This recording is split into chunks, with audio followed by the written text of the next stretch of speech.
Yo, what is going on, everybody? Hello and welcome to another stream with yours truly, CSD Gaming, Microsoft Flight Sim 2020, and the recently updated Headwind A339X. This plane's been come a long way. They've updated numerous things to it. I was trying to find the actual line by line of all the updates that they've done to it. The MIP looks good. The center pedestal looks okay, aside from the simple fact of the MICTOs are all linked together. So there's 3 MICTOs now, but they all do the same thing. So I thought that was a little but hey, maybe one day we'll get there. The overhead panel is still not up to date, but everything else is looking good. And there's been some dynamics changes and updates to the flight model of the aircraft, so I'm eager to see how it performs, if you all know what I mean. So yeah, we're gonna do this long haul today. We're gonna try. My time is set to the real time of the actual flight, so we're gonna try and take off for JK 5 p.m. and we're gonna try and get to Italy in Rome probably around 7 a.m. or something like that. So we're gonna be chasing the sun all the way there. Hopefully, we'll see how that goes. But yeah. Let's say some welcome boards. We got Mamba in the house with his first class membership, one of the OGs. What's up, my brother? Good to see you on stream, on chat, and streaming chat there. We got Skystream Aviation. What's going on, buddy? How you doing? Bobby Hoskins, aka Pedals, is in the house. What's going on? VSET Lens says, "Oh, we are so back, baby." That's right, we're back, bro. Thank you so much. Really do appreciate you stopping by today. And we also have Fred in the house. What's up, Fred? How you doing, buddy? Thank you for stopping on by. If you haven't already done so, please, guys, make sure to smack that like button. And without any further ado, let's get started. Let's get going. Let's go get the plane set up and get it ready to rock and roll. Let's go inside the plane here. As I stated before, they updated the MIP. Displays and all that good stuff. Everything right here is all up to date. It looks legitimately like a 330. As you can see, we do have the three MIGDUs here. Everything is looking fantastic as far as the plane is concerned. And then you look up above, and it feels like we're back in the Airbus 320. So hopefully here in the near future they'll be able to update this as well. But as of right now, we are rocking the overhead panel of an Airbus 320.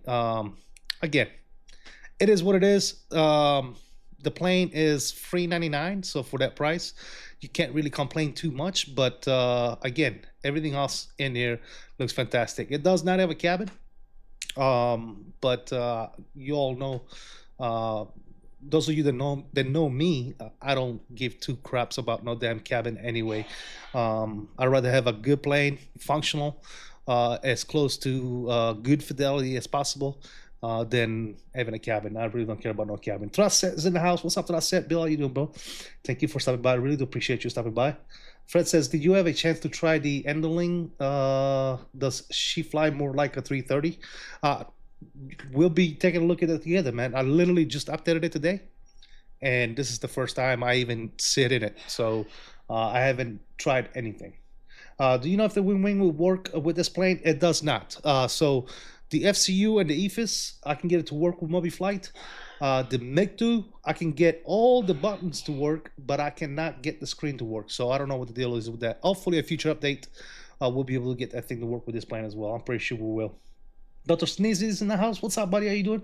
Welcome, welcome, welcome, guy. Smash those likes and let's get going, man. Let's get power on the plane. Let's get things situated here. We got battery 1, battery 2, external power is available. We're gonna start with the no electronic devices. Seatbelt signs are coming on. Nav lights are coming on. Crew supply, evac to cap, and we're gonna align 1, 2, and 3 on the ADIRs, just like so. Very nice. We're gonna go ahead and prime that APU. And then we're going to go over to our electronic flight tablet here. I was actually doing my throttles because I forgot that I had to do that, but that's all good. All right, so there is our flight plan here. Good, good, good. Let me see if I can remember how to do this. I think we need to go over here. We need to go to fuel. We need to go to fuel from fuel from SimBrief. Okay, there you go. Boom. And then payload, same thing. We're gonna fill that from SimBrief. Boarding completed.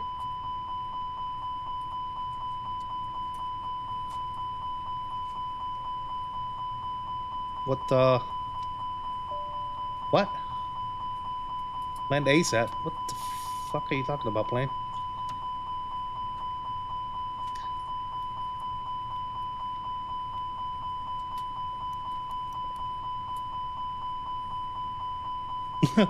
Well, this is not a good start. Major electric department on. Ladies and gentlemen from the flight deck, on behalf of myself, your captain, the first officer, and cabin crew, I'd like to take this time to welcome you aboard our flight. We're just wrapping up some paperwork up front here and waiting to receive final numbers from the ground crew, then we'll be on our way. Flight attendants will be coming through the cabin Plane is tripping. with a very important safety briefing. We do ask that you give them your full, undivided attention as they review the safety operations of this Airbus aircraft. We do appreciate your business having you aboard this flight. If there's anything we do to make your flight any more enjoyable, please don't hesitate to ask. Welcome aboard. Boarding completed. What is going on? Why is it doing this?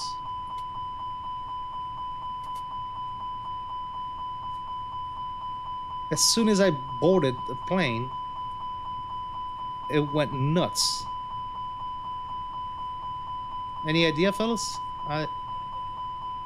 Okay, here, check this out.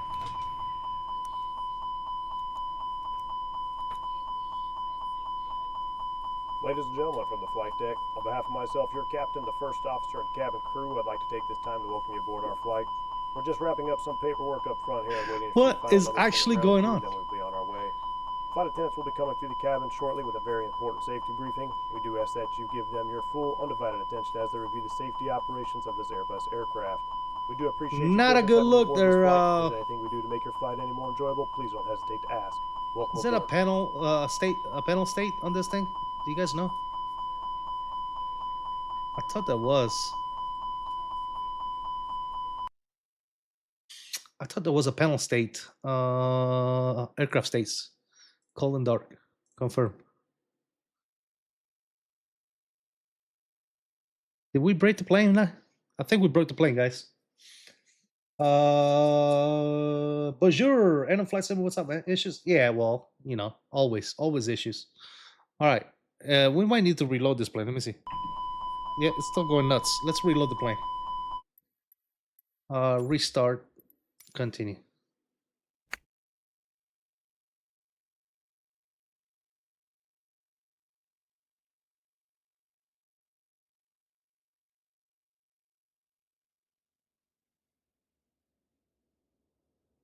Okay.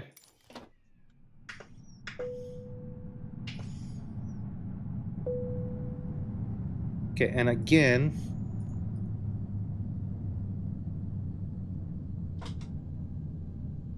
Wow, plane, come on, dude. Are we calling dark? Okay, we're calling dark. Here, let me do this. Import from SimBrief. Let's go here. Let's go to fuel.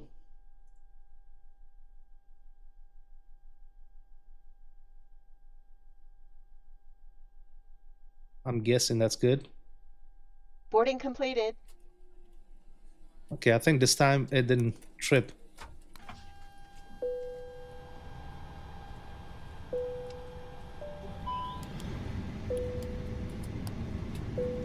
I don't know if it's something I did or I'm not sure. I'm not quite sure if it's something that I did, but we'll see here in a second.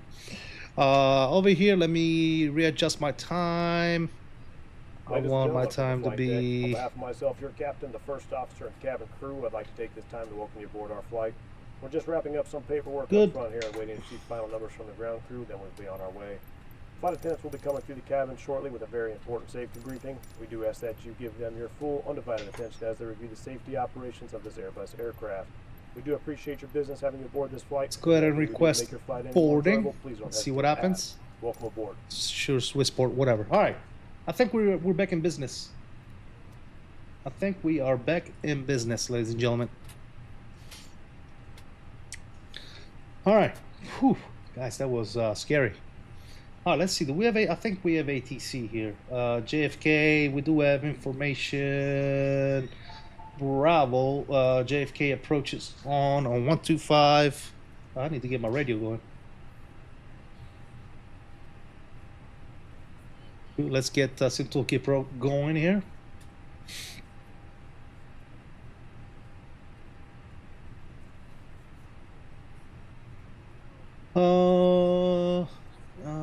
Never flew this before though. Gotcha.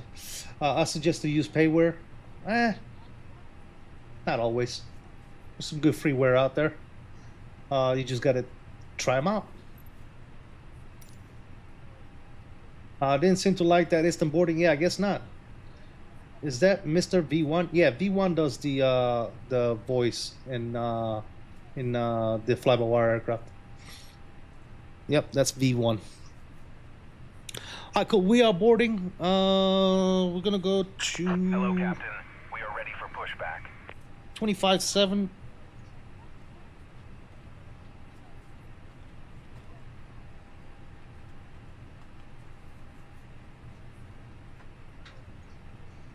Good. We got 25-7 in the box. Outstanding. Departure checks Let's see completed. what we got going on Bypass pin here. inserted. Looking at our... Actually, I need to update the top tracker for you guys, don't I? Let me get that going for you.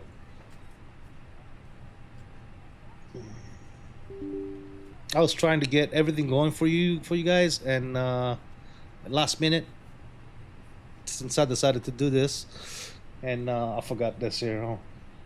JFK to LIRF, and we are ITY779. 21412 runway 24. Cool, so that's good there. Let's go ahead and pop that up top. There you go. All right, guys, I think we are good. We are boarding, as you can see. Good. Very nice. All right, let's get some stuff going here. Number 21412. Let's see if I can remember how to use this thing. Let's go FMC. GPS primary. Let's go to init. Request. Record 532 at 4,000. Reduce speed to 180. Then descend and maintain 3,000. Uplink insert in progress, it says.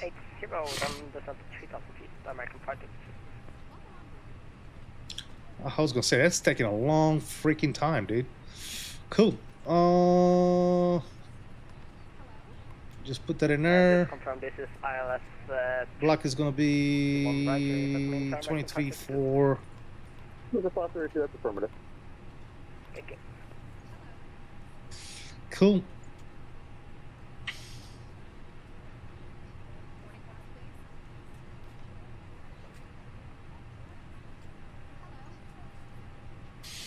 Is that right? Let me look at my SimBrief panel here real quick, guys. Let's go to payload. Block fuel should be 98,126.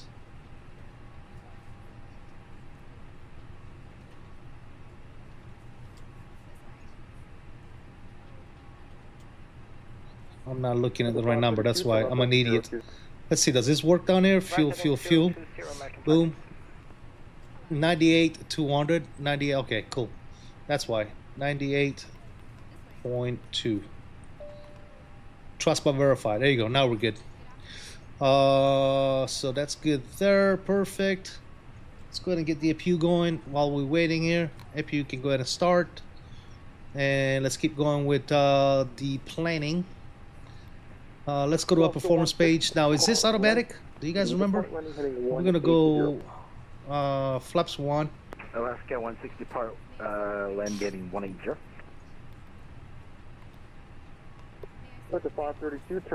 Actually, should we try and use? Yeah, let me try and use the one on SimBrief, guys. Let's try and use that. 340 cleared localizer runway 31. Yeah, I saw that. What I said. Yeah, I made a huge mistake, but I caught myself. We're good. We're good. All right, let's populate this. Let's see. Boom, boom. JFK. 2 on left. Sure, sure. Calculate all those good bad boys.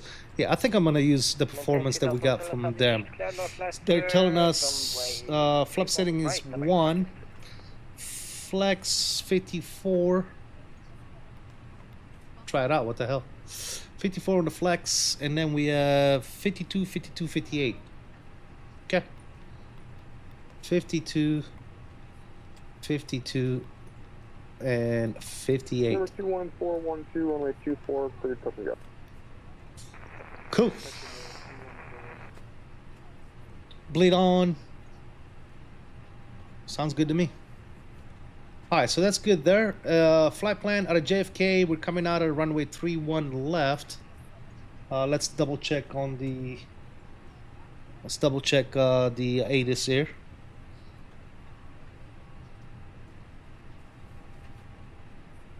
Departing runway 31 left. Kennedy Cool. approach, Canada 455, So we'll do 31 left on the departure.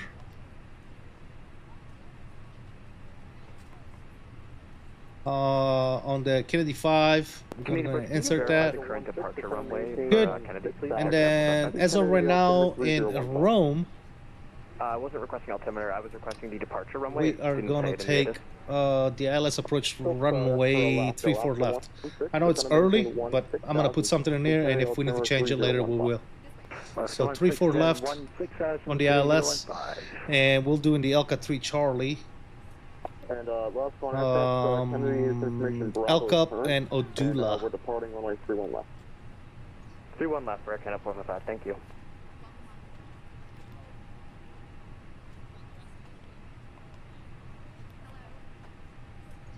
Vector 532, runway 31 right, clear the line. Get down runway 31 right, American 532, Delta.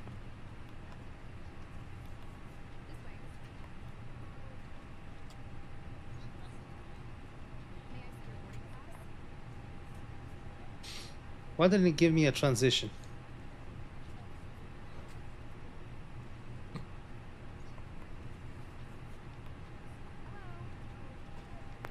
November 21412, say again.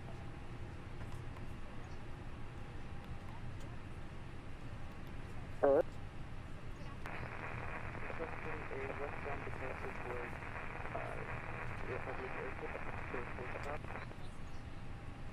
Number 21412, that's approved as requested. You can proceed direct. No, that's right. Okay, good. Republic Airport maintains VFR. Cool. All right, so that's all good to go there. Very good.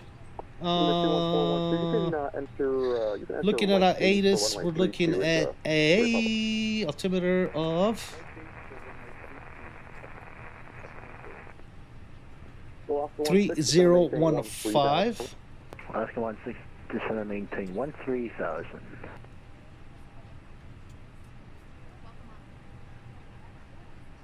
Not sure why this thing is giving me issues now. Give me 1 second. Let me restart something real quick.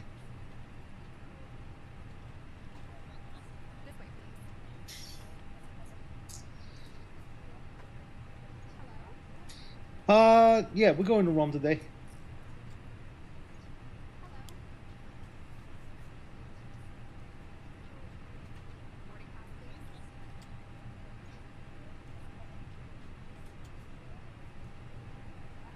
Okay, not sure why this thing is giving me issues here. I hate when stuff just doesn't cooperate.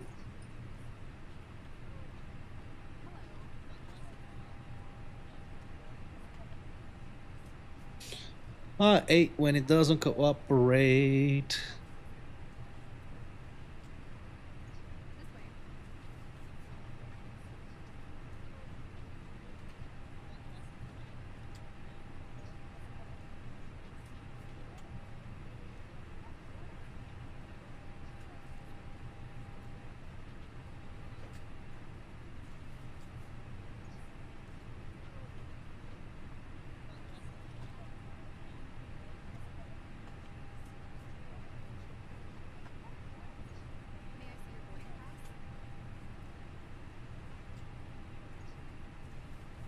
This is weird. Alright, anyways, whatever. The MiG-2 was working, but now it's not working anymore. Not sure what the problem is. Try one more time. If I can't get it to work anymore, then it is what it is. Not the MiG-2, the FCU. File, open. Yes, please, open and run. Nothing. Okay. It's not working anymore. Screw it. No FCU, guys. We'll just do our usual mouse and all that good nonsense. That's fine. Alright, so just to go back on this route, clear. Departure, climb via SID, expect 370 10 minutes after departure, 257 and 257 for taxi. Okay, cool. So looking at our departure here, standard departure out of Kennedy, coming out of runway 31 left. Top altitude is going to be 5,000 feet. So let's bug up 5,000 feet. That's good there. Going to maintain 8,000. Alaska 16, gonna maintain 8,000. There he goes. There he goes.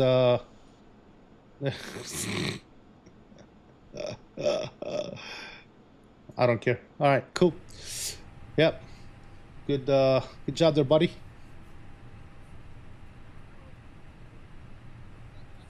Back to old school simming. Absolutely. Are you flying on that track today? Dude, this is probably the second long haul I do. What is a nat track? Elaborate. Consumed by Alaska. Yeah, I don't know what that is. Not sure who that is. Big up CST listening in while I make the drive home. Andy boys, thank you so much, brother. Absolutely. Thank you.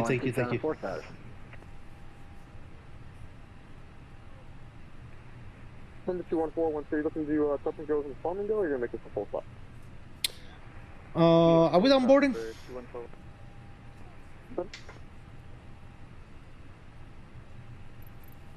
Boarding is completed. Let's go ahead and prepare for push.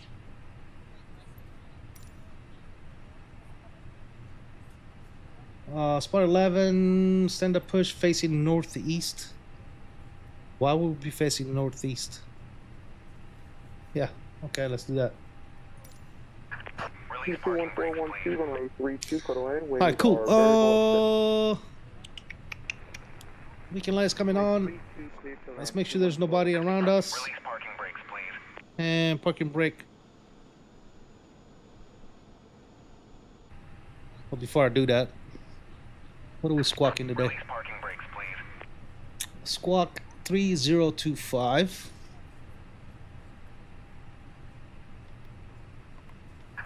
Release parking brakes, please.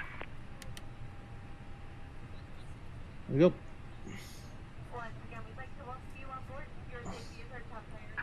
Release parking brakes, please. Parking brake is released. Upstairs. APU bleed. They can come off. Release parking brakes, please. You turn the pumps on and yeah, well, parking brake is released, dude. Release parking brakes, please. All right. Well, I guess I'm gonna have to. All engines clear. Start at will. Cool. Let's go.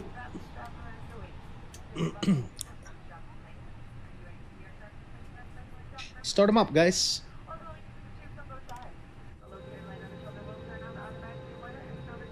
See what she sounds like.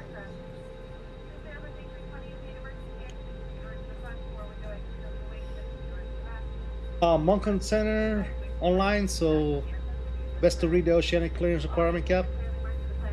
Ain't nobody got time for that. They don't do that no more on VATSIM, man. I thought we already went over this.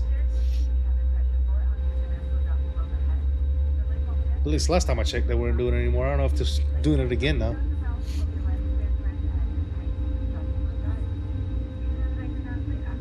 Andrew, what's going on, buddy? How you doing? Oscar 16, turn opening 040. Oscar 1604 is your own heading.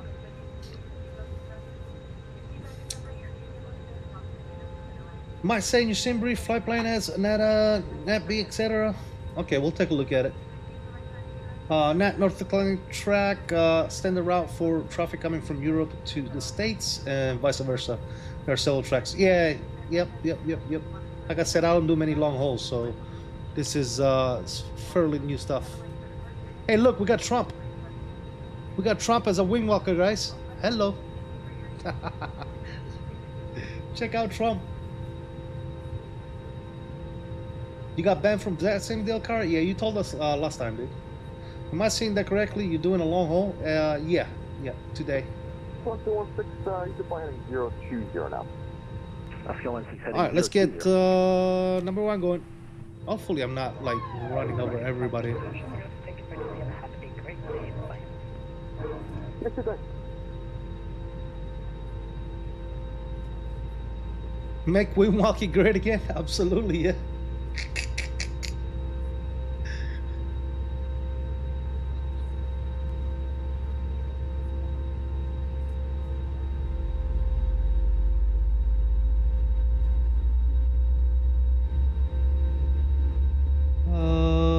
Where the fuck? Oh, there you go.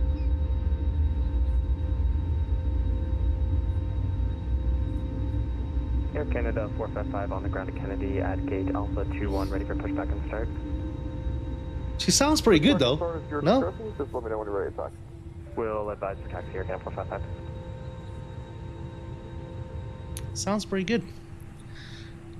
All right, we do have 2 good engine starts. Ignition start is going to normal.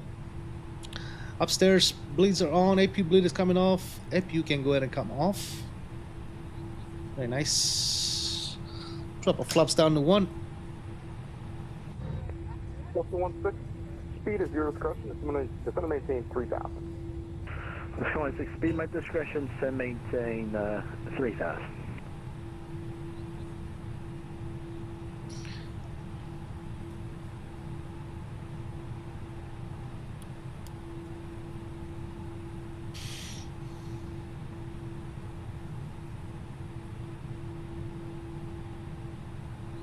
I got unbanned for compliant and show identification. There you go, man.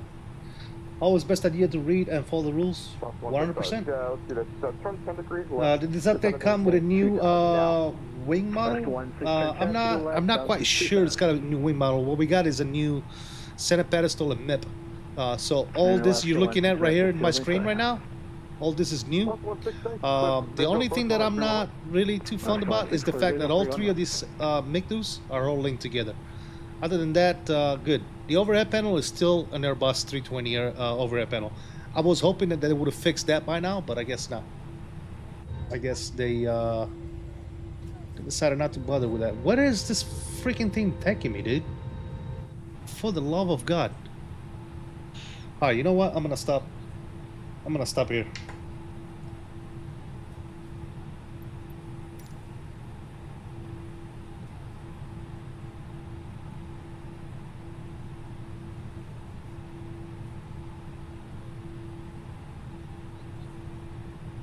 Being pushed to Rome. Yeah, you know what I'm saying?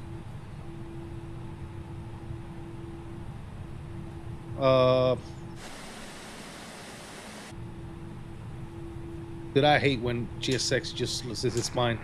Please set parking brakes. There you go.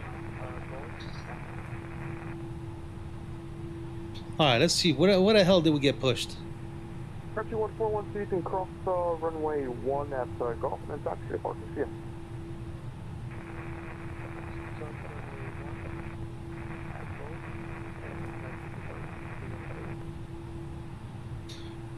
Alright, cool. Flaps already won. Those are armed. Let's go max RTO on the brakes. Spoilers are armed. Alaska 16, through on left, clear to land. Yeah, my spoilers. I'm gonna have to do this manually, I guess. It's not working for some reason.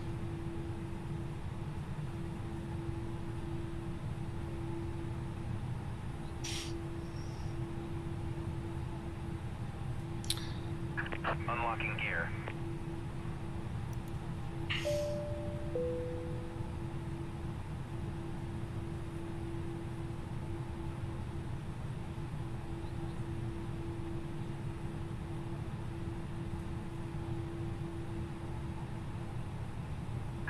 Tow truck disconnected.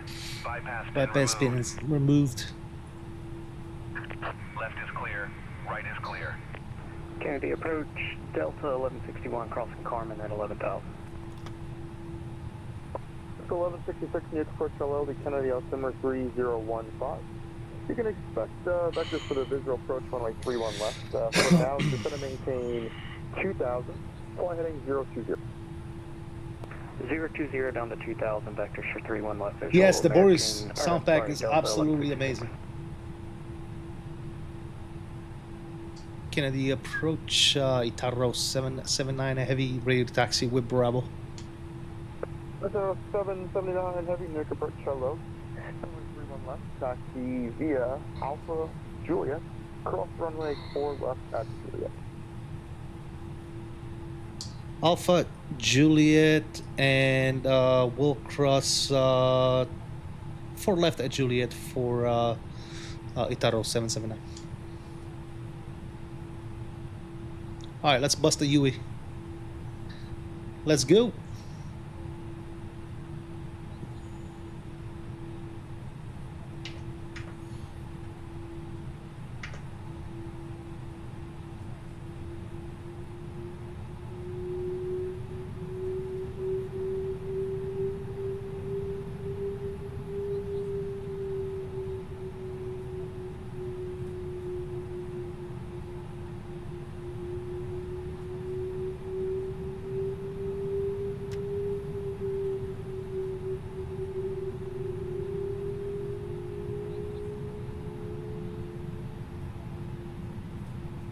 Hey, there's Trump. Thank you, Mr. President. Appreciate you helping us out with the pushback. Salute.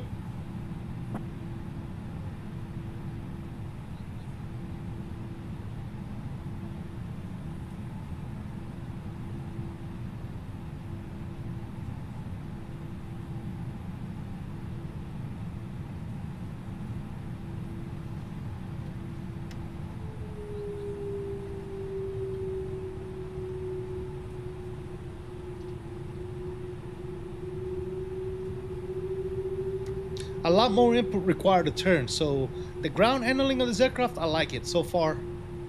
It's pretty legit in my opinion. So we'll take a ride in on Alpha. Oh yeah, I gotta turn this bad boy. Good idea here to get our taxi light on, I think. Yep, about that. That's probably a good idea, no? I like the ground handling. I'm not gonna lie. Oh, I was looking at chat and I messed this turn all up. To you, Mr. Trump. And it takes quite a bit of power to get it to start rolling too. So, yeah, I approve of, definitely approve the ground handling. That's definitely an improvement from the past. 100%.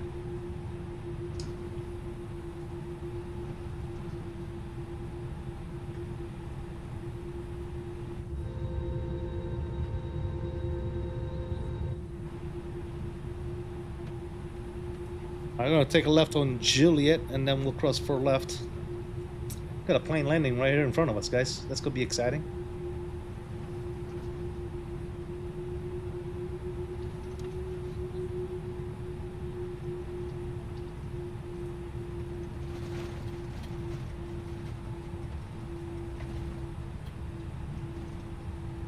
Very cool.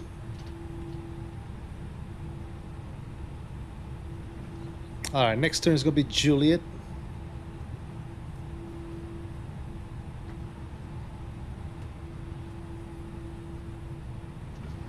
Yeah, it sounds pretty good. If I'm not mistaken, correct me if I'm wrong, guys. If I'm not mistaken, this is a Boris sound pack with this aircraft, I think. Again, correct me if I'm wrong. I might be wrong, where I am wrong many times. After 1166 to Kennedy Airport, that's your 11 o'clock and 17 miles report. I think we have it, but I'll wait just another second. Delta 1166. Yeah, she feels heavy on the ground. I do like the taxiing logic here. I think it's definitely an improvement from last time we flew this plane. And Delta 1166, would you have the field in sight? 1166, thanks. Clear for visual approach, runway 31 left. And runway 31 left is to the land. Clear for the visual 31 left and clear to land 31 left, Delta 1166. Delta 16, welcome to Kennedy, safe parking. That's going to we're going to Terminal 1. Best windwalker ever. Alaska 16. Collecting to parking via Papa November. He does a good job, tremendous. The best windwalker in history. Parking via Papa November now, I think. Oh God, you guys are something else, dude. All right, cool.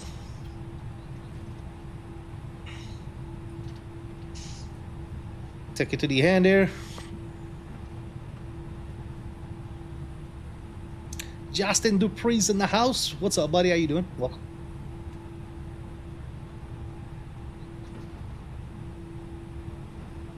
Yeah, I don't think this is FTSIM, Visa. I think this sound pack is actually Boris, I believe. Again, correct me if I'm wrong. If you guys want to research it, Google it. But this so far sounds really good.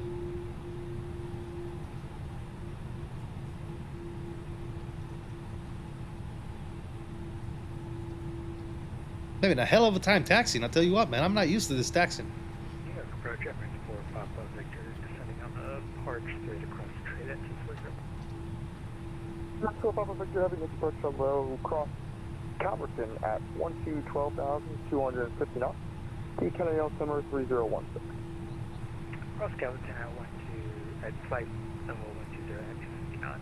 Emirates for Papa Victor Super.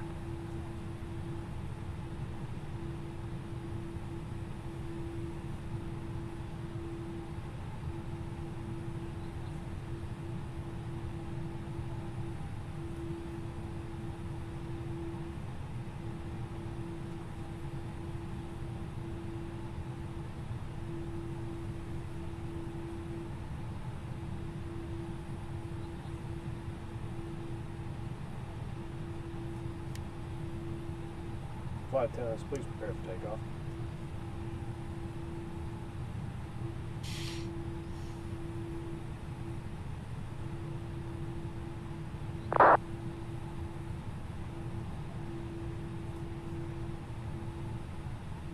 On your approach, Itaro 779 heavy, holding short, 3-1 left.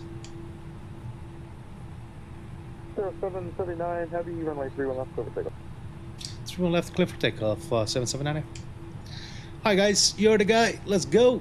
Runway, let's get our strobes on, runway turn offs, wing lights are coming on, landing lights coming on, takeoff lights are coming on. Shake and bake, baby. Let's go, Ricky Bobby. Control cam is coming on, guys. Enjoy it.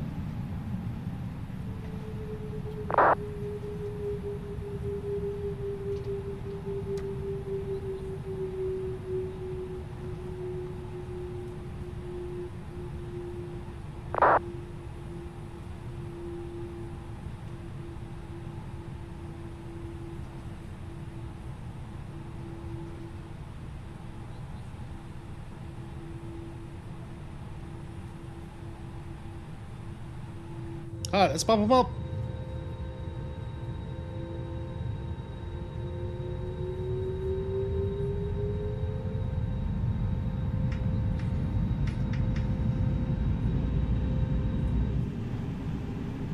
Nose down pressure and flexing.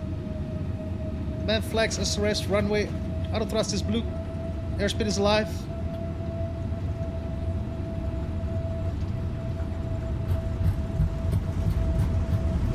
Kennedy approach, Air Canada 455 on the ground, Kennedy ready for taxi. Okay, 455, if you could just turn in those beach runs. Got 100. Let's go neutral. And rotation. One niche. Get up there, plane. Oh, baby. How's the rate? Gears coming up. Air Canada 455 is walking 7726, ready for taxiway instructions. Thanks. Your mode key transponder, though, is still showing off. I just switched on for Air Canada 455.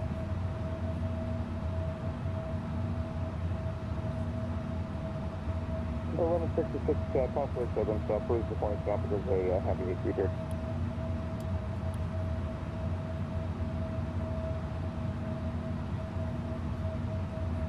Sorry, say again for 1166. Alright, so the 1166, I was just giving you all work German's notice. Possibly seven, so just part of the AC. Thank you, Delta 1166.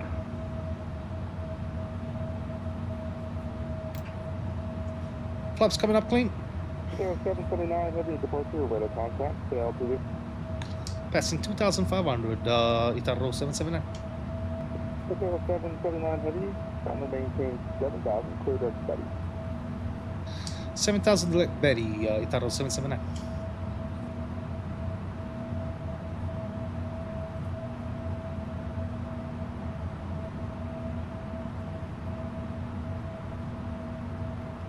Say again, Air Canada 455, ready for taxi instructions. Canada 455, your mode key transponder is still not showing on for me. I turned it on, but it just decided to turn itself back off. It should be on now.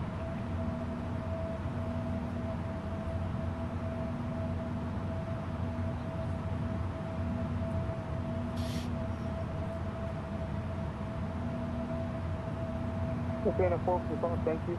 Runway 31 left, taxi via right Alpha, Foxtrot, hold short of runway 4 left Alpha. Looking good. Taxi 31 left via Alpha Foxtrot, hold short 41 left at Foxtrot, airtrain F455. Delta 1166, welcome to Kennedy. Right turn on to Papa, and then you can taxi to the parking via Bravo. Right on Papa to the ramp via Bravo, Delta 1166. 1166, if you need it, you can make that next right turn and then join Quebec and then Quebec Alpha to parking. Alright, right here, Quebec, Pop Alpha and then Quebec to the ramp, Delta 1166.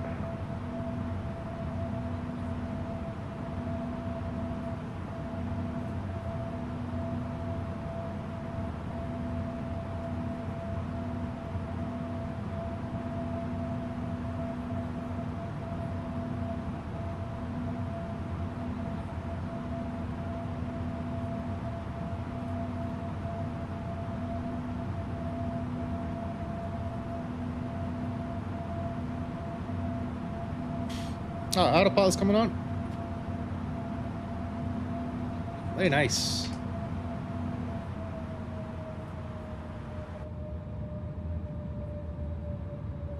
That's JFK right there. Nice.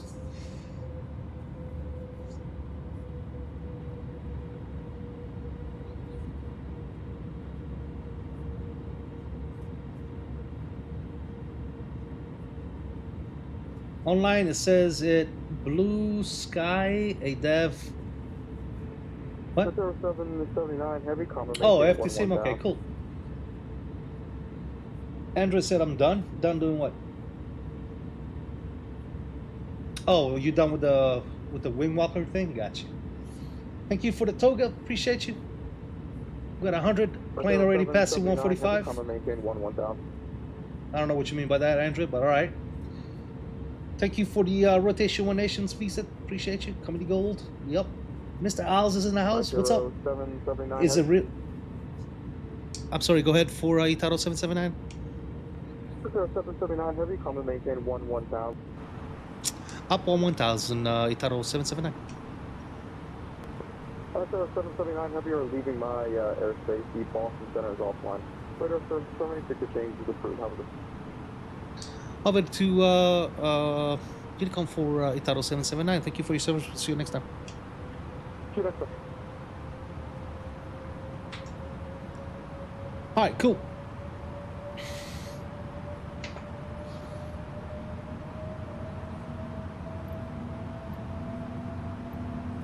Let's take it up in that case. Let's climb via 370. Booyakasha. Still 7,000. Nice. Man, that looks gorgeous. Look at that sunset departure.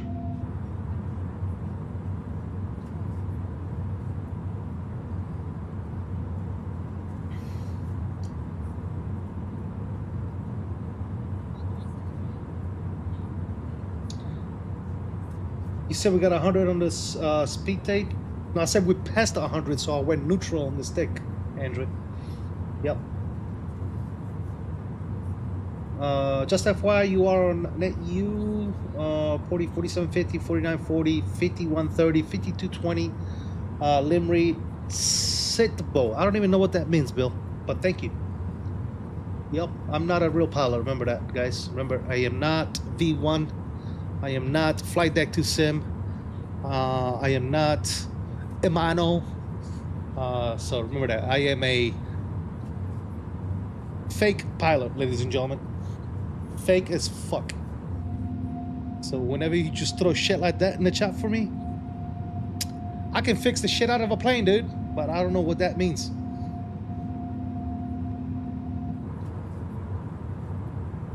And keep in mind, throughout my flight sim days, let's call it flight simulation fake pilot career, this is probably my second across the pond. Second. That's how much I do these things. So yeah. Keep that in mind, ladies and gentlemen.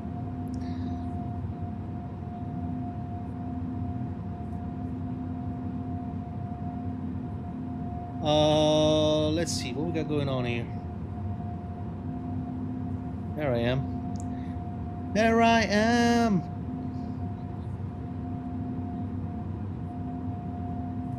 On center.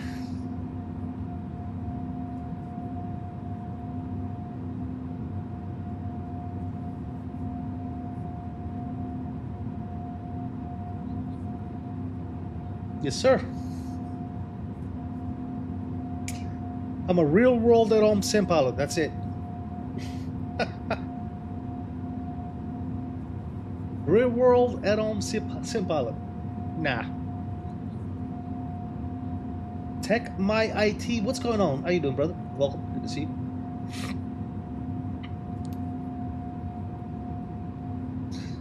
Let me see here. Let me actually do one of these numbers. Let me go here. I think there's a way to turn sounds down on here somewhere. Is it in settings? Not there.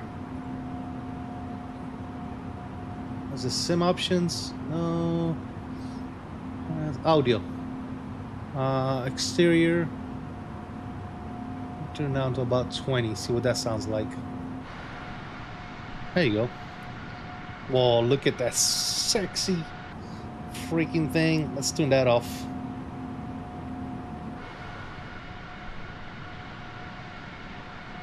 Goodness gracious.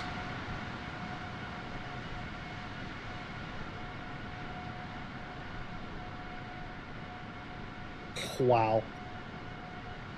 Now that's sexy right there. We're trying to teach you, those are our waypoints. M47, November 47, Whiskey 50. Generally, you have to be at your assigned altitude prior to entering 40 and stay until exiting set boop. Okay. Let me look at this real quick. All right, I see what you're saying. Aquí, yeah. 40 entering, 47 November and 50, 47 North, 50 West, and then exiting at Sitpu. That's what you're saying, right? Got it.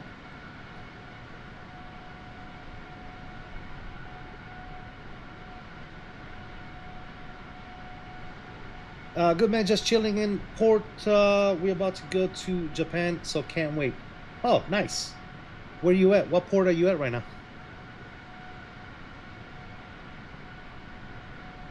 People get cleared into the space prior to entering.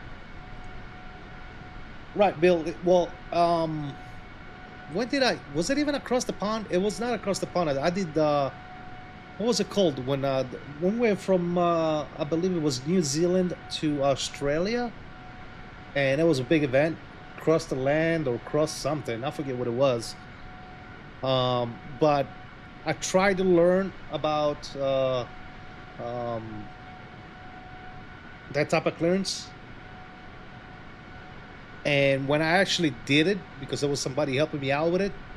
I don't know if it was Anan or Carl. One of those guys was like helping me out on how to say it. The ATC controller said, "We do not do that anymore. Just tell us your altitude and your speed. That's it. That's all we want to know." Well, all right, cool. So, ever since they told me that, I lost all interest in trying to learn whatever clearance. What is it called?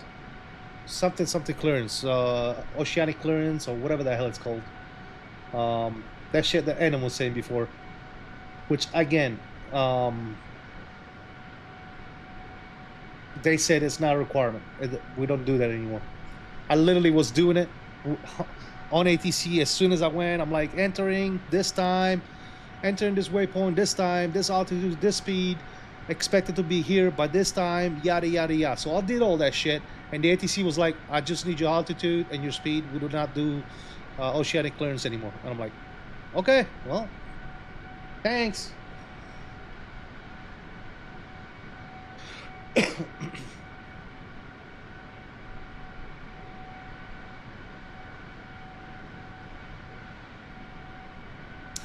So this aircraft, this flight,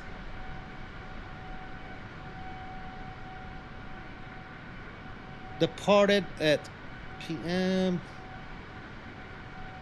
So we should be there by what, 7 a.m. or something like that.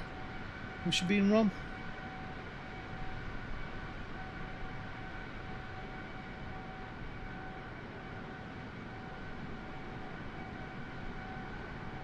Oh, you're in San Diego right now? Awesome, Tech.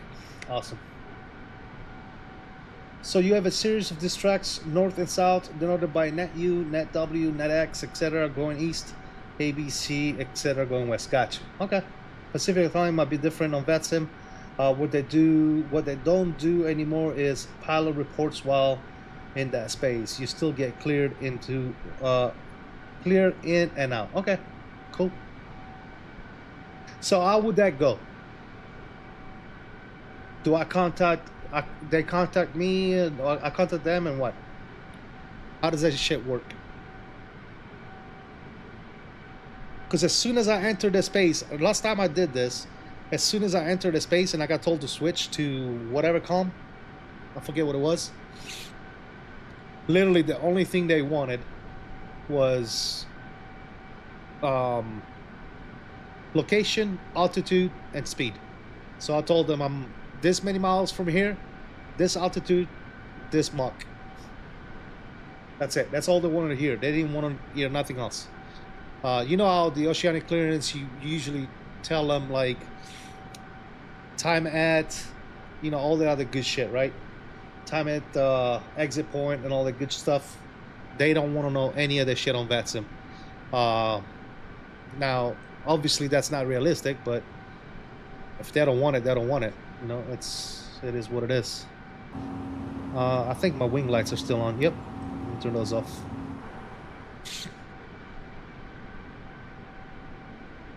Because you filed flight plan already as a net track. Okay, cool. Yeah, man, like I said, dude, I've done. As a matter of fact, I've never done a cross the pond from US to Europe or Europe to US ever. The only cross something I did, an event, was from New Zealand to Australia. Yep. How's Microsoft Flight Sim 24 still buggy?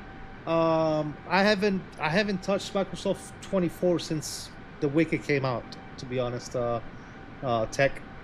I'm gonna wait a few months before I get back into it, but not because it might be buggy, because I've heard from other people saying that some recent updates fixed a lot of stuff. The reason why I'm not on 24 is because we don't have any third-party stuff on 24, dude. We don't have the good planes, we don't have the good sceneries. A lot of stuff is getting moved. I wish it'd get moved a little quicker, but you know, we don't have PMDGs. We don't have I mean, the only good plane we got in that sim is what, the Phoenix and the A300 maybe. You know, everything else is pretty much trash, no? So I'm gonna wait. I'll wait until we have a lot more stuff. Definitely sooner or later we're gonna have to make the move, right? We're gonna have to move to 24 for sure, but not right now. Not right now. Why is this so bright?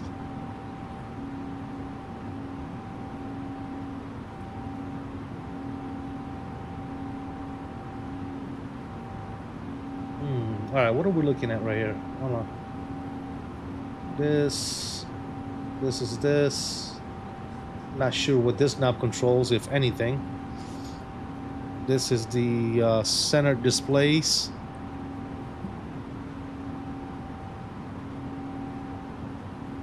Why is this so bright right here? Is my oh, this is why? Oh yeah, the dome light is on. Okay, cool. Definitely dome light needs to go off. And this can come back up a little bit. There you go, it looks good right there. Let's go ahead and set good old standard. All right, ladies and gentlemen, we are on our way. Can we turn this off? Can this be turned off? Is that a way to turn this thing off? Oh yeah. Cool.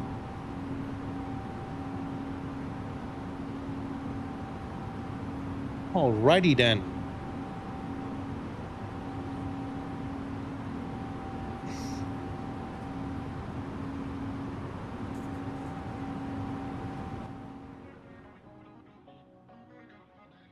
Cool. Look at that view though, right there, dude. Feels like we're on an airplane for reals. If you enable NATs in SimBrief, it will display the NAT track. Oh, let's see. SimBrief. How do we do? Oh yeah, it is. I do have it enabled.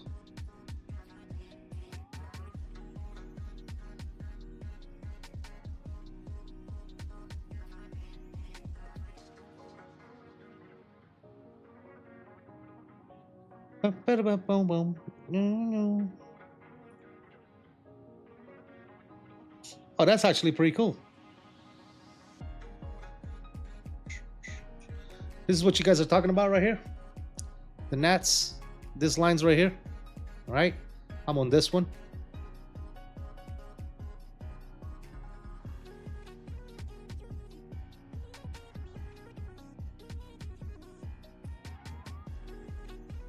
You learn and you live. So entry point right here, exit point right here for us. So if we turn on our route, we'll see that Zippo is the exit point and Horty is our entry point. Very cool. Learned something new today, guys. Forgive me for not being a real pilot, ladies and gentlemen. I'm sorry. We do have people that do that stuff for real pilots business. You know, you got the V1 and the Emano and the, you know, Flight Deck to Sim, the Sim Pilot, 320 Sim Pilot, or whatever his name is. So many real pilots out there, man. If you guys want 100% realistic flying, then those are the people that you all need to be watching. I'm just here for fun, man. I love this type of stuff. I worked on aircraft for 26 plus years in my life, so aviation is obviously a big part of my heart. But I am not, nor do I claim to be a real pilot. I claim to know just enough to get me in trouble, man. And that's what I do. Why I do what I do. And if we get to learn something new along the way, then that's great. Another detail, these tracks are only operated during certain times of the day. 01 to 08 Zulu eastbound. Okay. And 11:30 to 1900 Zulu westbound. Interesting. Okay. So what happens outside of those times?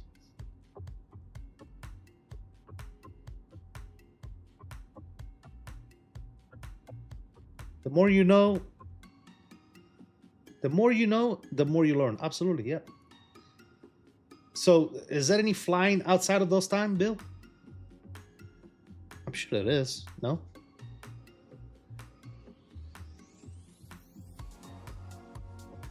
You can see the lights. Uh-oh. You can see the lights over there in the distance. That's pretty cool.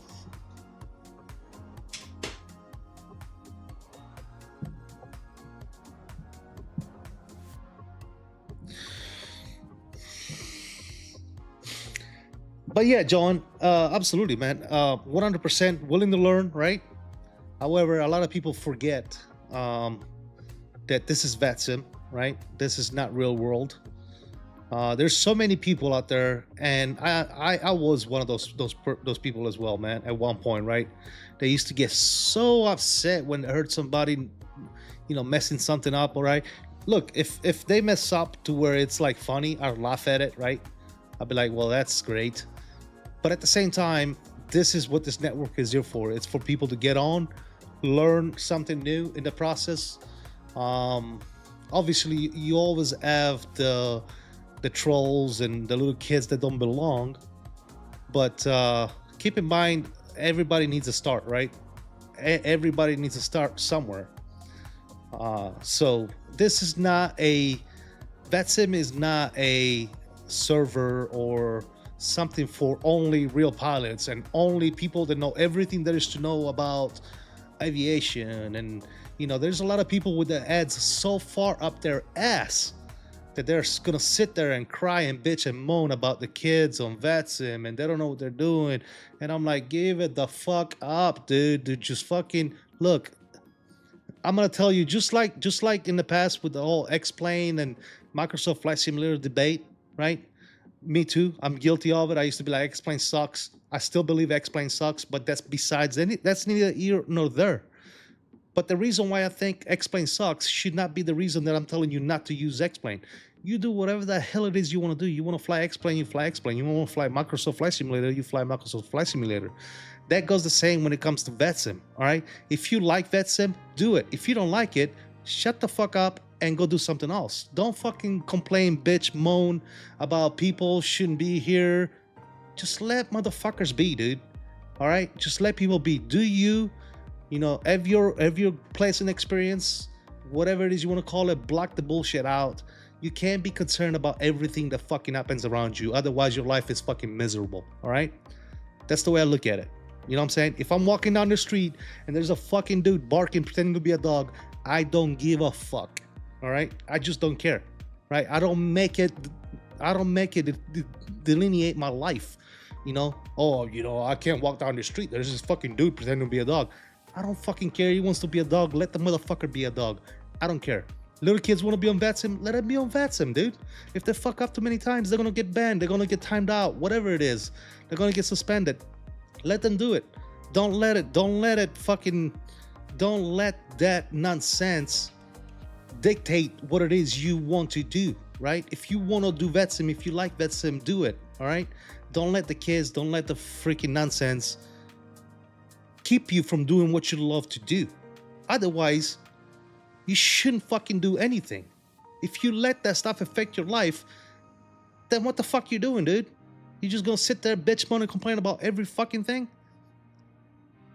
It is what it is, right? I mean, to a lot of people, I shouldn't be on fucking VATSIM. I don't know fucking 50% of this shit I should know. I probably know about 20% of what it is to know about flying planes. That doesn't mean I can't be on VATSIM. Whatever. When I first started on VATSIM, I was doing the same nonsensical bullshit that everybody else is doing as a little kids here. So, you know, I just let them be, dude. They're gonna learn. And if you're so bothered by it, instead of fucking, you know, bitch moaning, complaining, and quitting and all that bullshit, do something about it. Become an instructor. Become part of VATSIM. Teach people. Do your own thing. You know, open up a Discord, open up a YouTube channel on Discord, and make videos on how to fly on VATSIM and share that with kids and people that want to do VATSIM. Don't just be like, oh, that's a problem. If you are so much fucking hooked up by an issue, by a problem, then come up with a fucking solution. All right, quitting and not doing some shit that you like because of an issue is not the right answer. But whatever. Outside of those times, the area isn't regulated by NATRAC. Okay, gotcha. Some people's imaginations are running wild. I can hear the salty senior chief coming out. That's it. A lot of stuff, dude. It just pisses me off, man. It makes me mad. Cause I've literally lost friends over this bullshit, and it makes me upset. Sounds like I'm a master at some. Fucked up on liberty. Ziviline Vid says facts. That's it. Life is far too short to be worrying about other people. Andy boys, 100%, dude. I don't let the bullshit fucking affect me. There's so many people that get stuck up and they get affected by it, but not me, buddy. Welcome back, Floaty Tony. What's up? What have I come back to? Who set him off? You know. Codeine, what's up, man? At the end of the day, we all love flying. 100%, dude. I am done with the bullshit. Oh, this kid doesn't know what the fuck he's talking about. Oh, this dude is X-Plane. Oh, this dude is 2024. Oh, this dude is 2020. Do what you want, man. right? Do what you want. That's what I'm saying. You know how many times I've heard and come across things on VATSIM where I'm like, facepalm, VATSIM, oh my god, this kid, da da da da. I should have quit 25 times VATSIM, but no, I don't let that shit affect me. I like VATSIM. I'm gonna keep doing VATSIM. If anything else, I'm gonna try and put out videos and instructional videos and tutorials to help people out rather than just bitch about a problem without a solution. Again, that's my 2 cents. Tune in at the perfect moment. Good to see you, CST. What's up, Ken? How you doing, brother? Welcome back.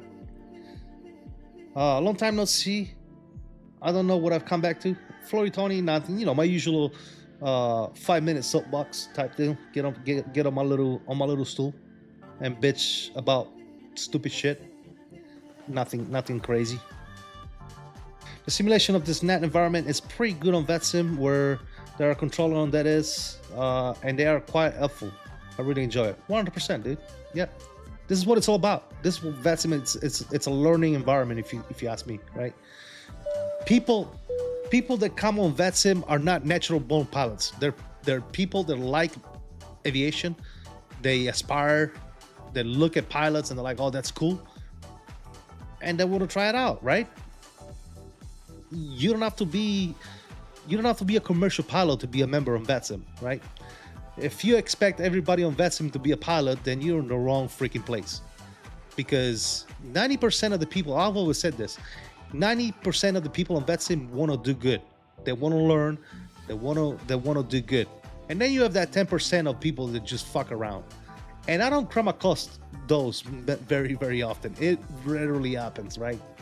I come across people that mess up, including myself, but I rarely come across trolls and people flying upside down on an A380 or some bullshit like that, right? So it's not that big a deal. Floaty Tony, what's going on, buddy? Coming in with that membership. Thank you so much, man, for the 3rd class membership. Salute to you guys. Spam those salute emojis in the chat for Floaty Tony coming in with that membership. Thank you for the support, brother. Really do appreciate you, man. It's been a while, man. I hope all is up as well. What did I miss? What up? More milk? No milk. Zero milk, actually, except for me. I was spewing a little bit of milk earlier, but that's about it. More soap opera from CST. That's it. Those people are probably much less than 10%. I agree, Bill. I agree. I see less and less trolls every day on VATSIM. It doesn't really happen at all. I forget the last time it actually happened to me. And when I mean troll, I mean people that log in on VATSIM.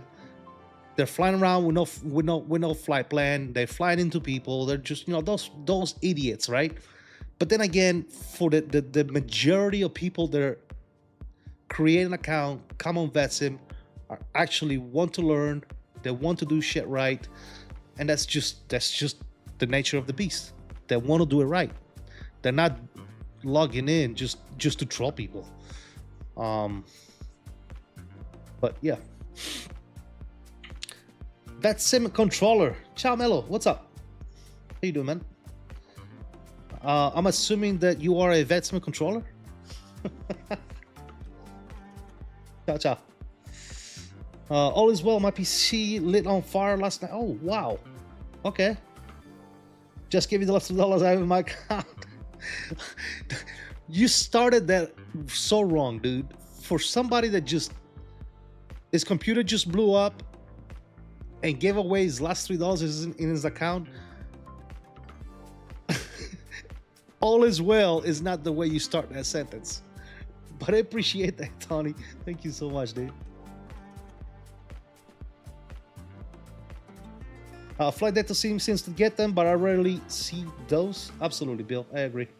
Benissimo, VATSIM controller. Good to have you, man. Good to have you, my friend.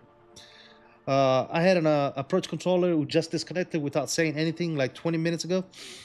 It was very chaotic. Really. He said, sì, he's a VATSIM controller. Got you. Dove controlli? In Italia? Sorry, left for a second. I just got home. What's up, Al's? How you doing, brother? Welcome back. All is well, man. Gotta leave, laugh, and love. Absolutely, Floyd Tony. Absolutely, man. Agreed. Agreed.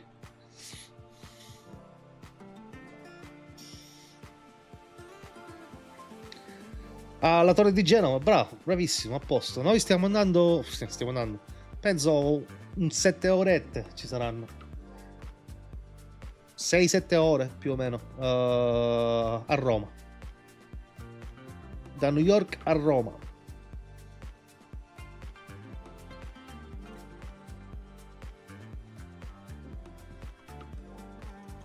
I was pretty sure it was you pulled up behind my computer and put a match in it. How do I like the cockpit? It's not what I was hoping for, Hals, and I'll show you what I mean by that. When we take a look inside here, all right, let's turn the overhead on, the dome light, so you guys can see what I'm talking about. So when you look at the cockpit, this is okay, all right? The cockpit is actually, I don't know what the flickering that's going on. Oh, it's because I zoomed out too much. Yeah. The MIP, right? The glare shield, the MIP, and the center pedestal all looks really good, I think, in my humble opinion. All the switches, everything is representative of an Airbus 330.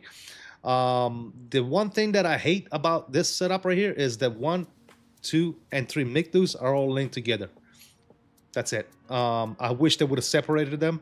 So, you know, you can get your performance page on this, you can get, you know, your flight plan page on this and all that good nonsense, right? And then you look at the overhead panel, and we're still rocking a freaking Airbus 320 overhead panel, dude. What's up with that? They couldn't get that? they couldn't fix that real quick? But I said it before and I'll say it again. This plane is free 99. So you can't really bitch too much, right? However, where you can bitch is, you can bitch at the fact that we gave FlightSim Studio $100 and we still do not have a product that they promised to deliver to this day. All right, it's been almost 3 years now. We still don't have a proper E-Jet by FlightSim Studio, and they've taken the money. They're taking, well, I would say what, about $70 for both variants of the plane, about $70. And here we are, you know, they pretty much told us shut up and color. And all that good nonsense. So I'm very upset about that, but you can't be upset at a free aircraft not having, oops, nobody saw that, at a free aircraft not being completed, right? It's absolutely free, so no room to bitch about that. Let's go auto on the seatbelts.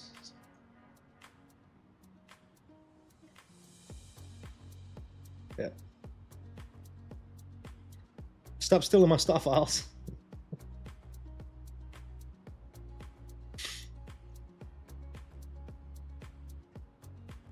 They said the full standalone 330 cockpit will come later. Absolutely, man, Cody. Well, I can't wait, dude, because this is not a bad plane, dude. It's a really good free plane, in my opinion. It does the job and it does it well. The climb was smooth. Takeoff was smooth. We'll see how she does on the VNAV descent and the approach and the landing, and then yeah, we'll go from there. Little surprised I didn't get the overhead panel. Well, I guess it's coming later. That's what Cody was saying, Bill. I'm still waiting. Xcraft is, yeah, Xcraft is definitely better, 100%. I do have all the Xcraft E-Jets, and I have flown them on X-Plane, and they're absolutely fantastic. They do everything they need to do. So yeah. They release any early, it's just a screenshot. They release any early, it's just a screenshot. What do you mean, Annan? Don't have a go at FlightSim Studio. It's the world's earliest access in production history. Oh god. Yep. Add Aerosoft into the mix. Aerosoft is dead to me, dude. Aerosoft is dead to me, dude.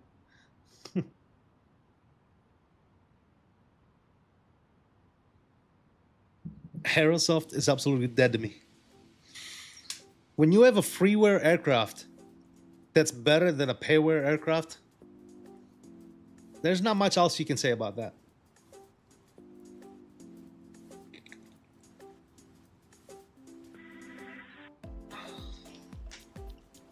I wish I knew how to mod stuff, because if I did, I would take the overhead panel off of the Aerosoft 330 and put it in this plane. Air Dominator operations, man, love it. DDM to IBD is my favorite for sure. Yeah, with an E-Jet, that'll be fantastic. Yeah, Tony, absolutely.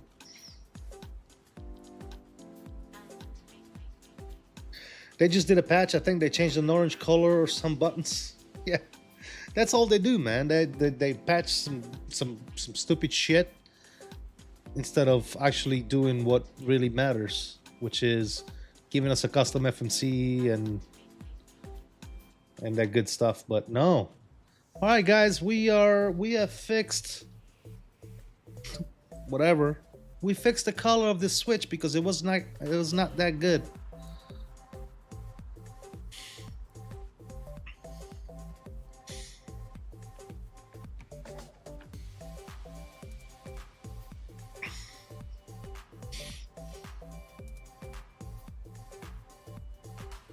It's gonna be like this for a little bit, guys. It's just gonna be dark up in there.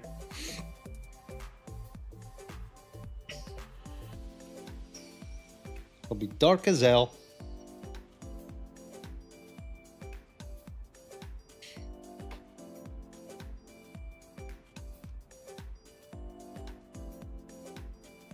Why not just fly the Aerosoft 330? I don't know. You tell me, else.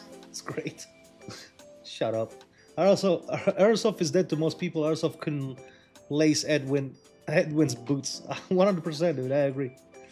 Flight sim nerds. Our aircraft is catered to the non-nerds. Aerosoft. That's it. Man, oh man, dude. What a disgrace. What a disgrace. Let's turn this thing back on. I don't want to see some. We have what do you mean import sim? What the freak happened there?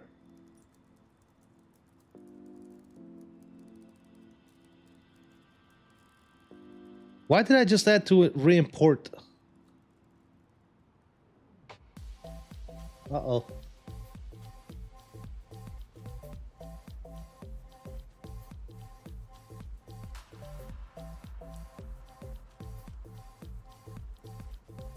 All right, we're good. I got scared there for a second. I had to re-import the state, maybe because I turned it off. That's probably why. It's because I turned it off. All right, cool.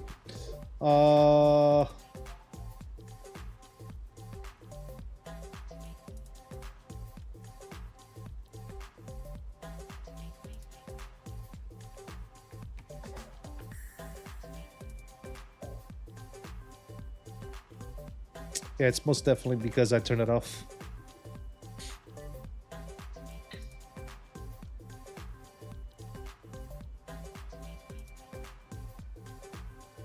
Ken, what's going on, buddy? How you doing?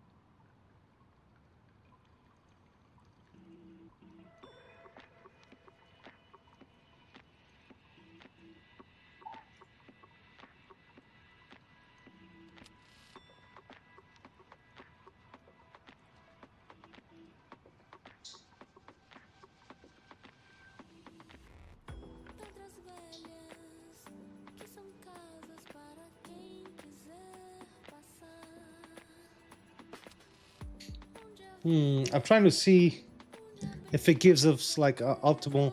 Does this plane do that, guys? To get the optimal altitude to step at? I know it doesn't auto step. Let's see data. What do we have here? Nothing here.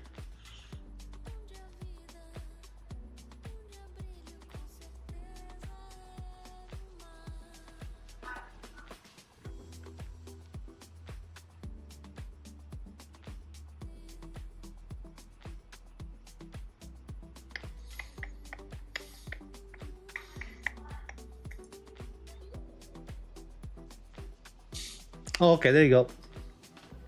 Optimal cruise is 375, so no step for us. No step for us.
Another thing I do on this kind of flights is adjust the temperature, adjust the departure time so that most of all the flight is during the day. Extra boring to do this at night. Yeah, I did it real time, dude. The real time of the real flight. That's exactly what we're doing. So they departed New York at like 5 p.m. and we're gonna get into Rome at like 7 a.m. I think. So by the time we get to Rome, it should be sun up type deal. That's usually how they do it in real life. But yeah, no, I agree with you, Trusted. But then again, when you're going over the ocean, there's really not a whole lot to see, right?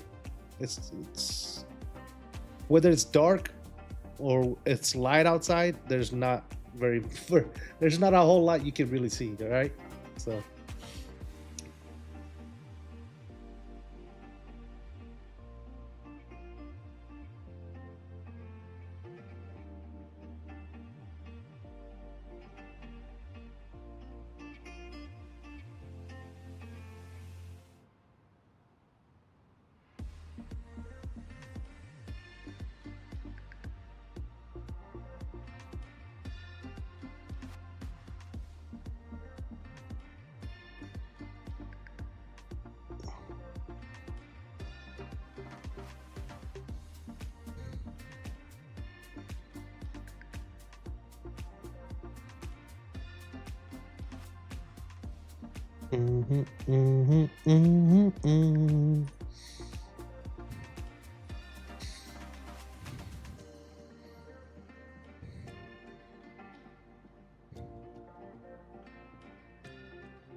Actually, I want to do this.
What is this better, or maybe Navigraph is better?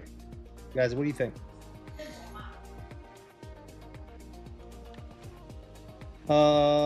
It's okay in real life, but in the sim it's pretty dull. During the day, you can at least see clouds and stuff. Hey, we got stars, man. We got, look. Let's name the constellation.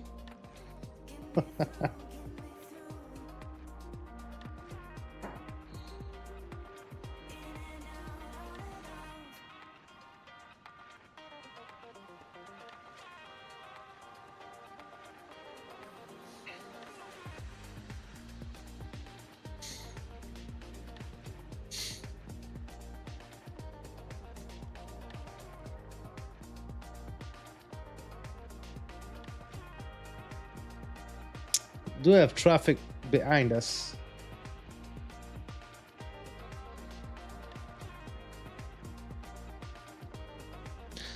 I think I actually like Navigraph better than that.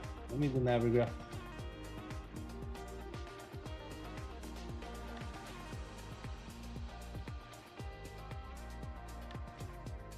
I'll do this number right here.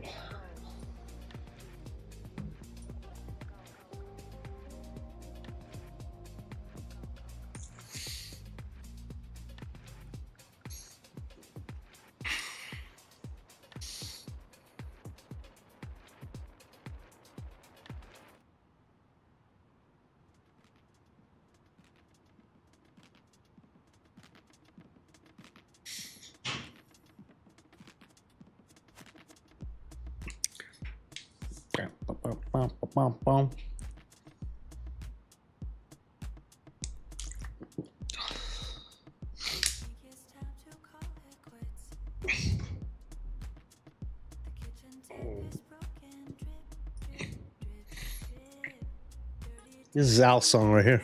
He's not here to listen to it though.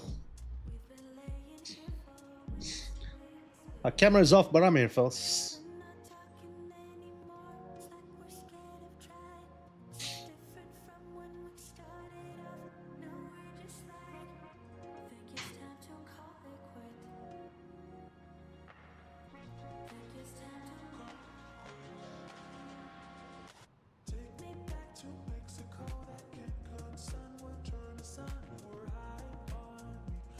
King, what's going on, man? How's the new cockpit? The new cockpit, the glare shield, the MIP, and the center pedestal look good. The FMCs, I'm sorry, the mech dudes are still not separated. So every time you do something on one, they'll all do the same thing. The overhead panel is still an A320 overhead panel. Everything else is good. The plane feels very heavy on the ground. Feels good taking off. Sounds are decent. So far so good, man. I like what I'm seeing so far, so hopefully it just keeps on getting better, you know.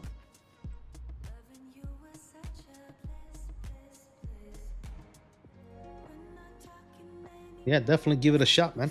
Give it a try. I'm gonna switch microphones real quick. Can you guys hear me? You still got me, right? Should be able to hear me.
Just burning one, guys. That's why I'm on my mobile microphone right now. My headset microphone. It probably doesn't sound as good, but we're still here. We're still watching. We're still monitoring chat. Smoking a cigarette. Don't smoke, guys. Children, don't smoke. Bad for you.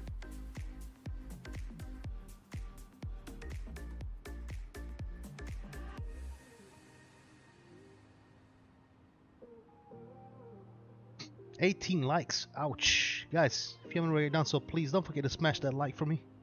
Appreciate you guys stopping by for this long haul. That's saying up top, estimated time en route, it says 5 hours and 10 minutes. If that keeps going this way, I think we're gonna make some good time. We might want to slow down, because if we get there that fast, we might be landing before the sun comes out.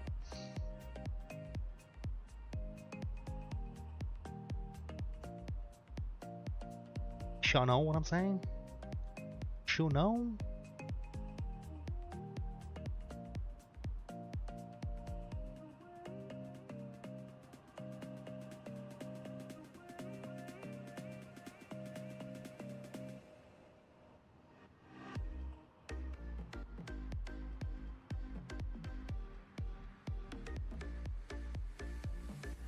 Boeing Aviation 737 is in the house. What's up, man? How you doing, buddy?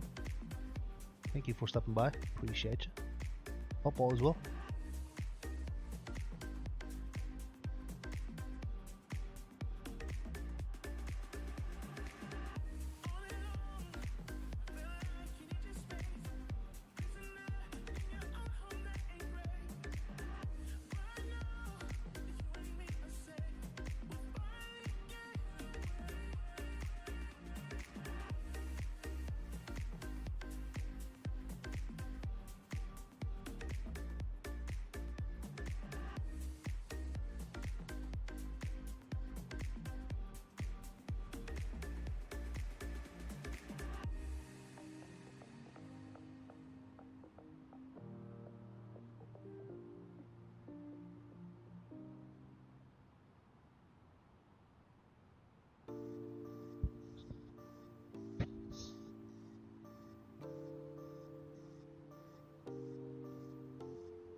Did a flight in the 339 last week, Taiwan to Seattle.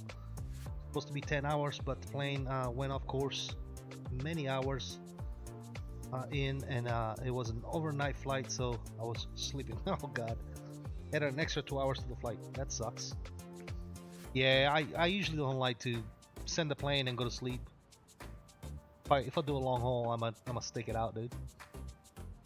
I might turn the camera off for a few hours, just to stretch out type deal, but yeah, I like to hang out.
Oh yeah, you was trying to time it just right to where you woke up and just go land. Yeah, I hear you, man. Yeah. Hopefully you weren't on VATSIM during that whole evolution.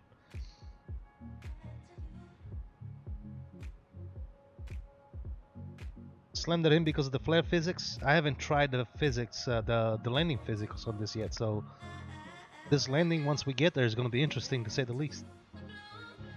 Am I excited for the 350? Oh yeah, dude. This was gonna be the route I was gonna do with 350 JFK to Rome. And I was hoping to have it by now because I've been playing this route for a long time. I wanted to do. Believe it or not, like I don't do a lot of long hauls. This is literally one of my first long hauls. The other long haul I did was like New Zealand to Australia, and that's about it. That's the longest flight I've ever done. I don't think I've ever done across the pond event, to be honest. And I probably will never do a across the pond event just because of all the nonsense that goes on during an event like that, man. It's just too much, dude. But never say never, I guess.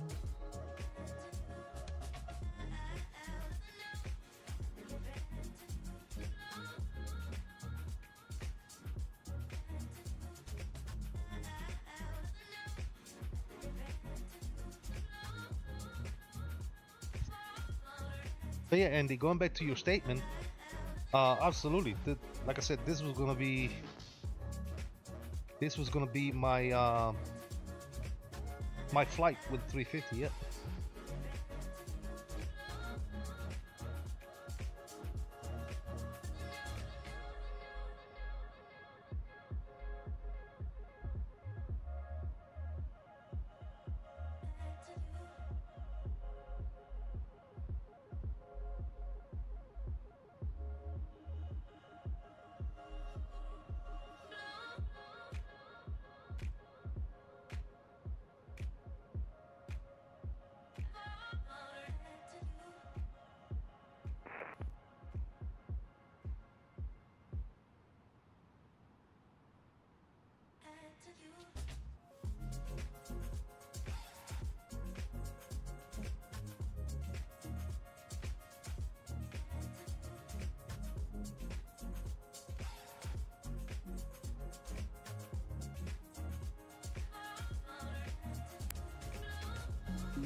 All right, we're back at the other mic. You guys got me? Should be good.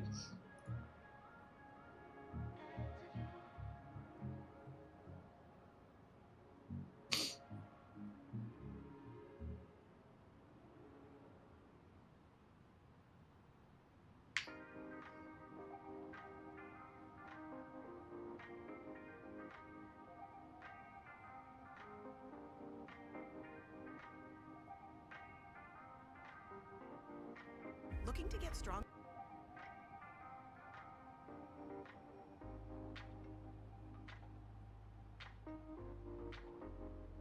Previous version was very pitch sensitive on the flare. Not sure about this one. Boeing Aviation 77 says same thing. Got you. Didn't even let go of all the way. Just semi on the markers. Now landing I want after 12 hours. Absolutely, man. Hopefully we can do better. We'll see.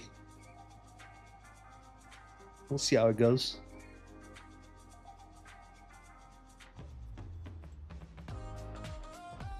I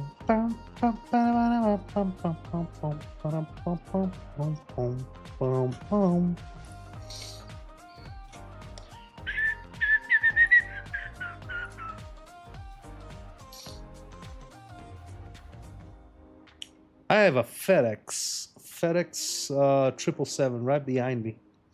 He's going to Paris, Charles de Gaulle. Very cool.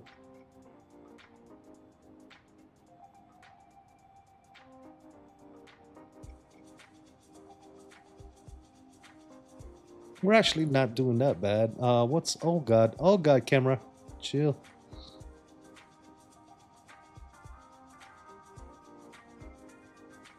We're pushing...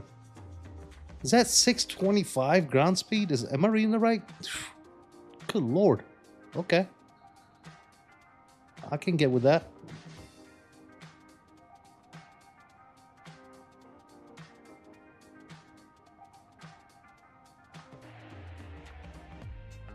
Is that even right? Wow. Okay. Literally, we're pushing 624 knots over the ground. We are flying. That tailwind must be no joke. We're getting 153 on the tail, fellas. That's why. Very nice. We can definitely get down with that.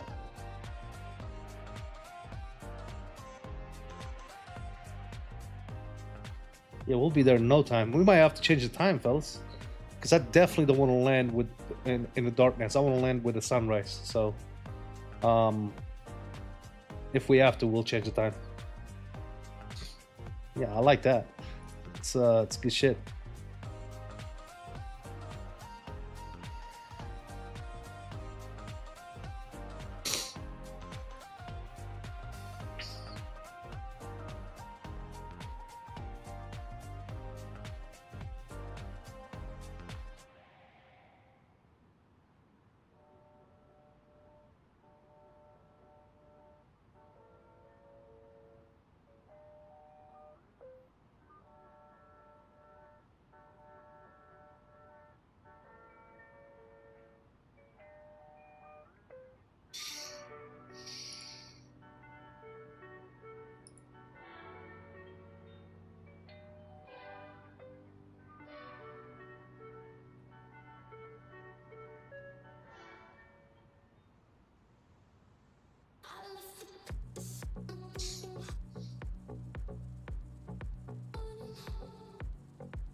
Bow, bow, bow.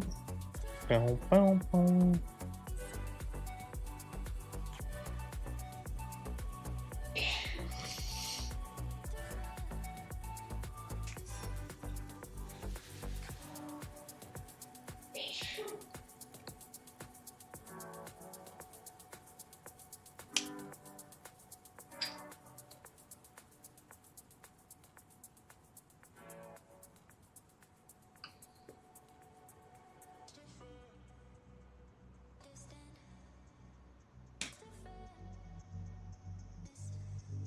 You'll ride with the jet stream until you enter the Spain airspace? Gotcha.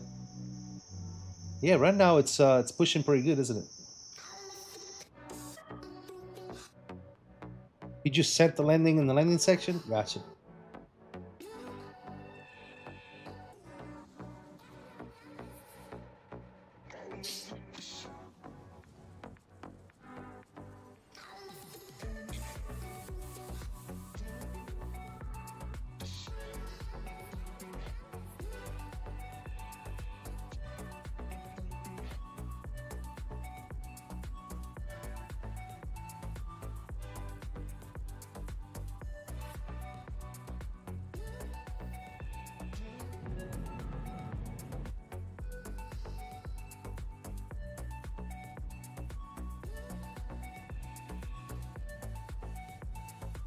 Oh wow, that was a banger, dude.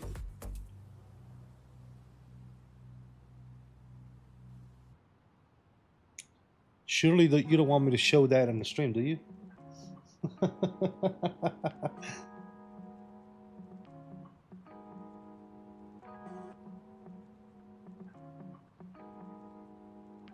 France airspace? Gotcha.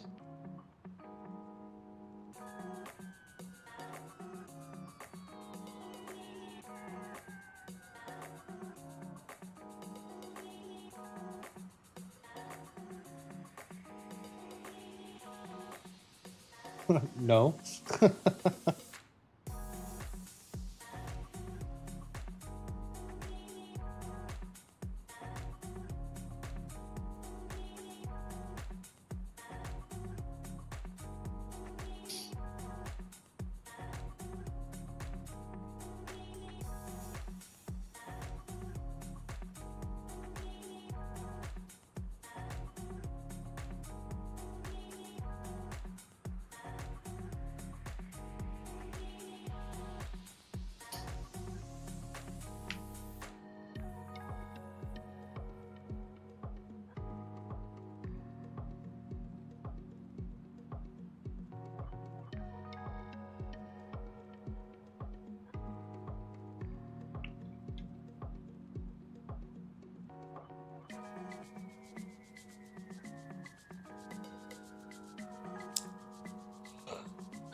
PMDG shares new screenshots of the 747, and there's some updates coming to the 737 titles. I was looking at FAS Elite. Looks like new update for the 737 series has been released via the PMDG Operations Center, so they just updated it today, I guess. This update focuses on the tablet, which was originally implemented in the 777 series. It was a changelog provided, but Robert says many of these items already existed in previous build release. Okay, so they finally updated the tablet on the 737 to do the same things that it does with the 777, I guess. Yeah.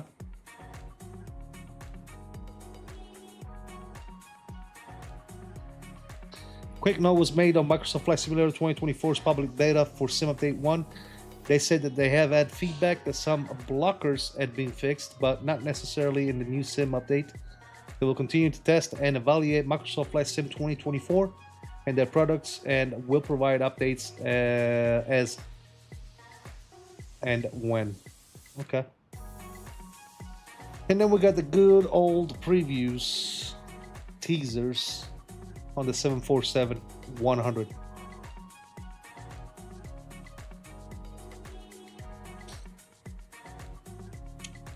Very nice. Well, at least one thing's for sure. We all know that whether it's going to be released this year or 15 years from now, it's going to be a good plane by PMDG, right?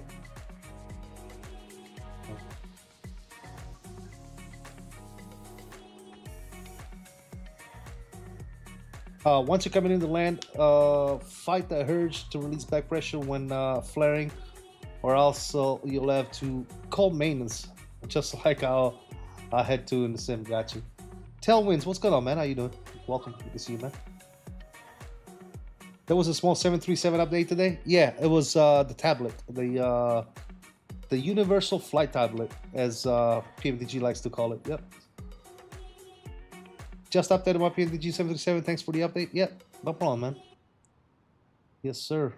Let's see what else we got as far as Microsoft Flight Simulator news.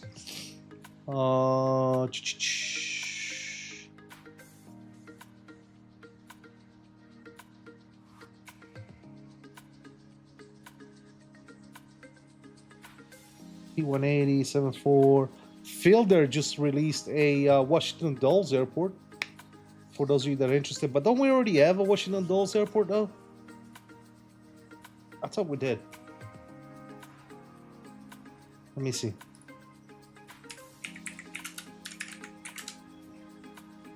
Yeah, we have KIAD by FLIGHTBEAM, don't we? And that's a fairly new one, isn't it? When was that released by them? Let me see. FLIGHTBEAM, which does great stuff, by the way.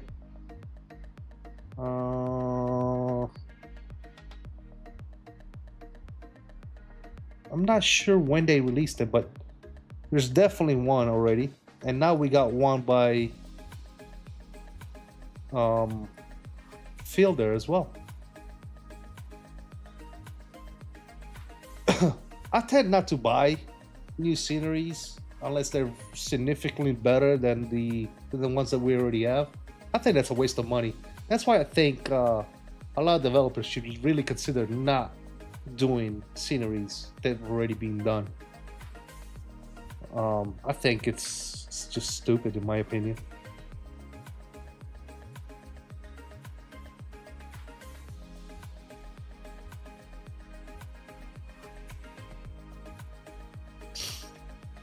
Also, guys, if you didn't know, the MD11 was updated.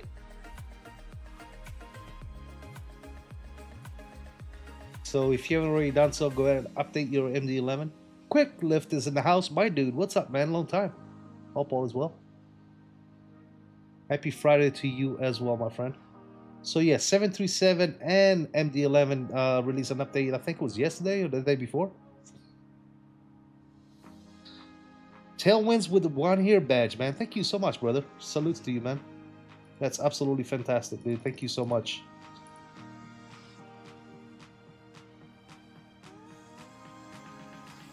What is the ETA? ETA is 4 hours and 53 minutes, man. Up on the top banner. That's my estimated time and route. 4 hours and 53 minutes. So about 5 hours. We have a good tailwind pushing us, so it shouldn't be that bad. By the way, guys, you know what we haven't done in a while? Some good old-fashioned membership gifting. Why don't we gift some memberships? There you go. Let's see who is the lucky recipients. Beanie Baby, GOT, Reed Aviation, Cal, Brownie. Welcome. Welcome, welcome, welcome.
My dude, VSET Land coming in with 5 gifted membership. Thank you so much, brother. Really do appreciate you. Guys, if you haven't already done so, please spam those salutes emojis in the chat for VSET, man. One of my OGs, moderators. Thank you so much, brother. Andy Boyce, congratulations. Mr. Fires. Colin Will Long. Thank you so much, brother. Appreciate you. It's 1, 2, 3, 4. That's 4. Is the Streamlabs like losing its mind? Is that why? Is that what's going on? I don't know. Maybe I'll catch up.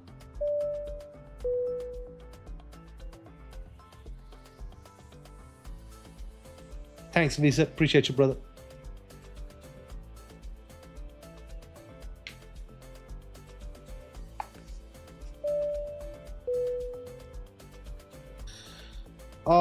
I'm not sure, man.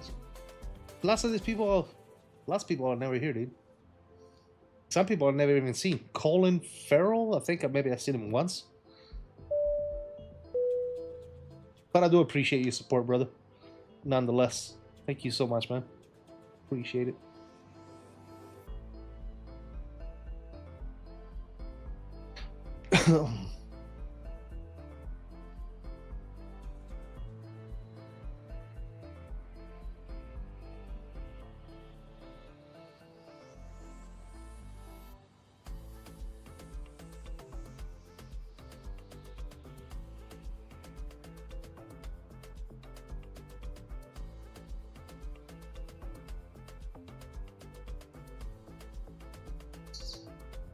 Yes, sirree.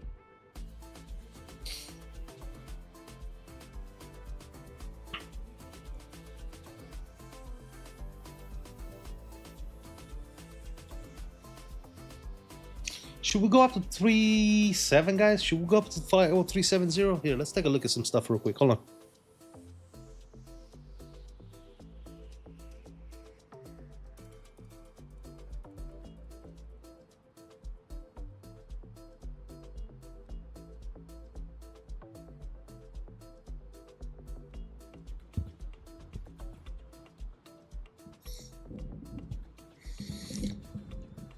All right. Just wondering if we should go up. Let's get the camera on for this one. Hey, hello there. Just wondering if we should go up to 370. If we go here and we go to progress page, it says optimum altitude is 380. So we should definitely go to 3.7. So in order to do that, we need to go to performance, step altitude, 370.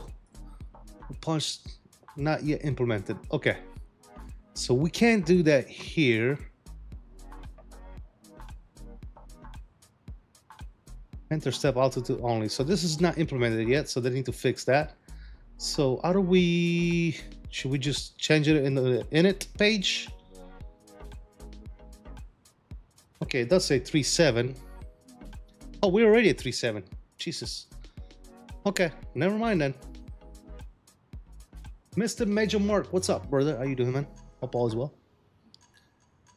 Good to see you, my friend. Oh, we're Trust said, I am so stupid, dude. We're already at 3.7. I thought we were at 3.5 for some reason, but no, we're at 3.7. That's exactly what we filed for. So we're at 3.7.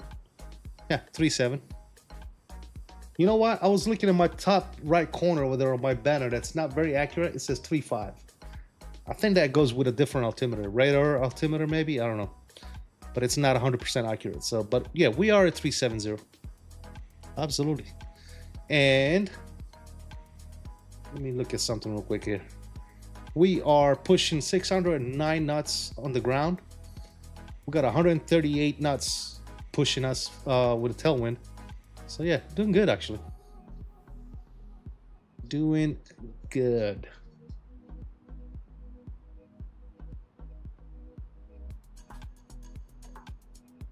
How is the updated bird? Dude, the glass shield, MIP, and center pedestal look good. This whole area that you're looking at right now looks pretty decent in my opinion. The one thing I don't like about the center pedestal is that all three of the MICDUs are linked together. So anything you do on one is reflected on the other. So they're not separate yet. Hopefully that's an update that's coming. And an update that should be coming as well, I think, sooner rather than later, hopefully, is the overhead panel it's an Airbus 320 panel. The overhead is. Everything else is good, man. As we all know, this panel does not have it does not have a cabin, but I don't care about no damn cabin anyway, so who cares?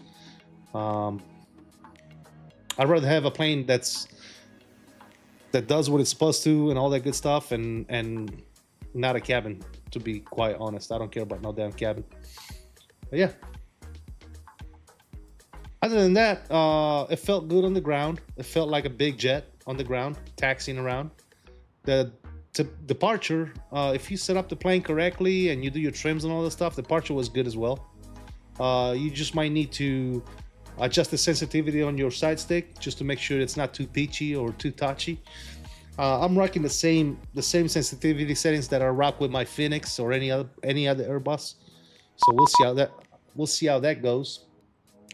And yeah, what do we got here?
All right, cool.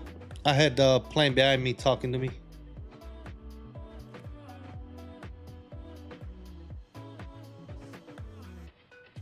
Cool. That's the thing about net tracks. They're optimized for wind and weather. Nice. Good stuff.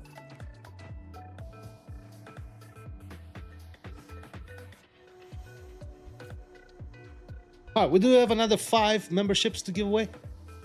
So let's do that right away, guys. At least I do.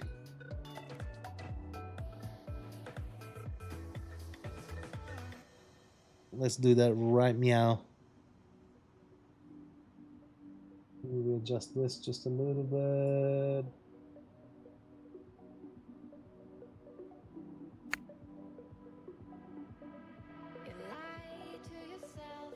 What happened to my mouse?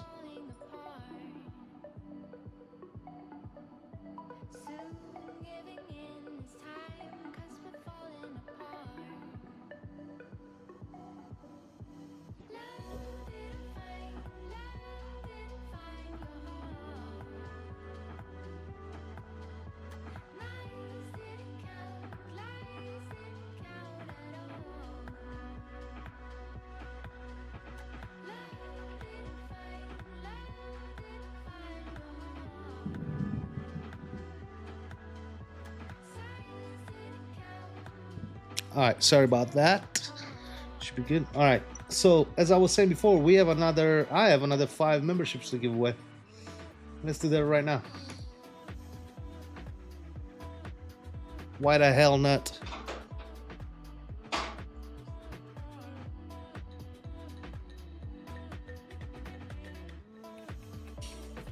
Fish Gun Fitness 88, Citizen G, Dennis Aviation, Phoenix, and Ryan. There you go. Congrats, fellas.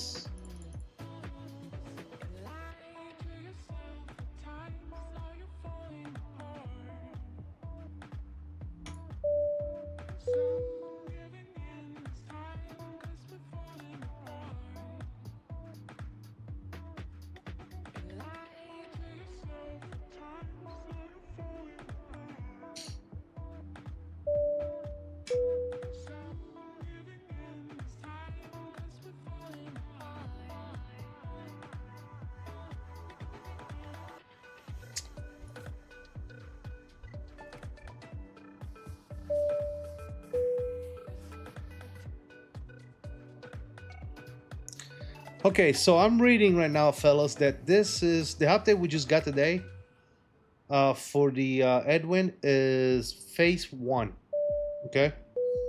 Shared previously new copy coming on Headwind blah blah this month. During it, we learned that it's fully new model or a full 330 cockpit, but it's vast improvement over the old for this first phase.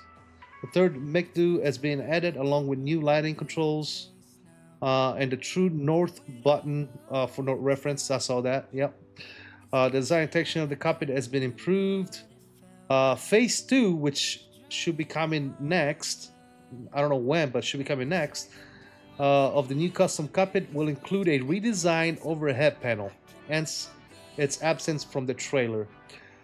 With system also being implemented when the overhead panel is ready.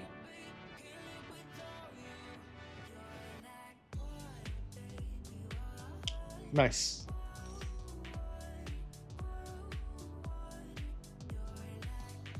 So this was phase 1. Phase 2 is still to be expected sometime, hopefully soon. They really didn't specify when, but we'll see.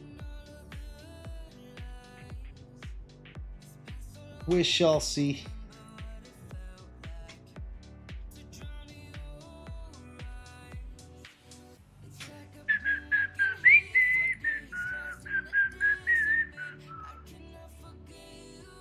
I cannot forget you.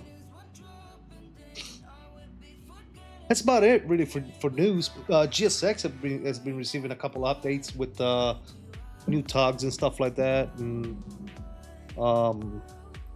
pushback options that you can choose when to start your engines now on the pushback. You know, all that good stuff, which I guess it's okay. It's good. But at the same time, it's like, yeah, whatever, right?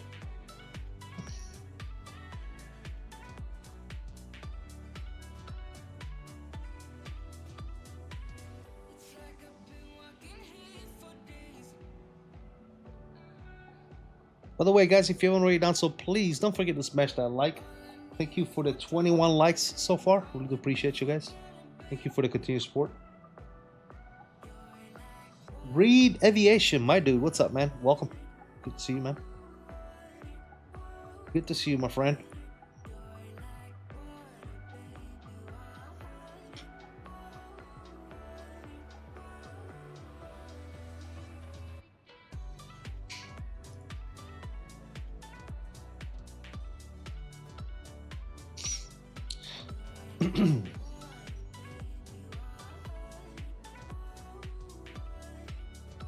Smash those likes, fellas. Let's get those likes up.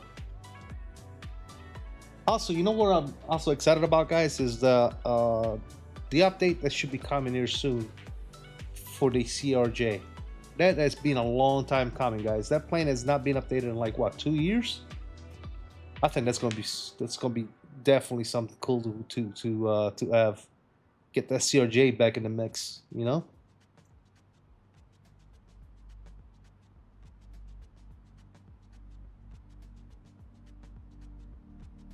Is this timed up with a real life flight? Yes, I took off and I will arrive at the same time as the real flight. The real flight took off at 5 p.m. so we did the same thing. We took off at 5 p.m.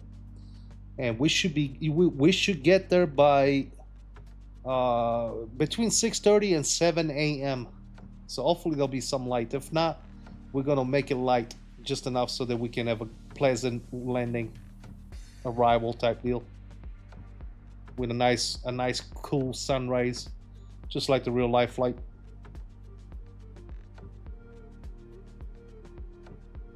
It's ironic that I'm doing this flight right now because I just dropped off my parents at the airport this morning, and they're flying to Italy. They're going back home for a few months, and they're actually flying Delta from Atlanta to Amsterdam. I probably should have done that flight now that I think about it, but I did not have. Let's see. Let me see if I can actually track him. What's the iCUE for Amsterdam? KTL.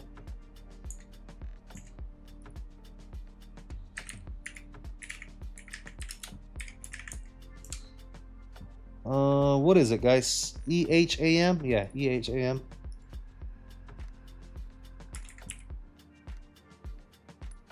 Let's see.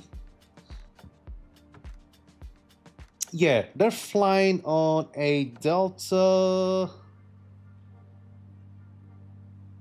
330-300. Is that right? Yeah.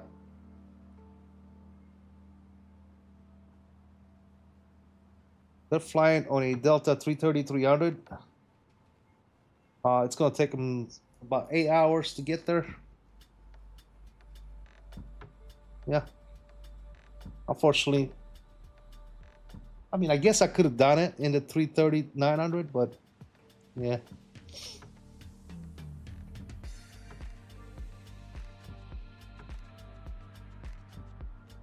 I also wanted to do Ita Airways.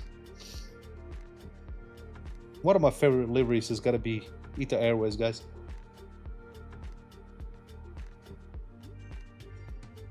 If not my favorite, you know what I mean?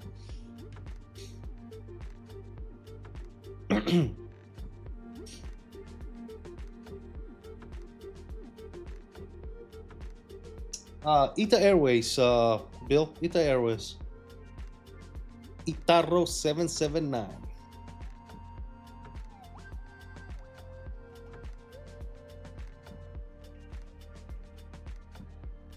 You got a lot of coffee? Yeah.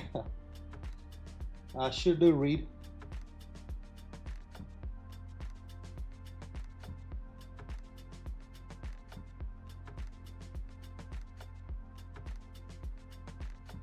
Guys, let's get those likes up. If you don't mind, please go ahead and smash that like if you haven't already done so. Appreciate you guys' support.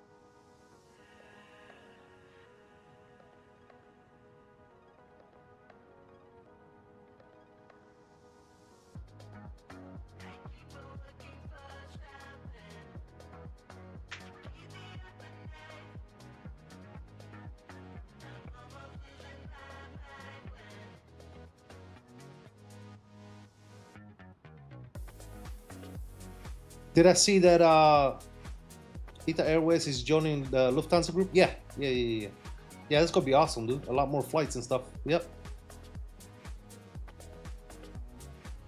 Yeah, it's not a bullshit airline, man.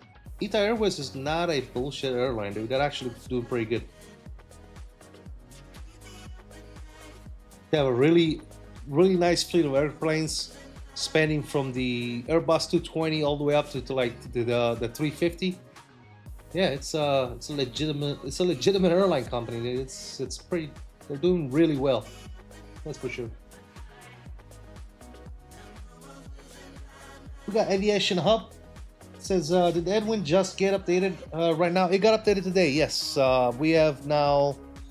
What you actually see in the screen right now is the update. So the glare shield, the MIP, the center pedestal.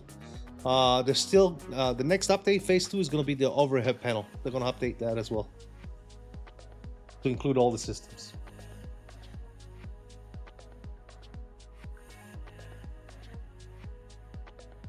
Jfoot, what's up, man?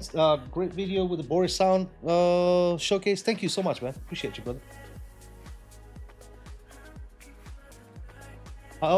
You expected them to join SkyTeam? I guess. Yeah, I mean, that would have made sense, I guess. Who's in SkyTeam? I think, isn't Lufthansa is in SkyTeam, isn't it? Lufthansa and Delta, I think. United, I think, is part of SkyTeam as well. No? I forget. I would have to look it up.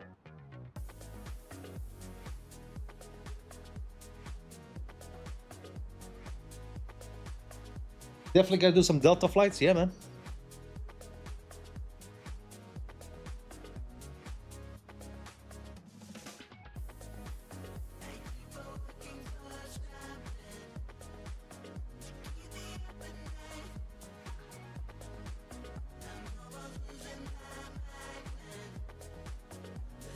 Have I seen the DC-9? Yes. I didn't think it was even worth mentioning in Flight Simmer about the DC-9. That's why I've never even talked about it.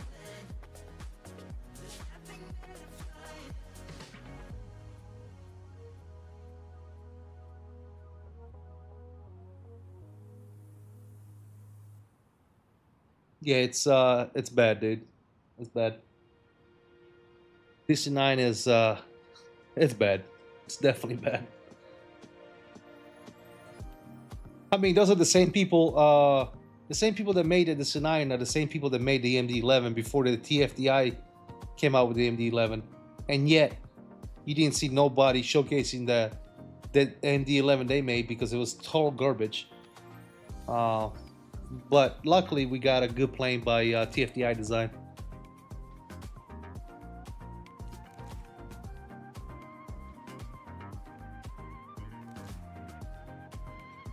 Alitalia was in Sky Team? Yeah.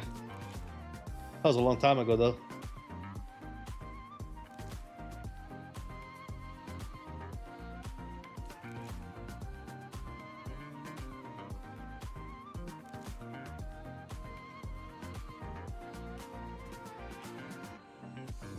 He seems to say many good things. Nah, it's horrendous, bro. I mean, if you want to buy it, go for it, dude. I would highly suggest you not buy the DC9. It's a complete piece of shit.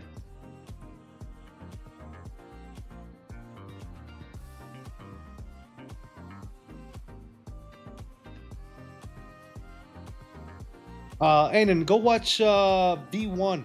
V1 streamed it a few days ago. Go watch his stream and you'll know what I mean, dude. It's complete garbage.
Guys, you know what I can't wait for?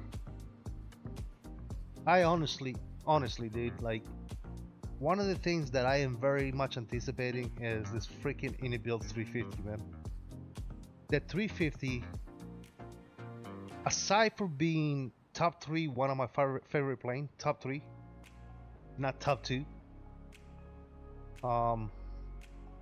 if not top 1, like 350 has always been one of my favorite planes, right? It's just gorgeous. It's such a gorgeous plane, dude. But I just can't wait to see that plane, man. I can't wait to see it in the sim. I think it's gonna be freaking amazing. Mr. Zep, what's up, dude?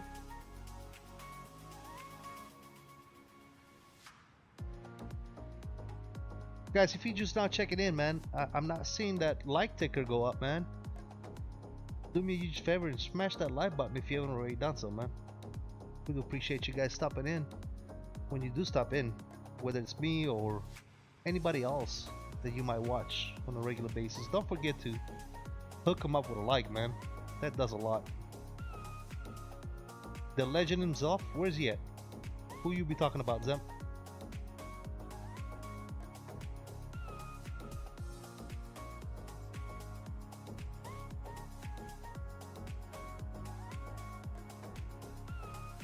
Me? I'm not a legend.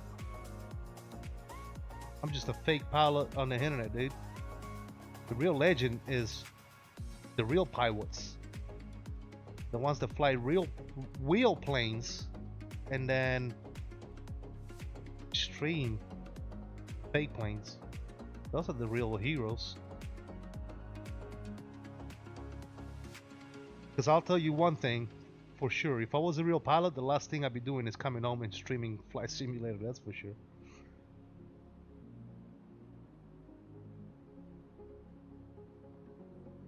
Kind of like, can you imagine like a truck driver coming home after driving for about 3 days,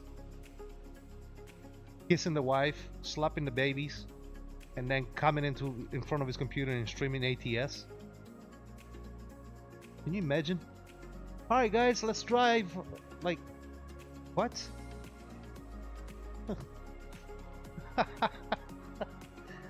Oh god, that would be hilarious. But I can appreciate one thing about real pilots that stream on Flight Simulator, right? I appreciate the knowledge they share. I appreciate the stuff they teach to us flight simmer, right? I do appreciate it. Even though I am terrible at actually, you know, watching them or learning, I'm horrible at that. Because I'm one of those people that I gotta do it, as well as not only, you know, I'm a do it learner, right? I actually gotta do it for me to learn it. If I just listen to something, it's just not gonna stick with me. So, yep. Hopefully the Indy 350 feels a bit more polished than the 320 and the 330. Well, JFoot, there's a lot of people out there talking, you know, saying, well, you know, the 320 and the 330 are really not that great of planes because of the fact that they are not pairware Indy build planes. They're freeware Indy build planes. To me, that's not justified. To me, if you put your name next to a plane, then it needs to be up to par, up to your standards, you know. And when we have planes from Indy builds like the 310, the 300, it's just like, what did you do with the 320 and 330, man? How did you mess them up so bad, dude? How did you, like, I don't know, dude. They just made a simple plane for the sim. That's it. They just made a basic plane for the sim instead of doing what any builds does best, which I think is good payware stuff, right? So I don't know. I agree and disagree at the same time, dude. I don't think they should have done that. They can't just chuck it up to an excuse. Well, those are not payware; they're free. Well, I get it, but it's still, you know, it's an Indy build product, dude. Indy build product should be to the same standards as any other Indy build products, right? I don't know, dude. I disagree with the thought process of some people, but at the same time, I can actually disagree to this, you know, agree to disagree type stuff, right? Because I can understand, hey, these planes were not payware, so enjoy what you got, right? But I don't know, dude. I don't know what to think about that. So back to your statement earlier, hopefully the 350 will be to the standards. I think the 350 will be to the Indy build standards because it's a payware product. They're gonna want money for it, so it's gonna be a good plane. It has to be a good plane. Yep. How did it feel on takeoff? It felt good, man. It felt heavy. It felt proper, I think. Let's be honest. It's not, again, this plane right here, this Headwind 330.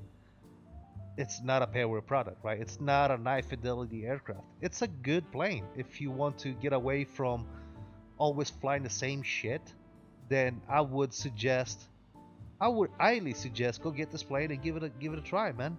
Because you know what? Even if you don't like it, even if you think it's the worst freaking plane in the world, you did not spend a dime for it, dude. You did not pay 1 cent for this plane. So give it a shot, man. Give it a try. I just can't see them nerfing the plane because they're freeware. Yeah, exactly. I don't know, dude. Like I said, I don't know what to think about that. Their whole thought process of, well, guys, come on. Yes, Indy builds made the plane, but it's freeware. That's why it's not good.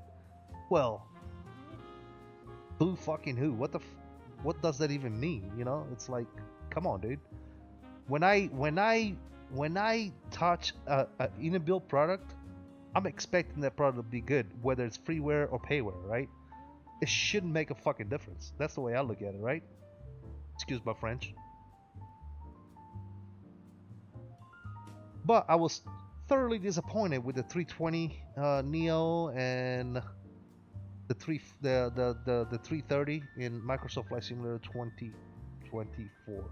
But then again, I was disappointed by the 737 Max. I was disappointed by the Beluga. I was disappointed by all those freaking planes, dude. I paid a bunch of money for that sim to get all those planes, and every single one of them suck. Every single one of them. I am actually hoping that the Muddy community is going to get a hold of those planes and make them better, you know? That's what I'm hoping for. I remember at the FLIGHTBEAM Expo last year, when Asobo showcased all this stuff to us, the 330, they're like, hey, the 330 is going to be in the sim, the 737 Max is going to be in the sim, and everybody was losing their minds. They're like, oh, wow. And they were like, you know, showcasing these things as if there were going to be some great planes. And then we get our hands on it, and it's nothing but garbage. You know what else is garbage, guys? We're stuck at 21 likes. What the hell, fellas? Come on. It's free, guys. I promise I will not charge you for a like. Go ahead and hit that like button for me, fellas. We've been stuck at 21 likes for the past freaking hour, bruh. Come on. Come on. Like Carl says, come on. Come on, come on. Anyways.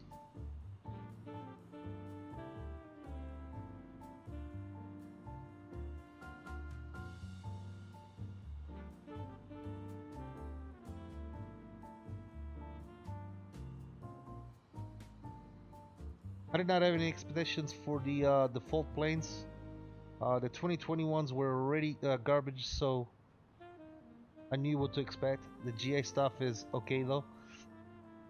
I had high expectations for everything about 2024, and that's probably the mistake, the number one mistake that I made. That I had high expectations for all that stuff, and the reason why I did that is because I figured that Asobo and Microsoft have been working on Microsoft Flight Simulator for the past, God, I don't know, for the past decade now with Microsoft 2020, because you gotta think, Microsoft 2020 did not just become Microsoft 2020 in 2020.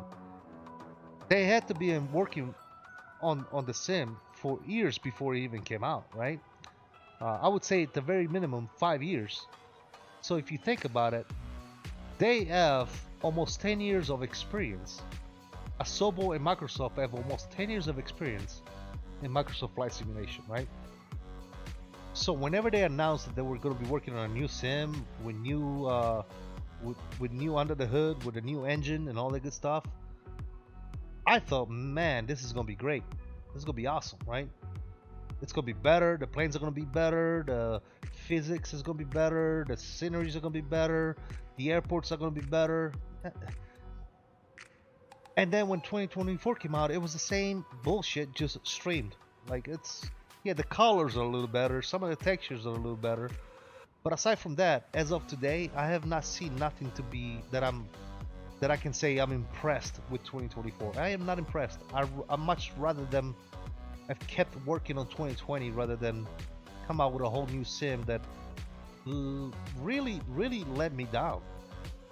Really let me down.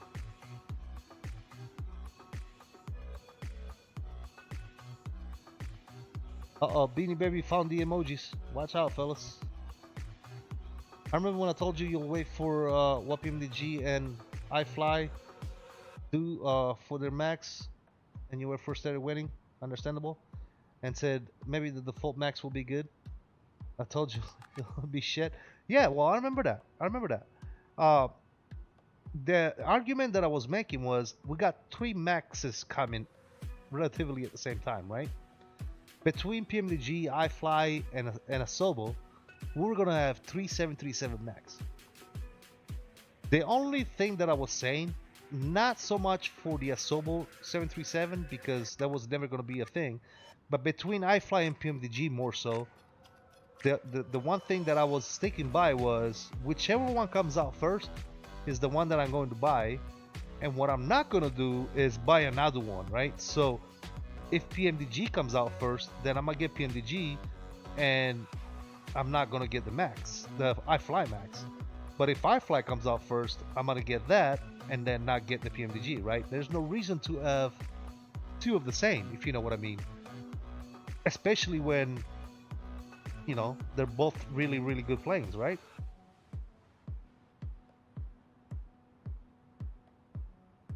So we can't do planes, never did. Yeah, but wasn't the plane done by somebody else? It wasn't done by Asobo, it was done by, who did the 737, guys? The Max. I forget. But yeah, it wasn't done by Asobo per se, it was done by somebody else.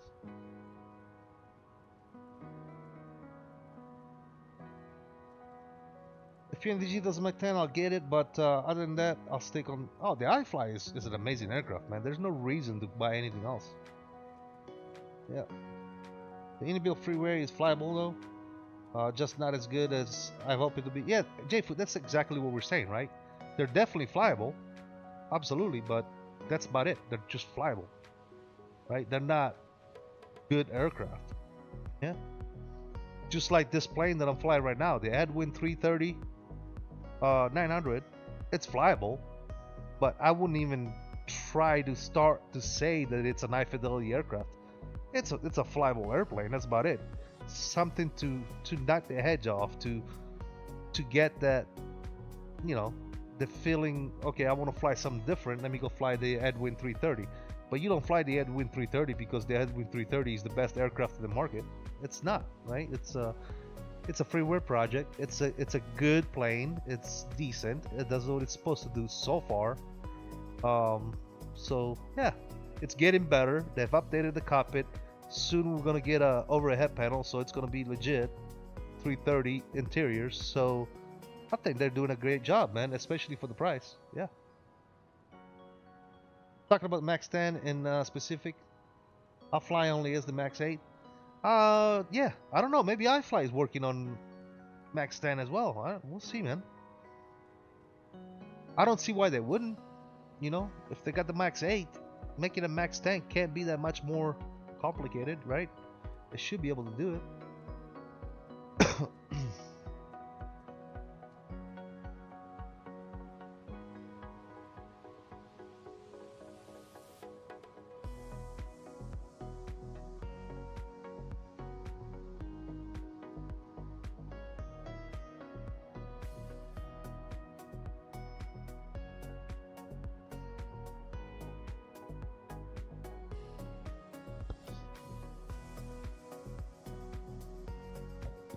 The Max 10 is not certified IRL?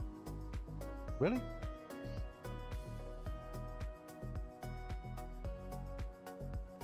I thought that was the 777X that's not certified yet.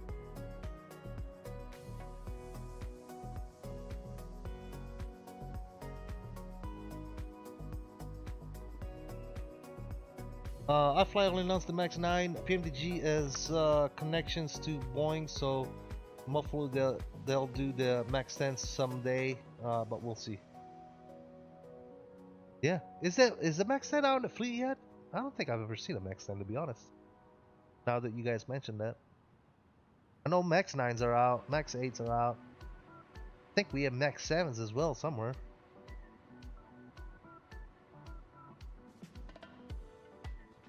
Oh, it's still in certification. Okay, yeah, all right, cool.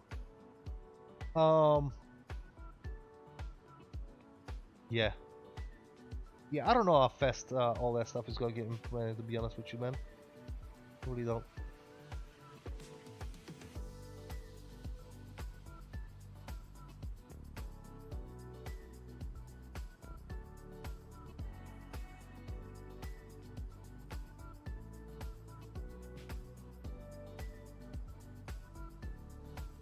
They got a lot of orders? Gotcha. Well, it's gonna get certified sooner or later, right? Same thing with the 777X. That's coming soon. 777X is gonna be a fantastic aircraft, guys. It's gonna be such a great freaking plane, dude. Max 7 is in certification still as well?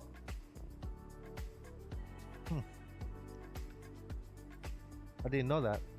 I don't follow that too much.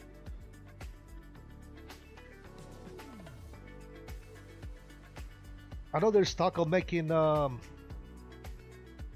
A330 cargo airplanes, making 330 cargos. Isn't there been talk about that to replace the 767s?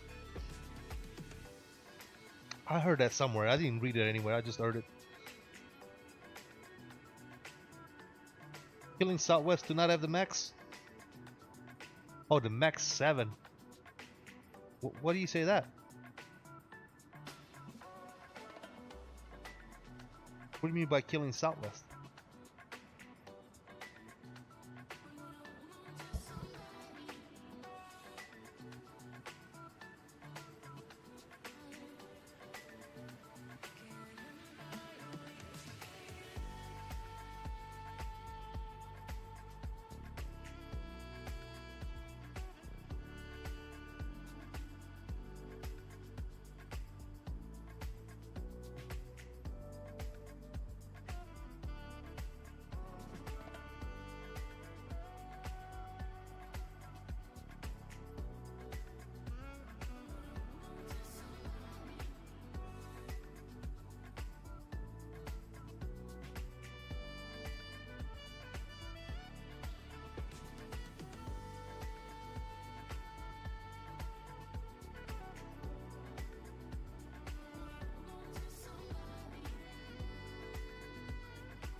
From what I understand, 700 are old, and the Max 8 is a bit too big to use on the 700 routes. That could be, yeah. Could be.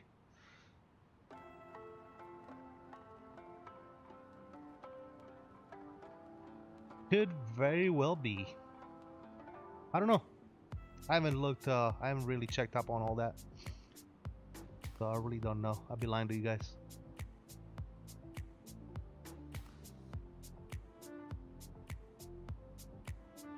But yeah, that'd be nice. That'd be nice to see, you know, the Max 7s, Max 9s, Max 10s in the sim. Same thing with the 777X. As soon as it comes out, that'd be nice to see that in the sim. You know, instead we got developers making DC9s and shit. Who cares about a DC9? Who, like, what the? Who even flies a DC9? I don't even. It's a museum fucking aircraft, dude. Why are these people making museum airplanes, dude? Like, make the modern stuff. That's what people like, right? You know? Even in, like, DCS, people don't want to fly a freaking P-51 and go to war. They want to fly the F-35s. They want to fly the modern, the super jets, right? They want to fly all that crap. They don't want to fly old planes and shit. Like, who cares, dude? Give me the new stuff, man. That's what I want. I want stuff that's pertinent to today, right? When I fly a plane in a Microsoft Flight Simulator, I want to be able to go outside, look up in the sky and be like, hey, look, that's the plane I just flew. The 737-8 Max. Or, look, that's a 350. I fly that in the sim. I want to relate to the stuff that I fly in the sim. I want to relate in real life, right? I don't care about flying DC-9 and Factor 28 or whatever the freak people are making nowadays. You know? Is it cool once in a while to get in an old warplane or an old airliner? Yes, once in a while, like once every 6 months for crying out loud. But you know, on a normal basis, I want to be able to fly stuff that's real, like today, right? Well, I look at it. Been taking a break from Microsoft Flight Sim.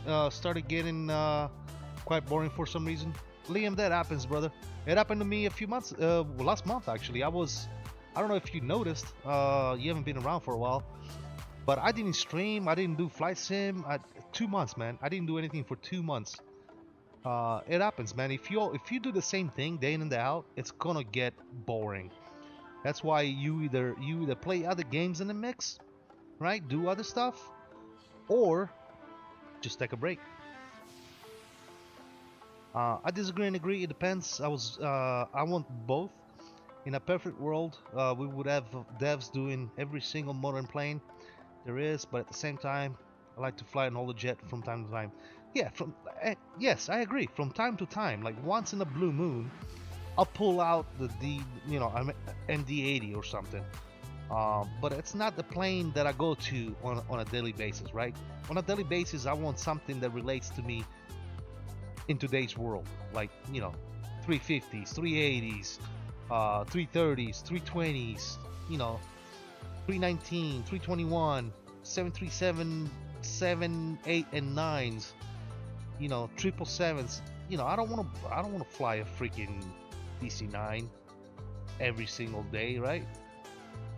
I want stuff that relates to today's world because I like to do real world routes and stuff like that, right? I don't want to do like, oh, this plane used to fly in the 60s. I don't care about that, dude. I really don't.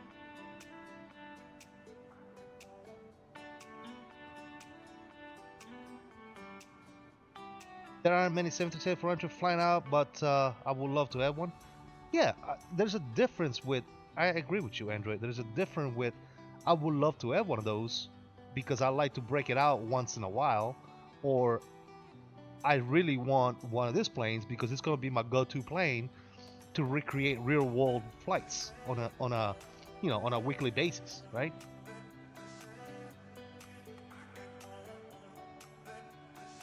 But yeah, no, I agree with you.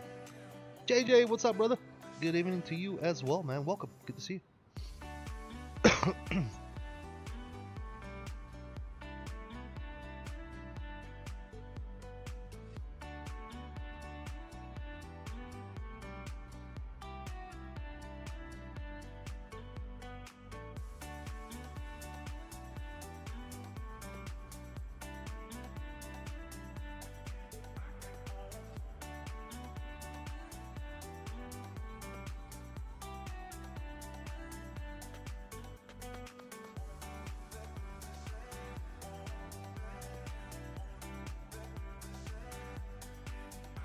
By the way, guys, if you're just now checking in, please continue to smash those likes. Let's get those likes up.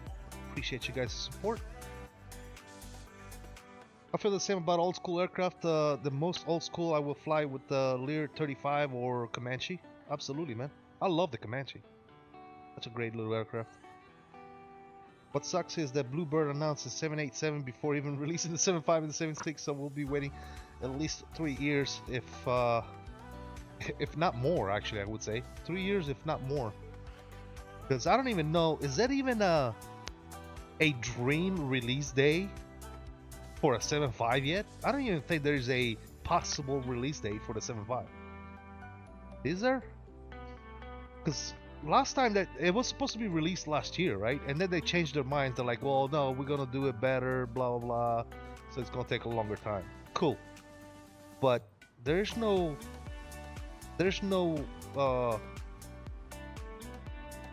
release date, is there?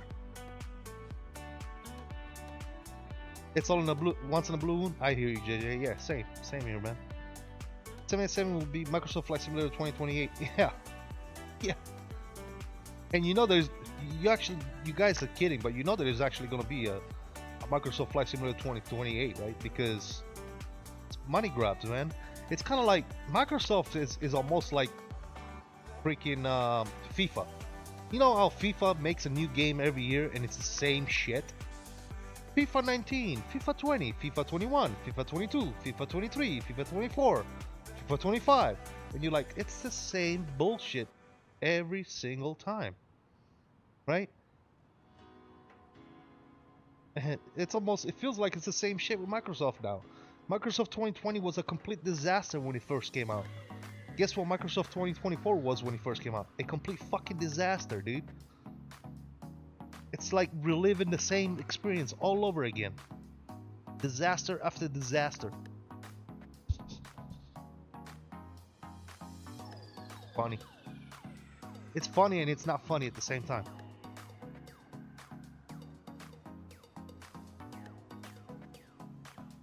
Expect the 7.5 at the end of this year, man.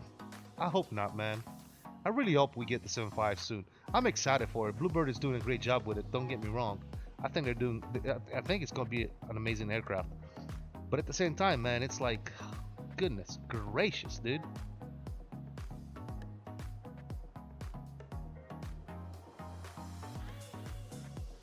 End of Q1, beginning of Q2 for the 7.5, if I'm not mistaken. Well, that's not the end of the year. I think I heard it from the Canadian. Who, Captain Canada?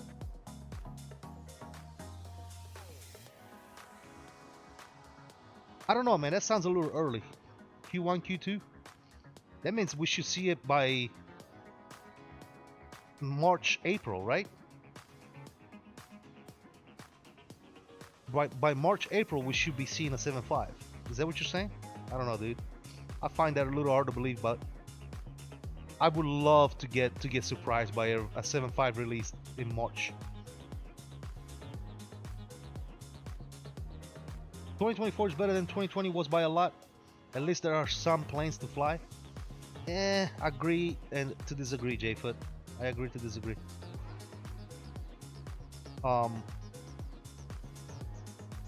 With all the experience that Subway and Microsoft have had with 2020, 2024 should not have been in that condition when it was released. Absolutely not. There's no excuse for that.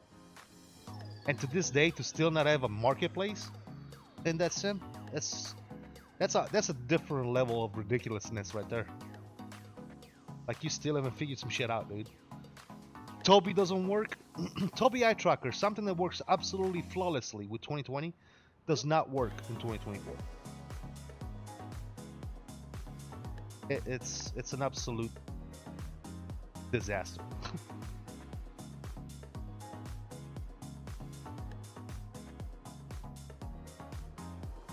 Yeah, but they also said end of last year. Yeah, for sure. I heard May. Well, May is not. Okay, I guess May is really, it's not the beginning of Q2. May is middle of Q2, but all right. Beginning of Q2, end of Q1, beginning of Q2 is March, April. Right? May is already well into Q2. Right? But what do I know? I won't expect shit. I'll be happy when it's here. It's my favorite airliner. Yeah, it's definitely a great plane. By the time, you know what sucks, Andrea, is by the time we get the 7.5, it's probably gonna be phased out of the industry. It's not gonna be flying anymore. That's gonna suck.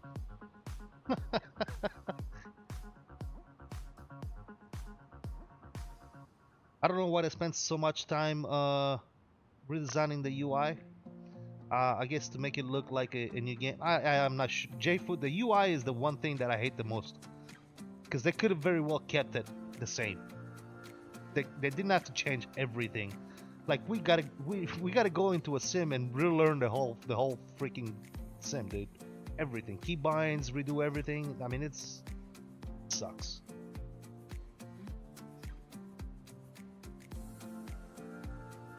Canada knows the release dates. Is there a couple of convos with Bluebird about it? Okay, gotcha. Yeah, I don't know. I would prefer no release date and just give it to us. I don't know. The UI is kind of lagging compared to 2024. Yeah, that's the thing, Andre. I don't understand how they go from having something that works really, really good. I think the UI in 2020 works very well, dude. How do you go from having something that works to having something that's so freaking shitty, dude? How do you do that? Like, how do you go backwards, right? With the new sim, how is it that you go backwards? Like, I don't understand that shit. Like, you gotta switch between controls to make shit work. It's so stupid, dude. Like, how does that even happen? You know? And like I said, simple stuff like TOBII. TOBII eye tracker works absolutely flawlessly in 2020. 2024, nothing, dude. It crashes the sim. Like, I haven't tried it lately, but last time I tried it, it literally crashes the sim.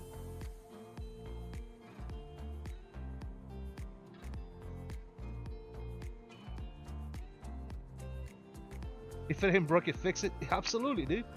I mean, That's one of the best phrases ever to exist. If it's not broken, don't fix it. 2020 was not broken. There was no reason to come out with a new sim. I think they should have just kept on improving 2020 for the next 4 years and then come out with a new sim in 2028. But they gotta make money, right? I think that's all it was. They gotta make money, dude. It's all a money situation, right? They gotta make money. So the best way to make money is let's make a new sim and charge these people $150, $200, $300 for a new sim rather than, you know, just upgrading the current sim that we already have without any sort of income, right?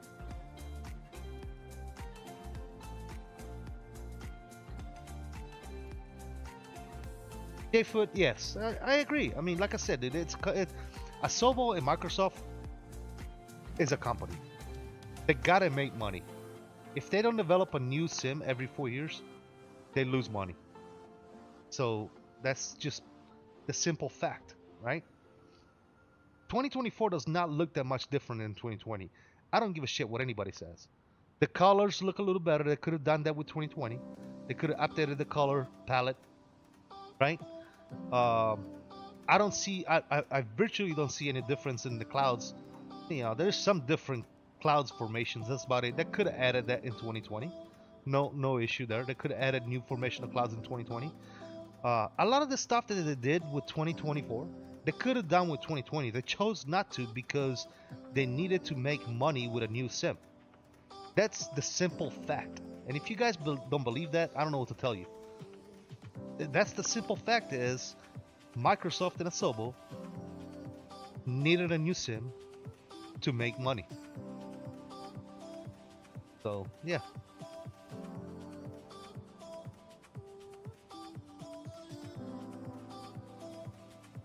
An expansion pack, Andrew, like you said, would not have been as profitable as a whole new sim. Keep that in mind. Because an expansion pack would have been what? $50 for an expansion pack?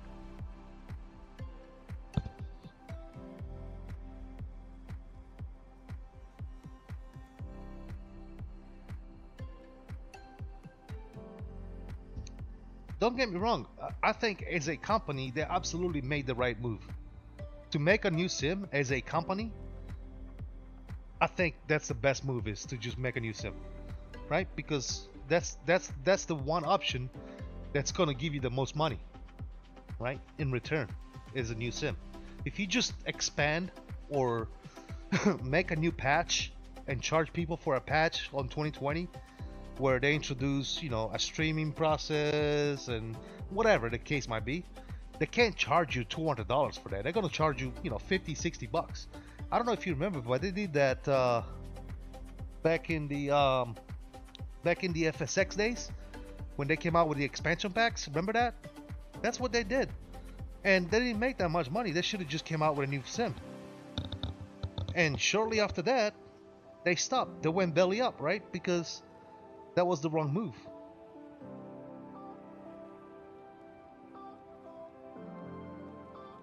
But again, it is what it is at this point. Not even worth bitching about it, right? This is what we got. The one thing I don't like about 2020 and 2024 is the fact that if Microsoft tomorrow, guys, if Microsoft and Asobo decides we're not doing this no more, we're gonna shut down the servers, we cannot fly 2020 and 2024 anymore. Done. It's a paperweight. You can't even load it without a server, right? They have the monopoly on that. So if they decide to turn the switches off tomorrow, then we have a very expensive game that we cannot play. How does that make you feel? You know?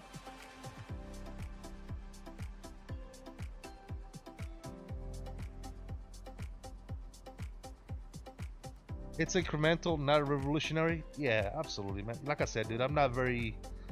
I thought I was going to be pleasantly surprised and very, very freaking happy about 2024, but I'm not. I'm really not. So, I don't know, dude. I don't know.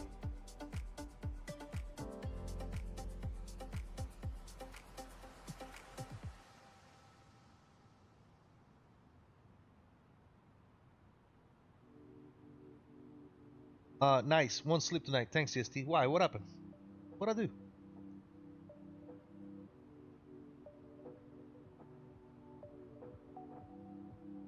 Oh, you talk about the server thing? Yeah. The server thing is a risk we're all taking. A lot of money flushed down the drain. Absolutely, man. That's just what it is, though. Think about it, guys. It's all, even 2020, it's always been that way, right? 2020 relies on the server. If they shut down the servers tomorrow, we don't have a Microsoft Flight Simulator anymore. 2020 or 2024. You know, we all gotta go back to X-Plane. How's that gonna feel? Well, I guess we gotta X-Plane, right?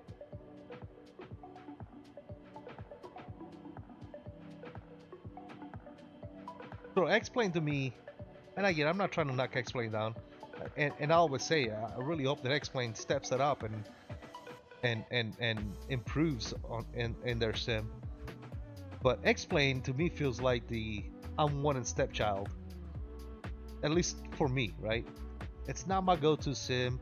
I don't even have it installed on my machine anymore. I completely uninstalled it and deleted everything, even after all that money I spent on that sim.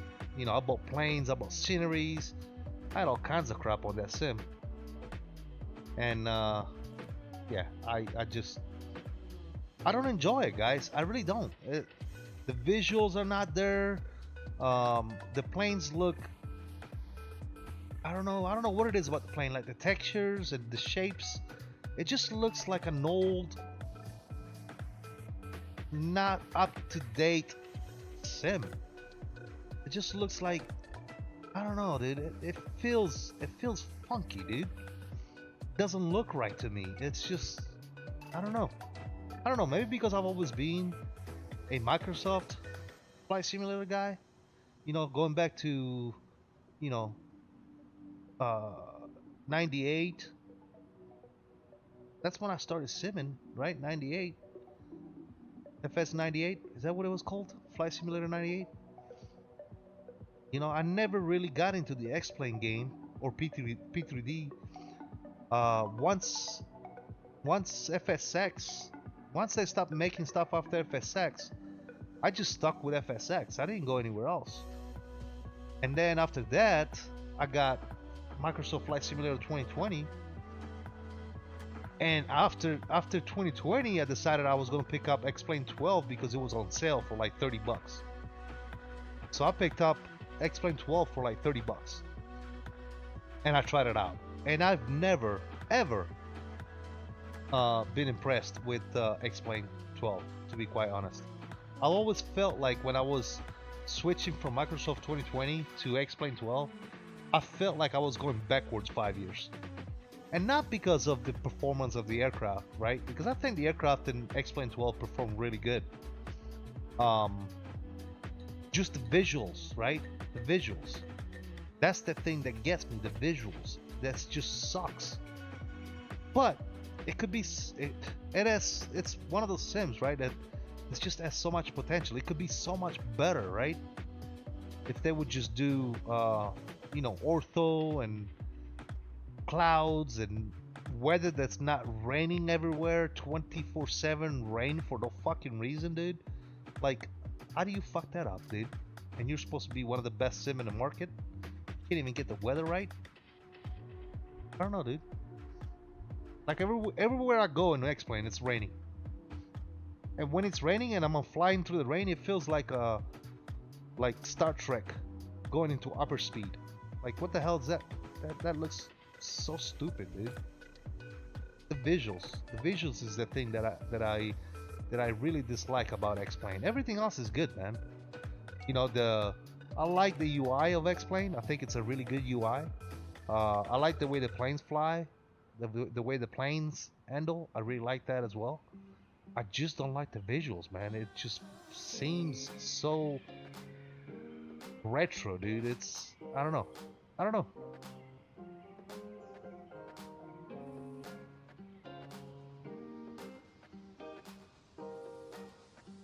Android 2020 has an offline mode, but that just turns off photogrammetry, right? The thing is, if the servers are shut down, when you launch the sim, you cannot launch it because the very first thing that the sim does, it checks for updates. If it can't talk to the servers, the sim will not launch.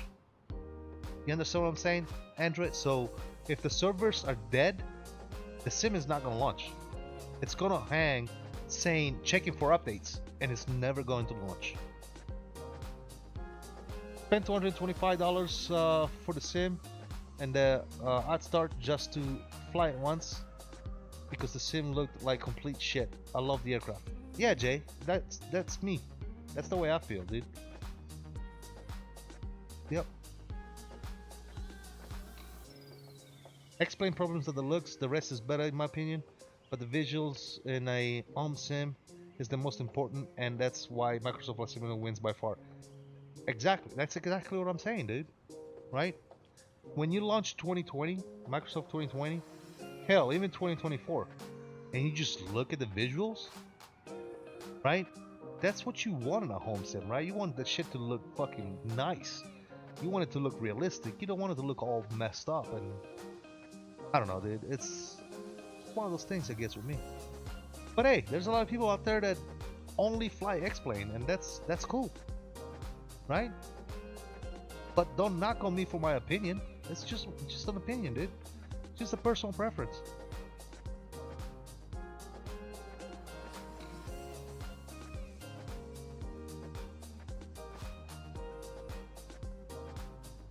I agree, Android. The UI in X-Plane is absolutely fantastic, dude. The things that you can do with like control assignments, I think Microsoft should take notes from X-Plane when it comes to UI, when it comes to replay tool. I think they should definitely take notes from X-Plane. Everything else, I think Microsoft is well, I would say that the flight model as well. I think the flight model in X-Plane is much better as well. But everything else, I think Microsoft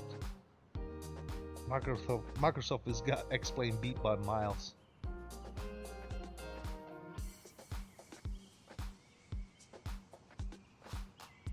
They tried to copy X-Plane Easy UI and failed miserably. But that's the thing though, the UI of Microsoft 2020 doesn't even look close to X-Plane. So if they were trying to copy X-Plane's UI, they were looking at something different, because I don't know what the hell they were looking for. That does not look like no X-Plane UI, dude. X-Plane UI is absolutely fantastic. Love it. Simple, easy to use, very intuitive.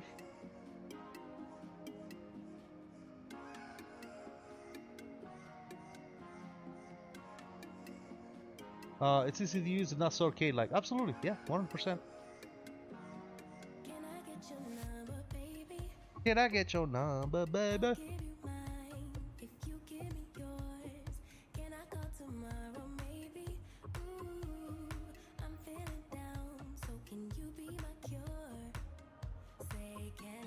Can I get yours? Can I?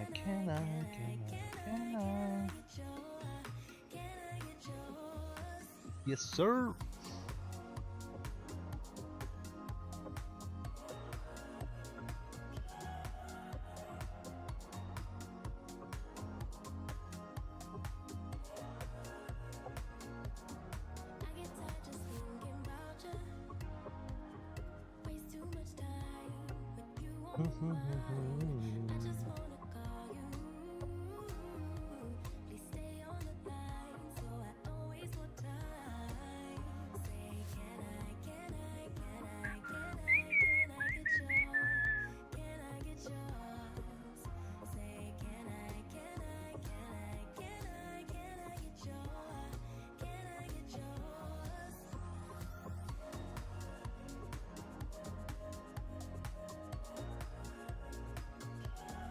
We're gonna face the fact that the sim wasn't made for us. It was made for the 90% base of casual simmer Xbox gamer. Yeah, I can probably agree with that. I was hoping that they would meet both the gamer and the simmer aspect when they develop a new sim, but I don't think they did. I don't think they did. Hopefully, we'll come. The developers, third-party developers, will come around and make it better for us simmers. But we'll see, man. Only time will tell. I agree, Jay. Microsoft seems to focus where the marketplace money is, and that Xbox and casual mostly. Well, yeah. I mean, again, guys, they're doing it to make money. They're not doing it to please the flight simmer. They're doing it to make money. You know, that's why it's on Xbox and Xbox Live, and you know, you can get the game on Xbox Pass and all that bullshit. Because they're looking for kids to want to fly planes on the console. Oh, look at me! I'm gonna go fly this plane. Look, mommy, I'm flying the plane. You know, and that's what it's about, dude. In a way, I think it's cool shit because those little kids that start out on Xbox are potentially gonna be flight simmers with a PC, you know, in 5 years, right? So I think that's cool. That just makes the flight sim community that much bigger, right? But then again, you do have a lot of people that just treat it like a game, which at the end of the day, one thing that us flight simmer fail to realize, it's a fucking game, right? I know we don't want to call it that, but it's a game. You know, everybody that looks at Flight Simulator, the first thing they say is, "Oh, that's a cool game." It's a game. And you know when it became a game? It became a game when you can play it on Xbox. When it was not available in a console, it used to be a flight simulator, right? It was a very niche hobby for those people that are, for those aviation enthusiasts, real pilots and aviation enthusiasts that wanted a flight simulator, right? That's what it was. That's what it was, right? I remember back in the days, man, when I used to be big on it as well. You know, not many people. You didn't see many little kids trying to fly in flight simulator, right? It was a tight, small niche community, and for the most part, it was all aviation enthusiasts and flight simmers, right? Now it's almost reversed. It's a bunch of people playing the game, right? They just want to play. They're like, ooh, I want to fly this. You know, they'll come on YouTube and they'll see, like, you know, Captain Canada, and they're like, ooh, I want to do that, right? That's what they're doing. I'm not gonna sit here and tell you guys that they look at me because I suck. I mean, I'm streaming here all day long. I got 9 people watching. Can't get no worse than that. But they're definitely watching people like Captain Canada and Owls, you know, and they're like, oh, I want to do that, you know. And Owls, God bless his heart, right? Owls is a great kid, but at the same time, Owls is the same person that's attracting all the little milkers that fly behind him, right? He's got a bunch of kids fucking, you know, raising hell, and, you know, hell, one of my moderators is one of the main contributors. You know, Major Mark is over there fucking with his Chinese accent and shit on VATSIM, you know. It's funny, you know, but at the same time, it's like, bruh, you know, that's the kind of shit we should not be doing on VATSIM, right? Is, you know, childish bullshit. But hey, I'm not gonna tell him to stop. It's none of my fucking business, man. You know, if he wants to go on VATSIM and he wants to act like a nut job and do all that shit, I'll laugh at it, dude. I'm gonna laugh with the rest of them. But it's none of my business, dude. I don't care. I'm not a VATSIM. I'm not the VATSIM police. You know, I'm not a supervisor on VATSIM. I don't give a shit.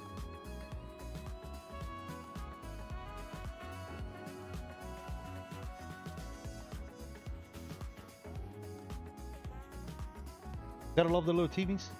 Yeah. Look, I do not like them and I do not dislike them at the same time. I really don't care.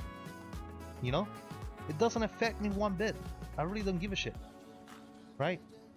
So like I said, you know, if Mark wants to go on VATSIM and he wants to fucking, you know, follow kids around and, you know, do his little Chinese accent or whatever, it's funny, it's hilarious. At the same time, it's not something that I will fucking do. right?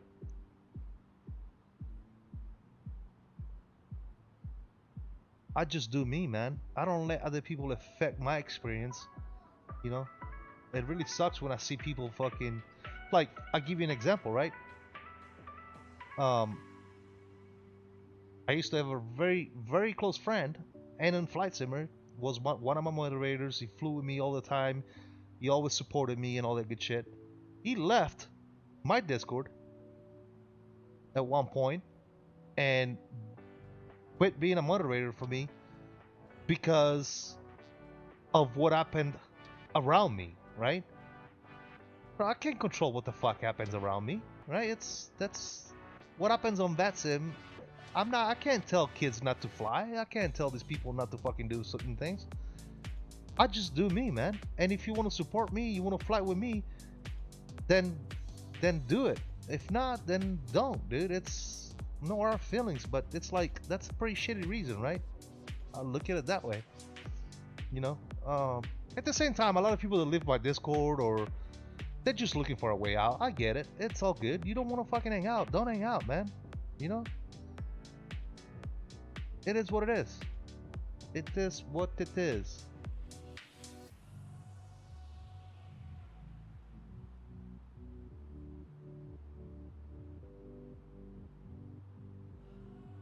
It is what it is. Same here. I fly, mind my own business, and enjoy life, and that's it. Absolutely, man. Absolutely.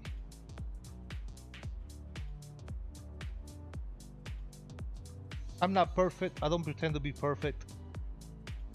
And at the same time, I don't expect other people to be perfect. So, do you?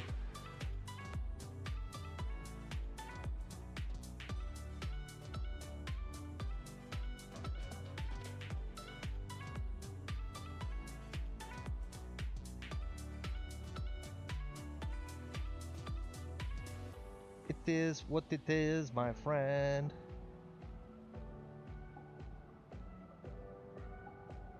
$27 likes. Holy smokes, dude. This is one of the worst streams ever. But anyway, we're doing great. We're doing fantastic. 3 hours and 54 minutes, fellas. We're actually making great time, guys. Great time.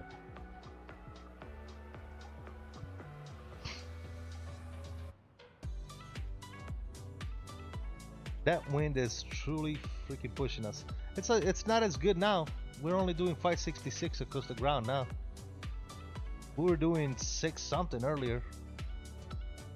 So it's definitely slowed down.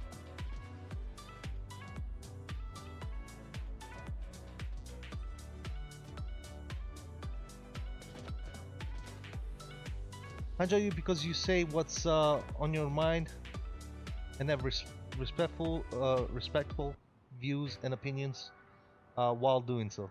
Well, I appreciate that, Jay. Thank you so much, brother. A lot of people don't like me because of that, man. A lot of people hate me because I have no filter, right? I am unable to bullshit you. If I say something, it's either because I truly believe it, or it's because that's just the way I feel, right? I'm not saying that I'm right. I'm not saying that I'm right. Like, if I say something and I might be wrong, it's because I truly believe that I'm right, right? And if you correct me and you're able to show me the right way or the right thing that I was, you know, that I was wrong about, then I will definitely acknowledge the fact that I made a mistake, right? I do.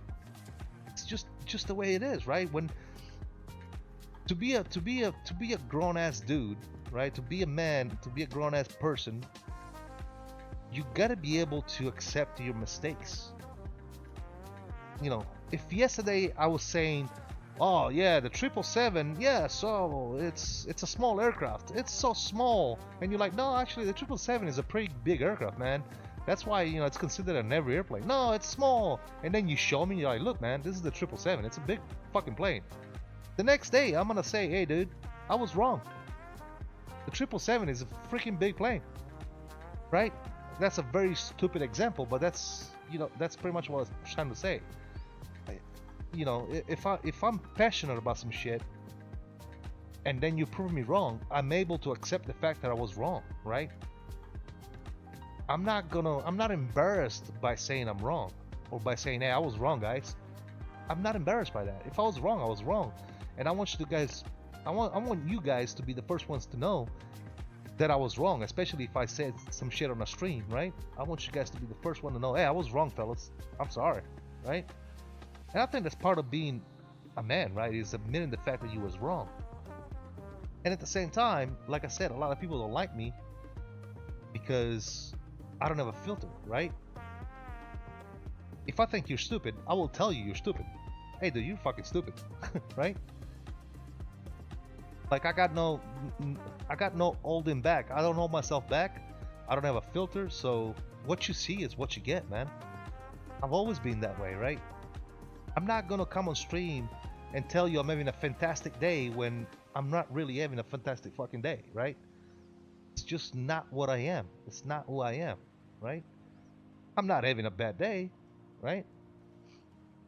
And if I was having a bad day, I surely would not be streaming, right? But that's besides the point. I'm not gonna stream and be like, guys, I had such a fucking horrible day today. Why would I want to portray that to you guys, right?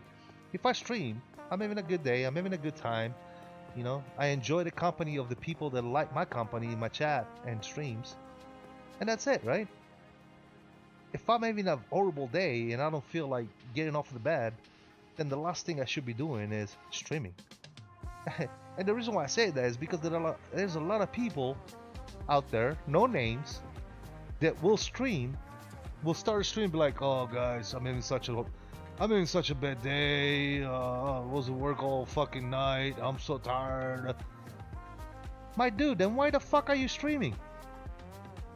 If you're having such a bad day and you don't feel good and you had a long day at work, why in the hell are you streaming, bro?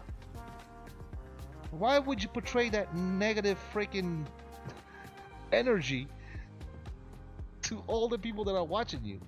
Don't fucking stream, my dude. You know? No names. But anyways, this is just my opinion, right? Don't fucking shit me for it. Filterless, guys. Filterless. I'm telling you. I just love that I'll be flying fake planes around. Wouldn't change it for nothing else. Absolutely, man. I like to throw other games in the mix, and I've been saying that for a month now. That I want to throw other games in the mix because I don't want flight simming to get old, right? And that's the thing. When you do something day in and day out, it's bound to get old, right? It's bound to get boring. It's like repetitive, right? Would you guys like to eat spaghetti and meatballs every single day of your life and nothing else? Just, hey, what's for breakfast? Oh, we got spaghetti and meatballs. All right, what are we doing for lunch? Spaghetti and meatballs. All right, what about dinner? Spaghetti and meatballs. Sleep, wake up, rinse and repeat. Right? Every single day of your life. Wouldn't you get like tired of spaghetti and meatballs? I know I would.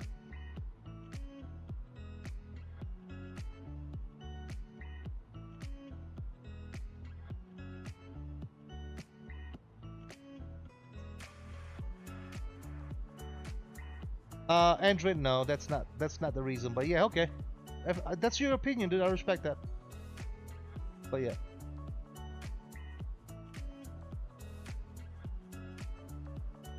Don't disrespect spaghetti and meatballs.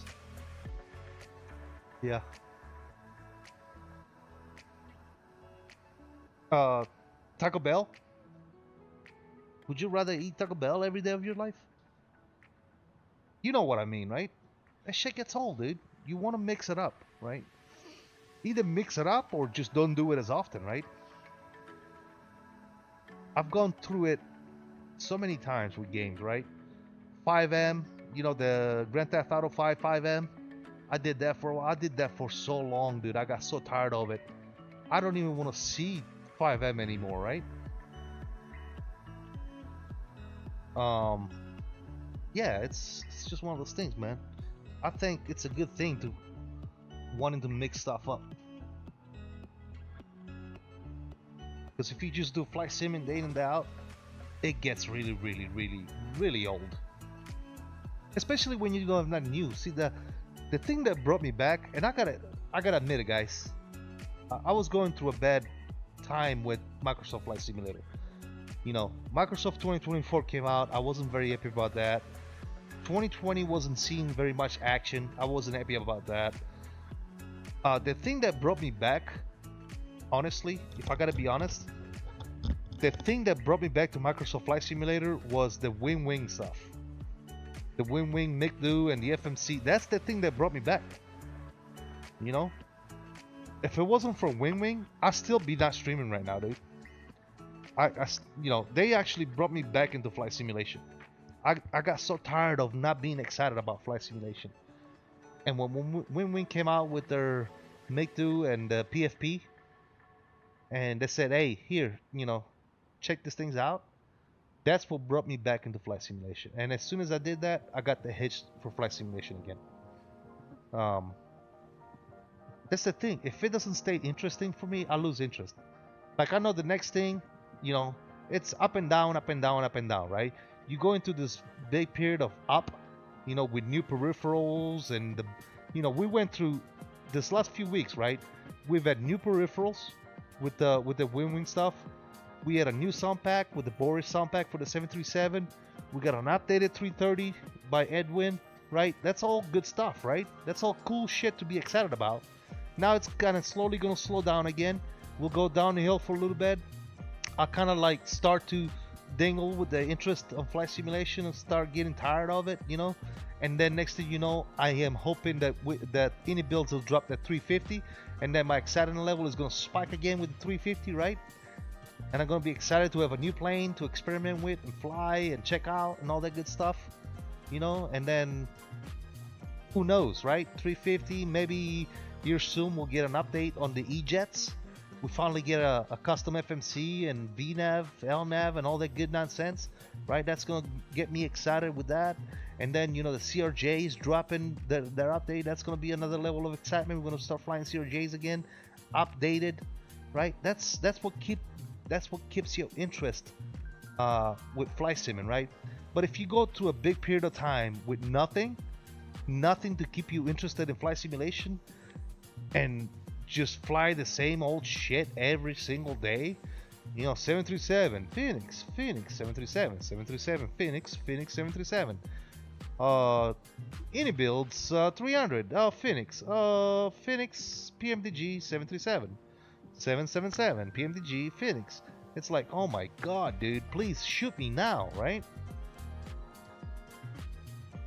Does the wing combo work with the Headwind? No, it does not.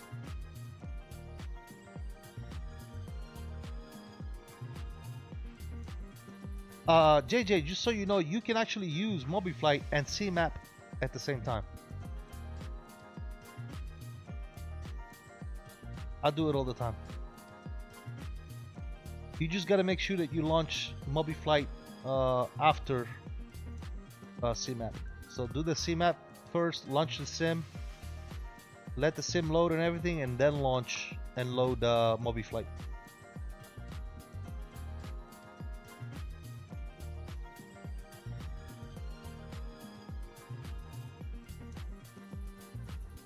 The eject update is coming, Flight Simulator 2032 at the earliest, for an upgrade charge. Didn't realize text was no problem, Jay. Yeah. I use MobiFlight. For example, the other day I was flying the PMDG 737, and I was using the PFP by WinWing with the CMAP Pro, and I was using the FCU and the EFIS by WinWing with a MobiFlight profile to make it work with the 737. So yeah, you can absolutely use both at the same time. But why do you need CMAP Pro running for your pedals? Like right now, for example, I don't have CMAP Pro running at all, and I'm still using my Orion pedals by WinWing. Why do you need the CMAP Pro running for the pedals, JJ? Is that something that I don't know?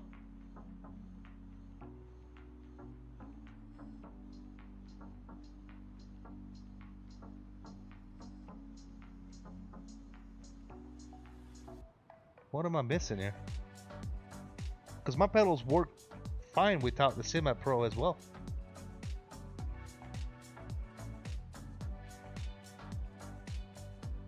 Matter of fact, I didn't really notice a difference between using my pedals with the Simat Pro running and without.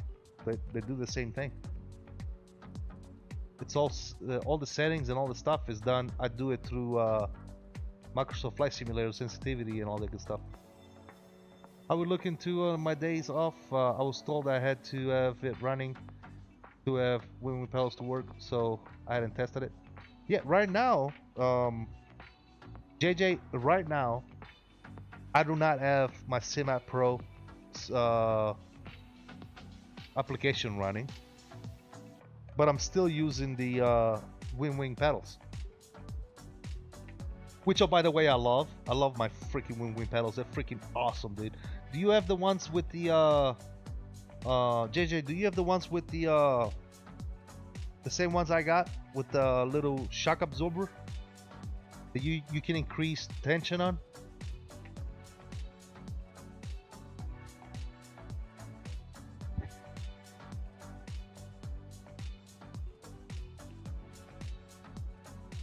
The dampener, yes, the dampener. I love those pedals, dude. My sensitivities, I would have to look. I don't want to pause the sim right now because I have I have traffic right behind me, dude. I have a 777 freighter right behind me, so I really can't pause the settings. But remind me, shoot me a DM on Discord so that I remember, and then after the stream I'll just copy snip the a picture of my settings for the routers and I'll send them to you.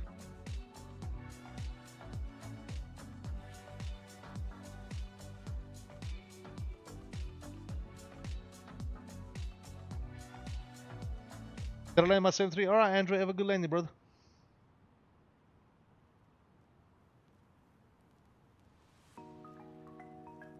Yeah, Jay, just send me a DM so I remember. Otherwise, I'll forget. I don't want you to think that I'm not trying to help you out. I just forget shit, dude. So just send me a DM. That way I know.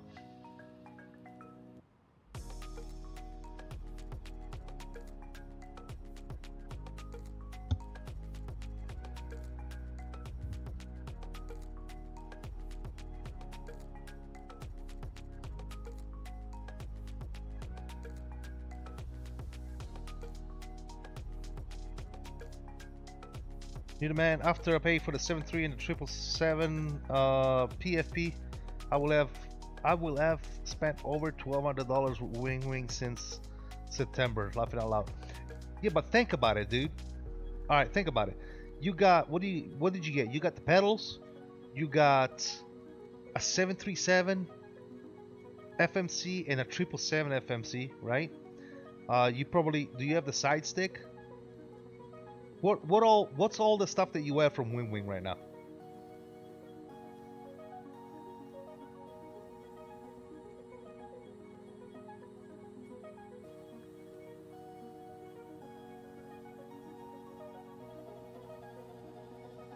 Oh, easily. It would easily have costed over $3K with the big brands. Absolutely. But I'm assuming you got what? Do you have the side stick, wing as well? Like how much wing stuff do you have?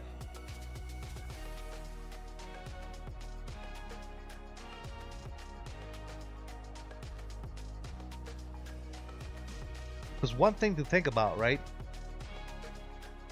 Just by buying a Thrustmaster pendulum pedals and a yoke. Right, you're looking at what, $600 for the pedals and almost $500 for the yoke. There is $1,100 there just for routers and a yoke from Thrustmaster. With $1,200 from Wing, you got the router, the side stick, the FCU, the full FCU combo, which includes the EFIS, right? And then you got the 777 FMC, the 737 FMC, and sounds like you got the MICDO as well. So you got like all that stuff for the same price that you would have spent to buy a set of pedals and a freaking yoke from Thrustmaster. Insane, right? Insane.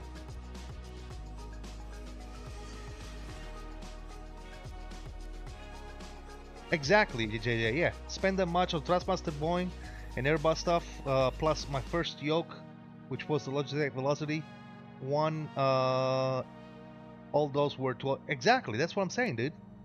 That's what I'm saying. So the value versus price with Wing, it's absolutely there, man. It's absolutely worth it, right?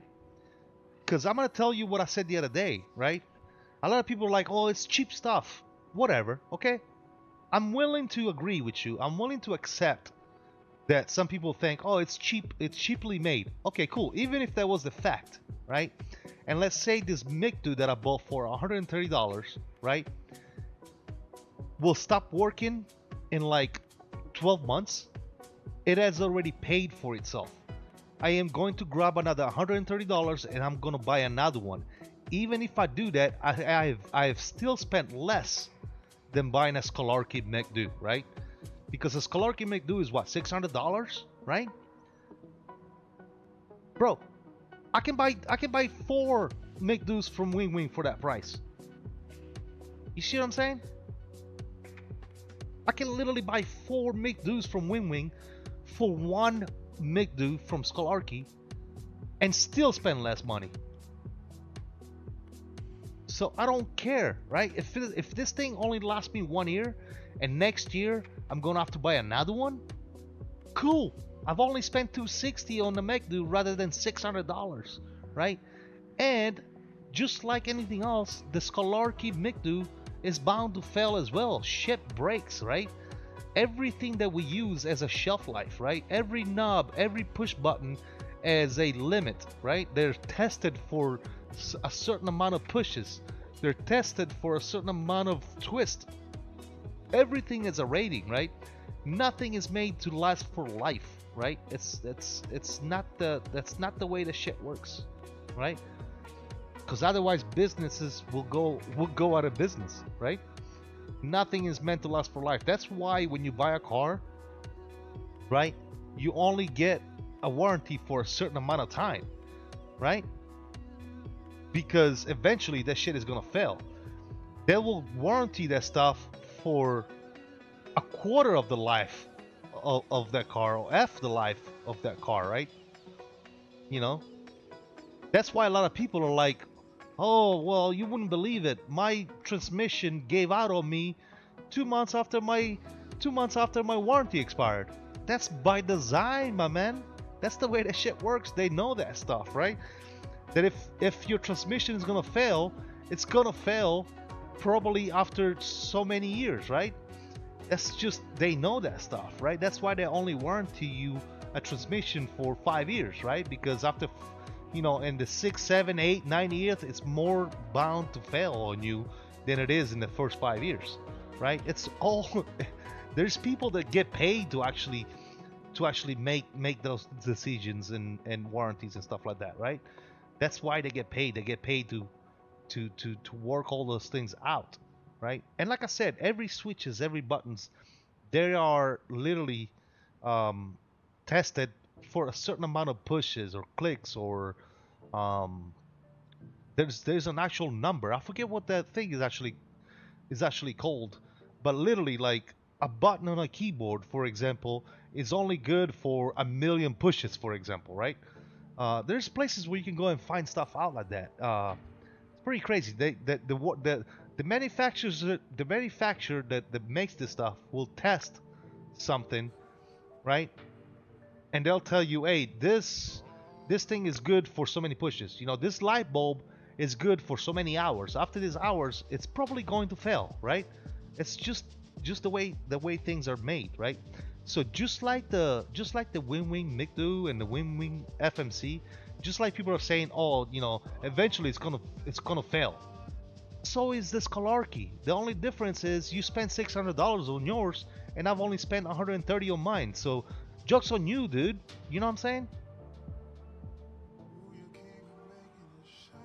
The Ethernet looks up is the killer for me on this Calarchy MiG. I'm already running a 20-foot cord for my PC to run 2024 smoothly because my Wi-Fi sucks.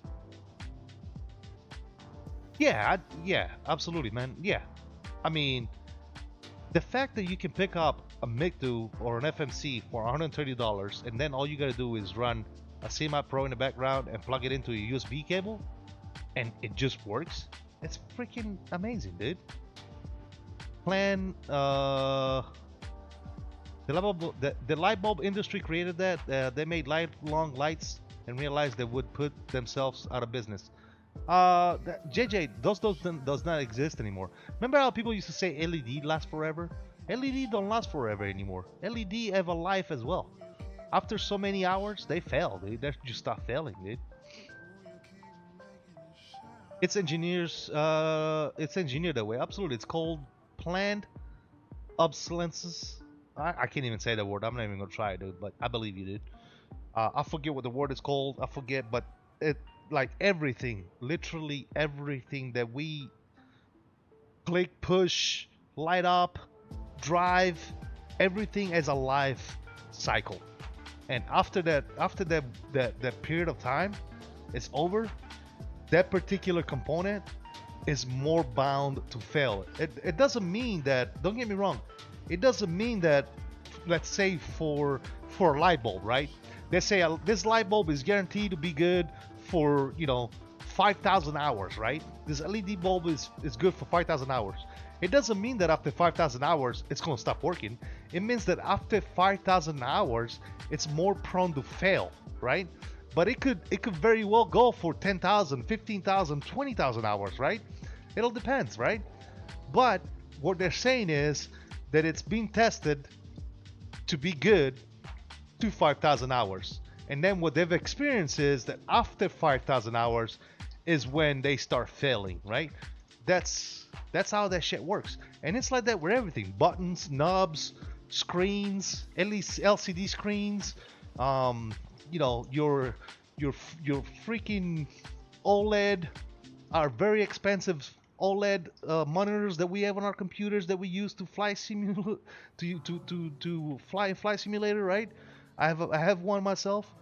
All those things have a life cycle, man. All those things are bound to fail at a certain point. They're not going to last forever, right?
Sorry guys, had a phone call, my bad.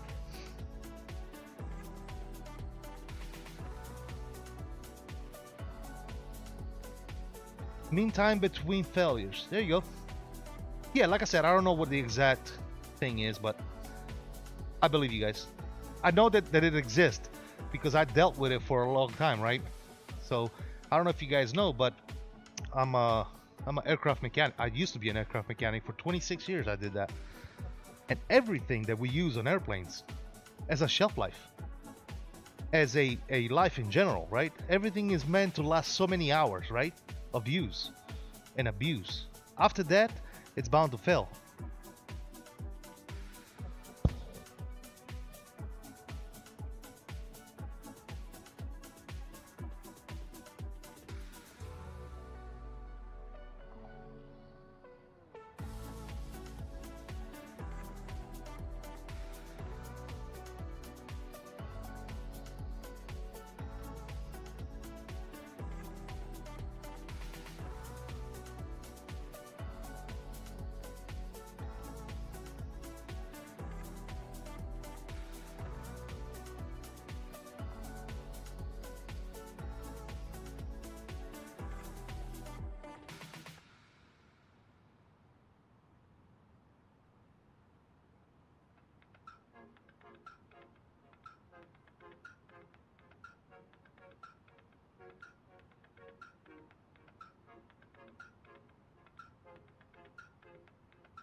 So for the first 4 years of my career, I worked on S3s, Vikings.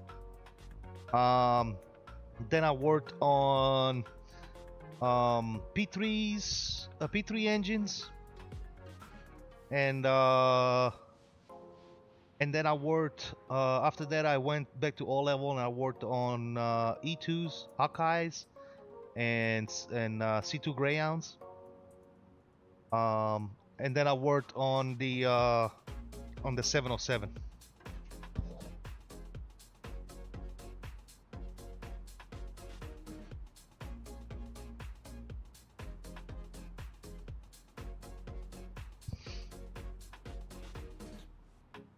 Yeah, my last tour in the military, I worked on the Boeing 707.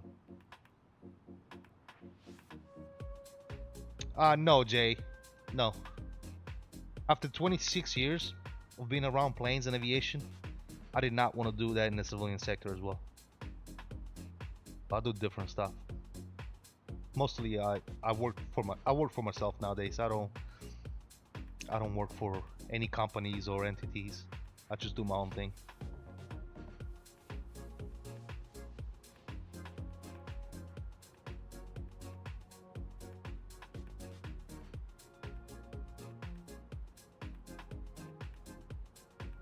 Keep in mind, I've mostly done, throughout my career, I've mostly done tail hooks. That's, for those of you that are not familiar with that term, it's planes that land on aircraft carrier. So I've been deployed a lot. I've been on ships a lot.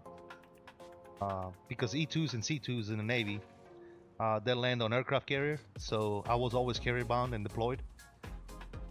And that's the plane that I worked the most throughout my career, has been E2s and C2s. I only worked on S3s for 4 years. I worked on eye-level engines, just the engines of P3s and C-130s for another 4 plus 3, 7 years I did that. And then I did 4 years of Boeing 707. I did 3 years of water survival. I was teaching rescue swimmer school, and yeah. But then for the most part, I did E2s and C2s.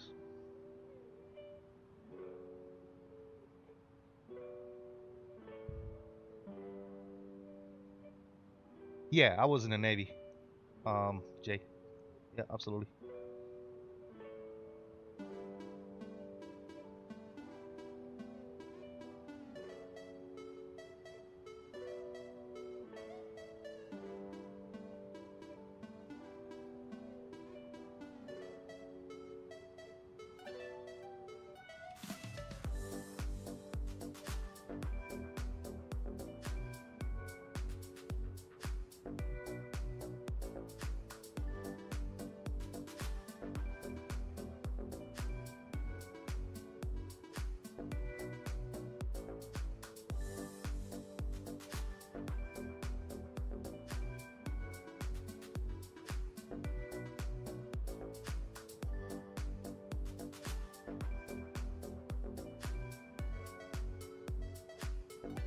By the way, in a couple of weeks, let me buy a tiller and match a price with a donation to a charity of your choice as well. Really? Huh. That could be interesting.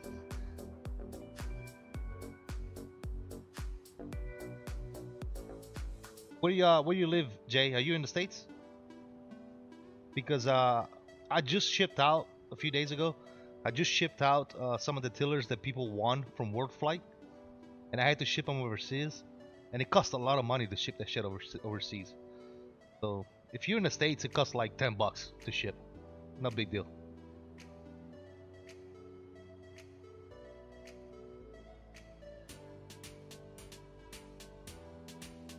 North Carolina, absolutely, man.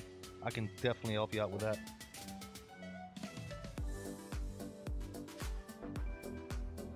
I'm not doing it that much, as much as I used to. You know, providing tillers and stuff, especially when, you know, I pretty much showcase people on how to make them themselves if they want to do it. Granted, not a lot of people have a $500 3D printer to their side, right?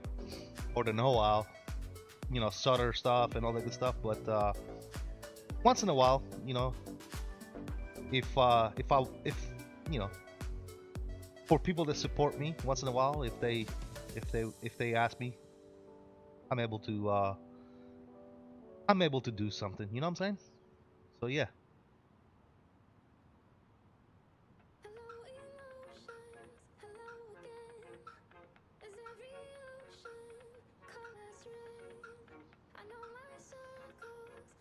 Oh, it's all good, man. Yeah, absolutely.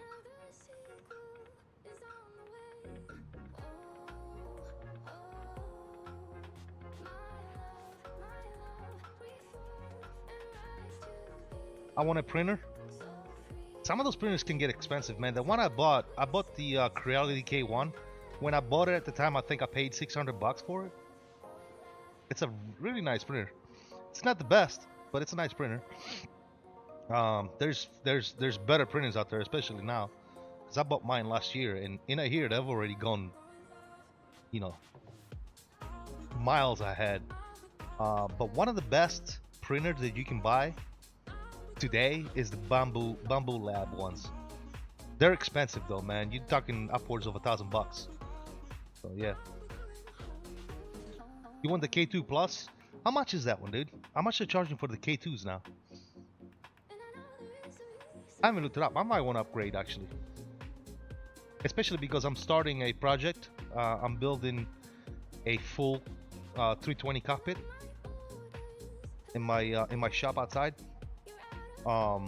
It's gonna be fucking awesome, dude. I really want to do a full cockpit, and I want to be part of World Flight because I love the charity work. I love all that stuff. So eventually that's what I want to do. Hopefully I'll have one done by the end of the year. With the multicolor bins, it's $1,500. That's probably about the same price as the Bamboo Lab, which is the same thing. It's got the multicolor prints and all that stuff, and it's got a 350 by 350 bed. Oh, that's awesome, dude. I might have to take a look at that, cause mine is the smaller bed. Dude, the amount of stuff that you could open up to printing on a 350, it's insane. Honestly, probably it's more than I need, to be honest. But at the same time, it's so fucking cool, dude. You know?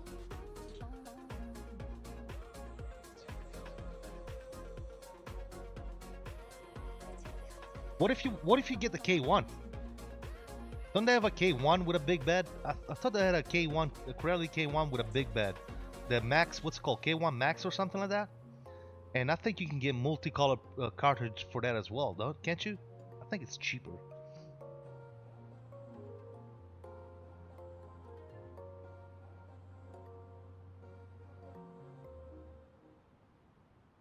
Yeah, the K1 Max is 300 by 300. That's not a bad printer, dude. Is it multicolor though? Can you do multicolor? Because that's one thing that I wish I had. I wish I had multicolor option on mine. Every time I want to change the color of mine, I gotta pause, switch out the roll, and then resume the print, which is no big deal if you're only doing a couple of colors. It's not a big deal, but at the same time, it's a pain in the ass, right?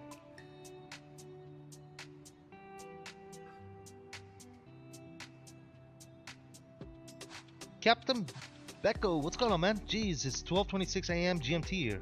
I know, man. What's going on, brother? Welcome, good to see you. By the way, we are at 30 likes, fellas. Thank you guys so much for all the likes. Really do appreciate it.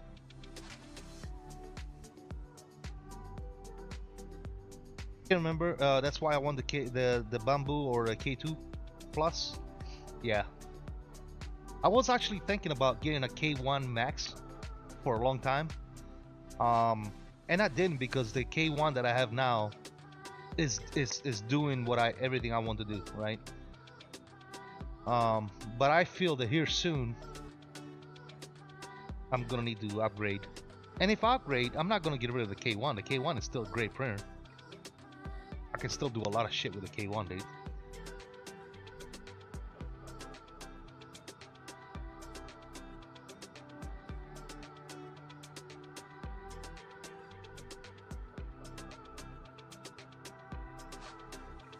Yeah, that's what I'm thinking, JJ. Yeah, you're absolutely right.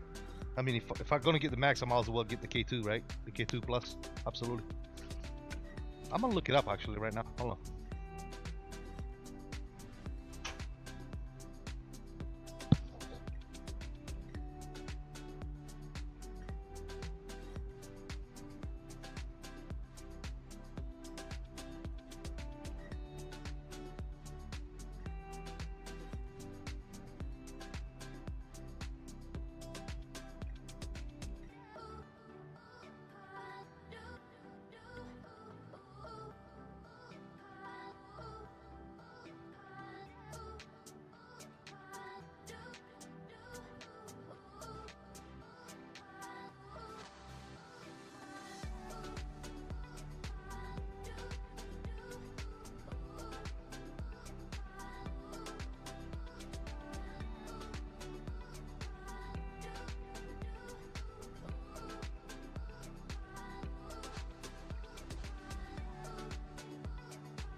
Max with carbon capabilities, maybe in the works. Thinking I had heard that somewhere. Okay. I don't know if I mean what would I use? Where did this plane come from, dude? That is. How is there a plane in front of me now?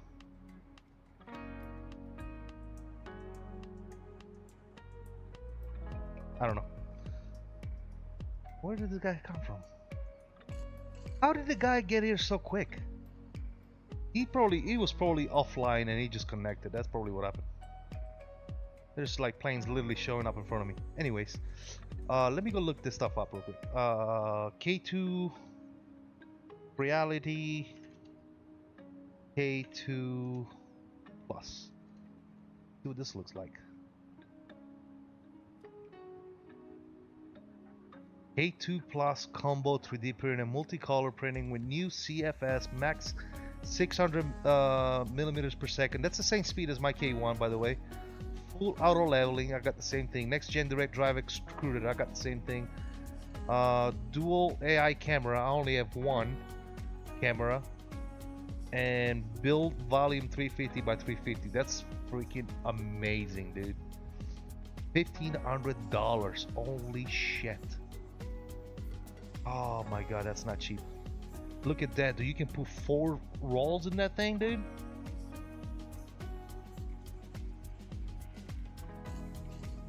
Better AI laughing out loud, yeah.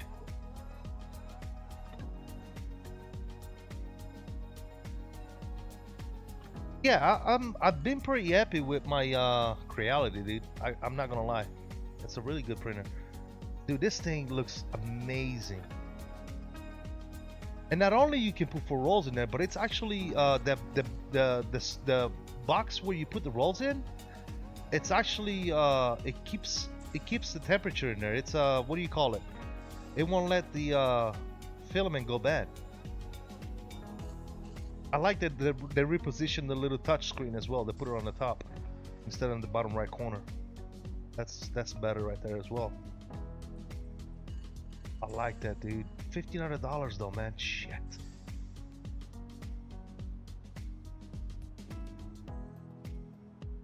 I will, dude. She probably won't be happy about it. She will not be happy about it. Comparing it to the Bamboo. Let me see. Bamboo Lab. Bamboo Lab.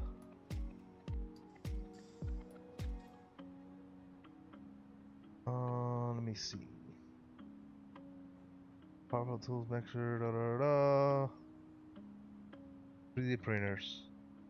The Bamboo Lab X1E.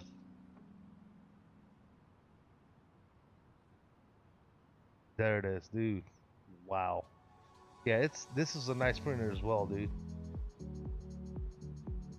But how much is it? Price is not even on there.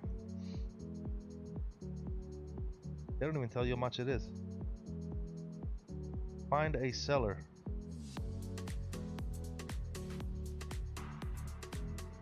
Yeah, they don't sell them on Amazon, dude.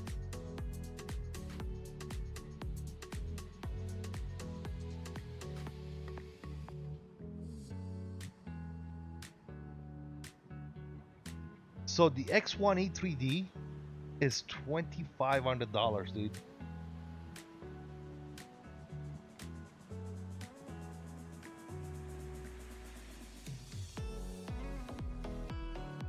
$2,500. The P1 though is not. The P1 is the open one, isn't it? Well, I guess the P1 is like cheap. It's no, okay. The P1 is $800.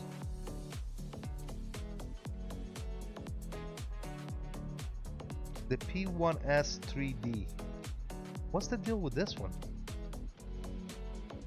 All right, P1S 3D. 16 color printing S up to 20,000 millimeters second square acceleration. Okay, that's acceleration. I mean, this seems like a very good printer as well. $800 for that one.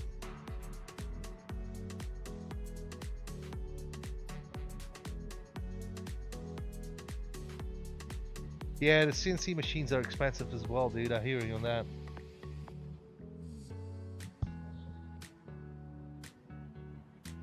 Yeah, but what's the bed size on the P1S? Let me see, hold on. P1S.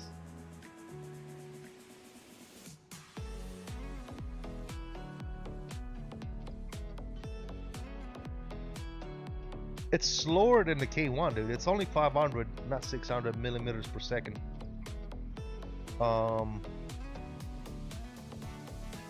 So it's slightly, I mean, you wouldn't even be able to tell, but it's slightly slower. Bed size, I can't find it. What the frick is it? Oh, right here. Physical dimensions. No, what the hell is the bed size?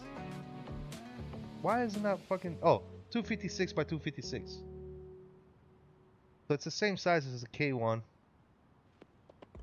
Slightly, very slightly, not very noticeable speed difference.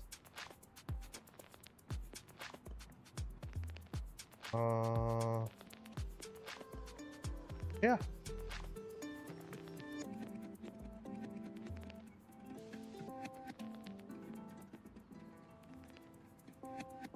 It is smaller than the K1 Max, but it's the same size as mine though.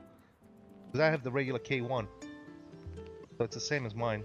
The only difference with this one, because it looks like you get it with the P1S combo, comes with the multi-filament thing, right? You can put different colors up top. And it's $800. I don't think this is a bad printer, dude.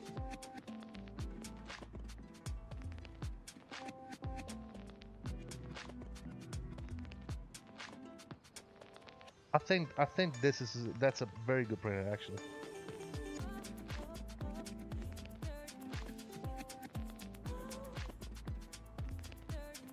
I wonder if I can put a multicolor thing on my K1. Is there a way to do that? I'm gonna Google that, because I'm pretty sure I could probably do that. Multi color K1.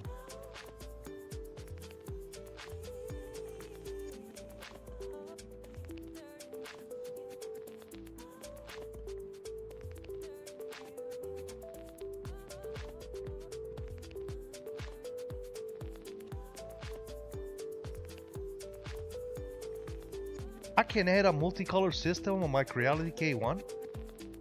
What?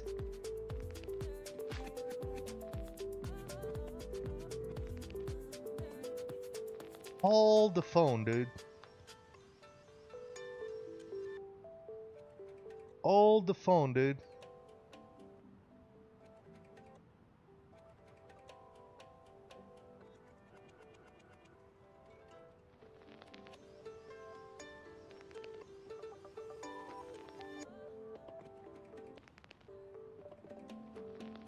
What? If I can do that, I'm doing that like right now.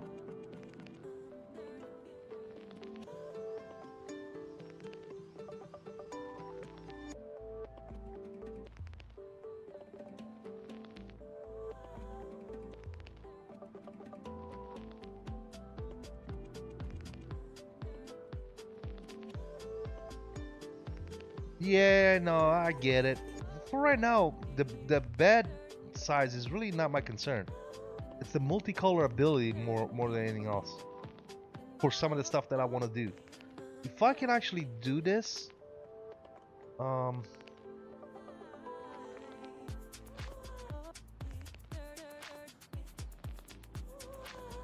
can't find. It says you're able to do it. Video letting you know the Creality has announced they are building a multicolor that you will be able to use on existing K1 and K1X printer. Where is it?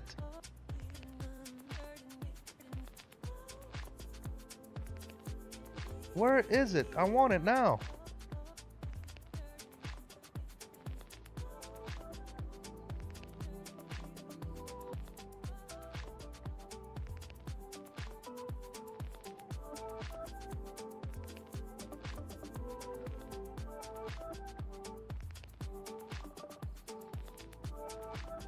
I have not yet. I think there's something that's close to it, but I would have to try it.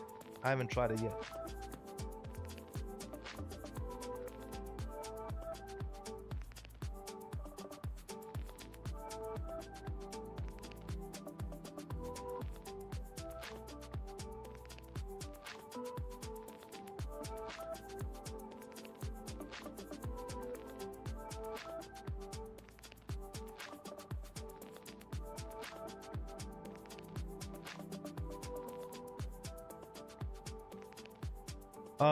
CFS Creality Filament System.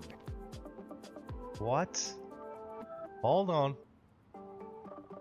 Alright, what is this? Specifications. Product name. Creality CFS 4x multicolor printing add-on kit filament system applicable to 3D printers. Okay, this is for the K2 Plus.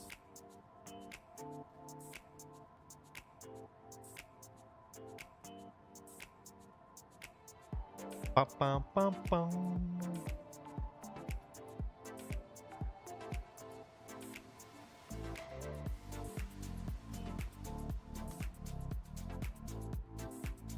Reality.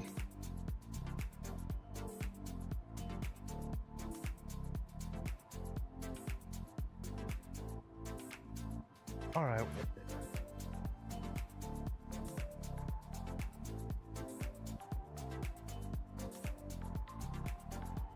It doesn't tell me if I can use it. Questions answered.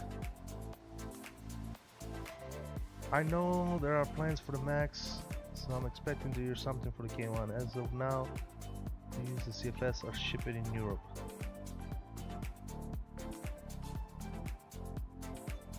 Conversion kit. Okay, I don't know if I can use this with the K1. It's $300. I see the CFS, the Creality CFS multicolor kit, but I don't know if I can use this with the K1.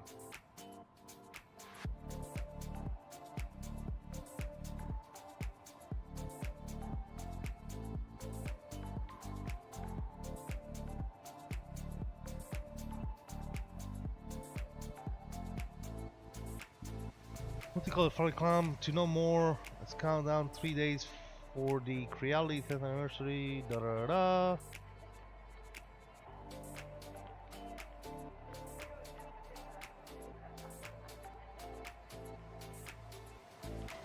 I don't know if it's possible. It seems like it is, and it seems like there's a lot of people talking about it, but I can't see anything that confirms if this actually would work with the K1 or not. Creality K1. Alright, this says Creality K1 and K1C multi-filament and multicolor system project. Oh, he actually did it himself. How did you do it, buddy?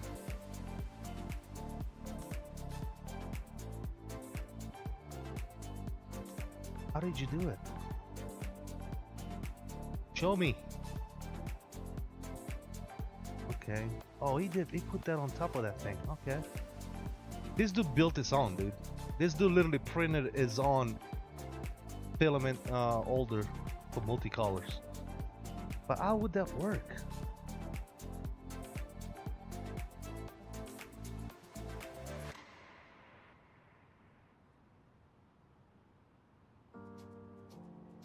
Oh, get out of here. How the fuck did you do that?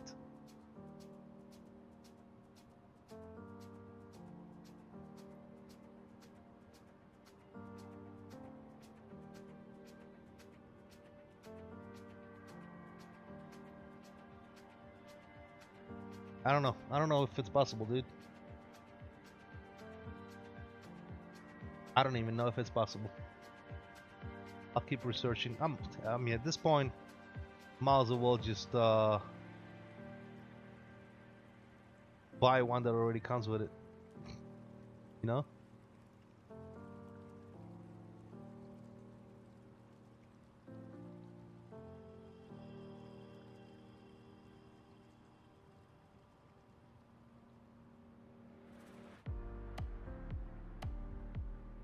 Ba-da-bum, bum, bum.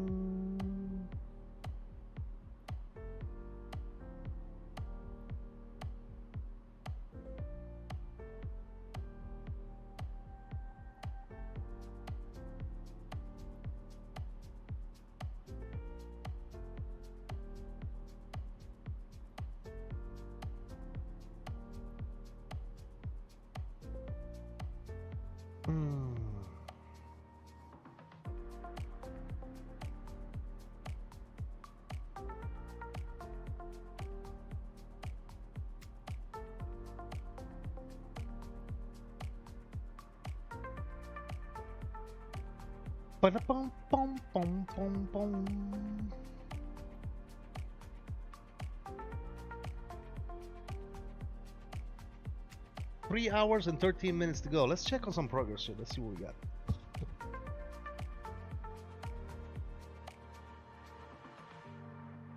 Let's see what we got going on.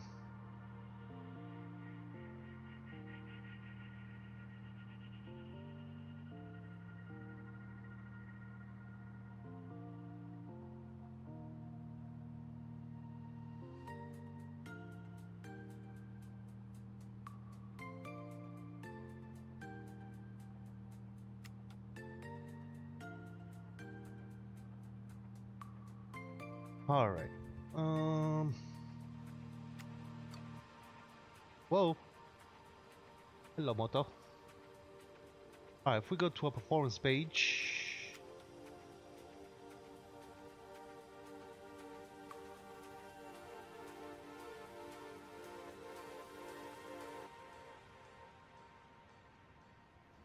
Look, got 1652 top of descent. Is that right? Yeah, that's probably right.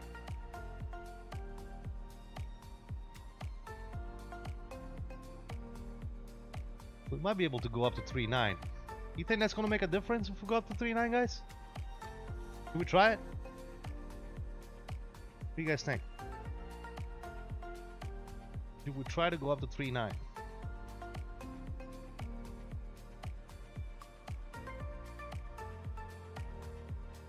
Yeah, what the hell? What are we doing? Let's see. Let's see. If anything, we'll come back down. Right now, we're pushing. What are we pushing? 531 on the ground. We got a 59 knots tailwind. 530 and 59. Remember that, guys. 530 and 59. Whoa. What the hell? 530 and 59. All right. Step plan. See if that gets any better.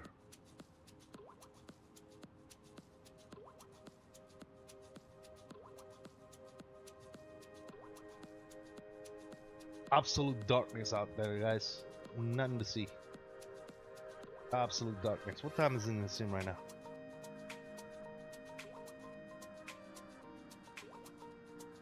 It's 23:37. 01:37 GMT.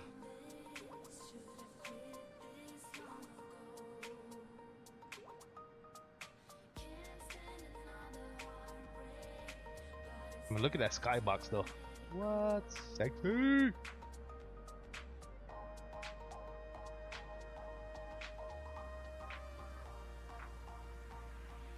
All right, we have 530 and 53. I think is that right? 530 and 53.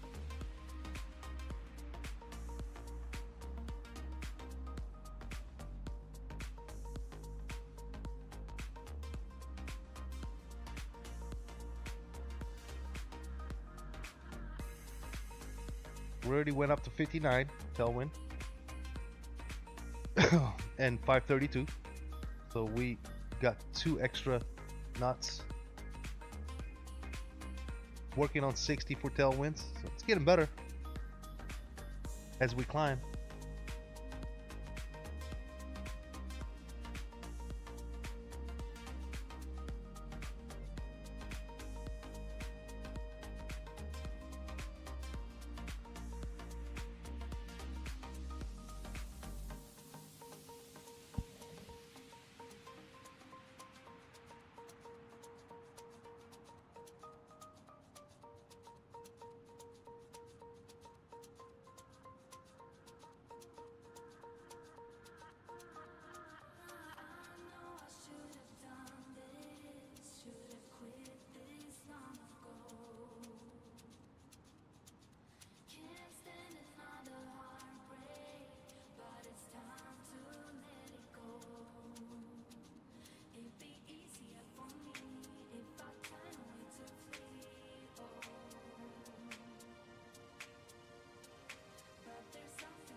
Alright, once we level off, we will see here. Remember, we had ground speed was at 530 and tailwind was at 53. Tailwind is now 60. And once we level off, we'll probably gain a little bit more speed, I would say. Not a whole lot, but we should gain a little bit. Let's see, 533 right now. We're actually losing speed. What the hell? 532. Yeah, so we're doing 532 now at 39,000 feet, and we have a 60 knot tailwind, 59 to 60. So we gain a little bit of tailwind by climbing up to 390. Not a lot, but a little bit. Better. That'll work. I like that.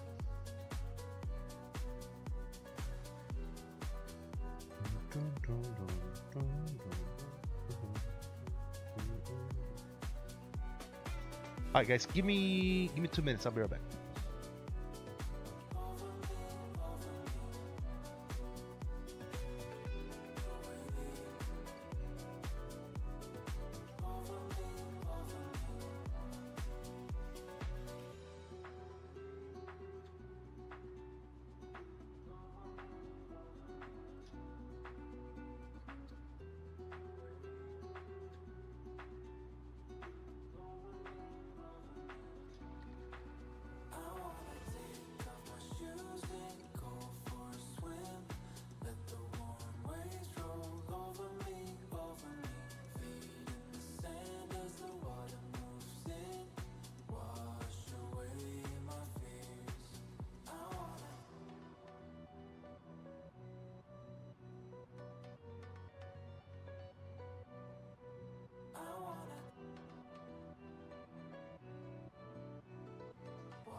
All right, sorry about that. We're back. We are back, baby. The music quit. I think we went through the playlist, didn't we?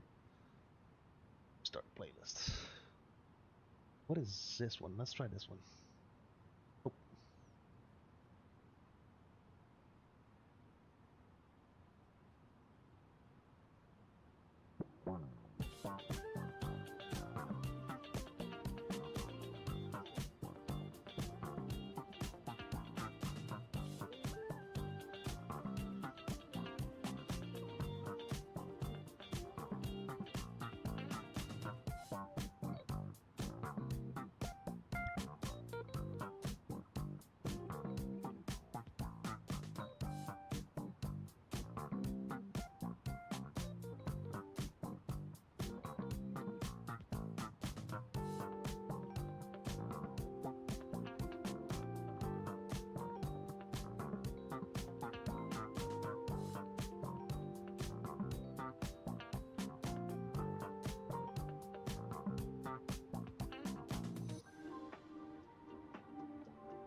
Bum, bum, bum, bum.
Bum, bum, bum, bum, bum, bum, bum.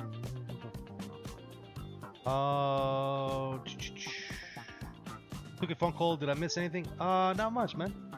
No, I stepped away for a couple of minutes real quick. I had to go talk to my son. No, we're still a cruise, man. We just stepped up to 390. We gained a little bit of speed. Not much, just a little. We went up from 370. We went up to 390. It's listed as optimal altitude for a cruise.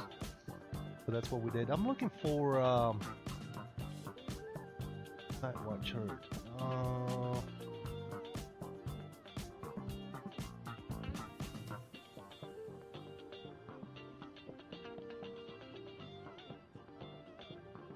I'm looking for like ATC chatter.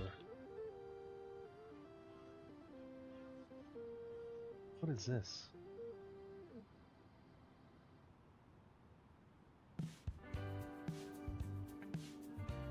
Not sure what all this shit is.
Probably have you on in the background as I crash left into him. It comes quickly. That's what I love.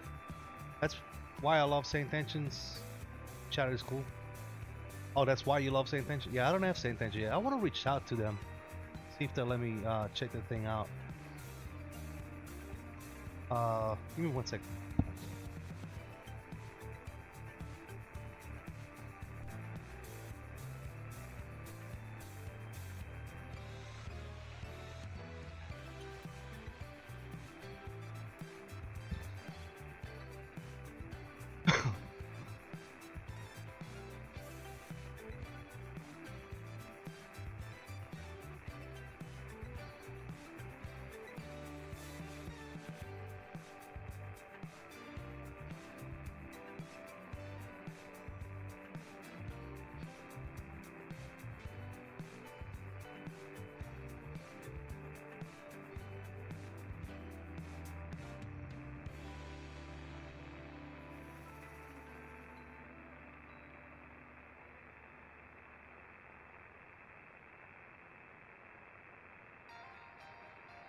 Open my eyes, I slept through the day.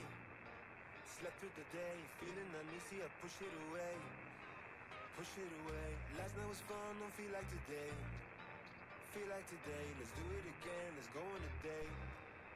Cause tonight I'm gonna take you out and live the dream that we've been talking about. So we can dine and spend up all our notes. I wanna celebrate and have some fun tonight. I wanna show you all the lavish things in life. So raise your toast for all the good times that we'll have. It'll be like the movies, be like the movies. Rich people dreaming. Rich people dreaming. Rich people dreaming. Rich people dreaming. Might be the gin that's gone to my head. Gone to my head. Feeling so busy, don't want this to end. Want this to end. Living the moment, I just wanna dance. Just wanna dance. Pull up my card and swipe it again. Cause tonight I'm gonna take you out and live the dream that we be talking about. So we can dine and spend up all our moves. I wanna celebrate and have some fun tonight. I wanna show you all the lavish things in life. So raise the toast for all the good times that we'll have. It'll be like the movies, be like the movies. Rich people dreaming. Rich people dreaming. Rich people dreaming. Rich people dreaming.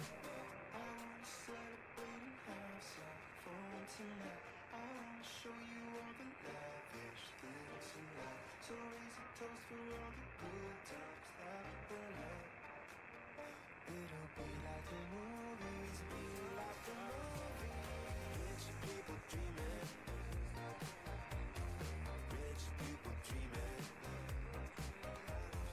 Rich people dreaming. Rich people dreaming. Rich people dreaming. Got my butter into Queenstown. Very turbulent approach. Nice, dude. Seen someone with much less get affiliate links. Really? I'll reach out to him, see what he says. Hopefully I'm reaching out to the right person. I'm actually reaching out to him right now. See what he says.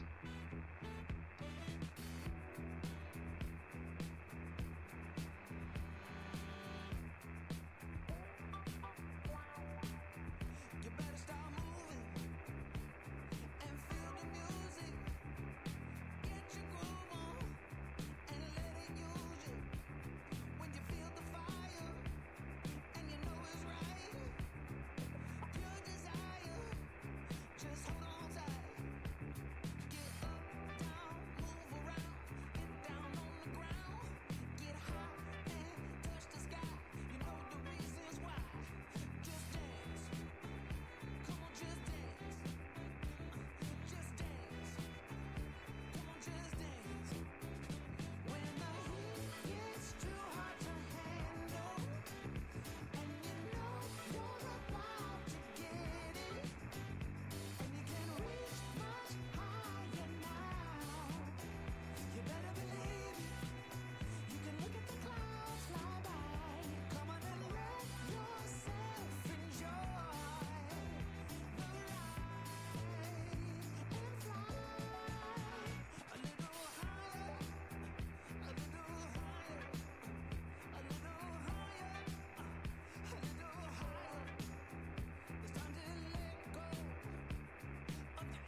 Alright, let's see what they say, dude. Say Intention would definitely be cool to check out. Especially for times like this, right? I'm definitely going to get rid of this chatter in the background because it's not good.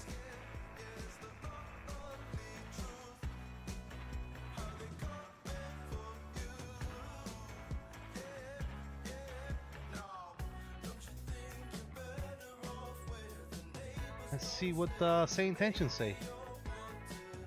They're gonna tell me their intentions, I guess.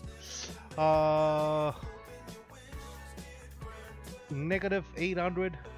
Those high app speeds in combination with some nasty winds, very short runways in between mountains make it very spicy. Going to bed now. It's late in this part of the world. We're watching the replay for the landing tomorrow. Good night, CST and chat. Thank you, Andrew. Appreciate you, man. You have a good night. We'll see you in the next one. Thank you for hanging out, brother. Go get some sleep, my dude.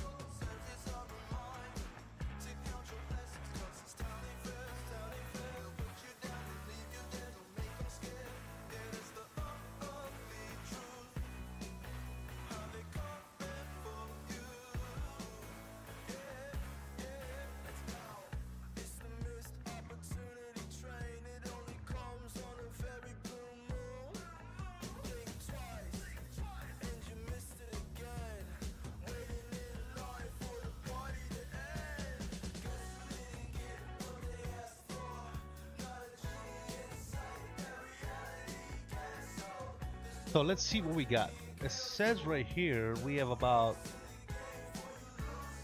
I would say, a good 3 hours, right?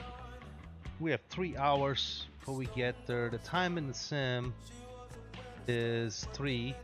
So yeah, we're looking at actually correct time here. Oh, sorry, didn't mean to do that. So yeah, should be like 7 a.m. by the time we get there.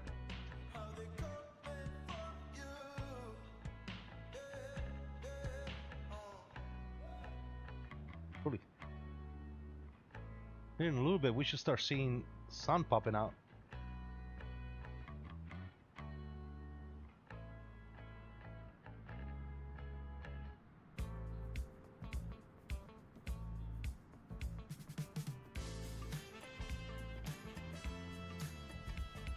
That sun popping out is going to look so good, I think.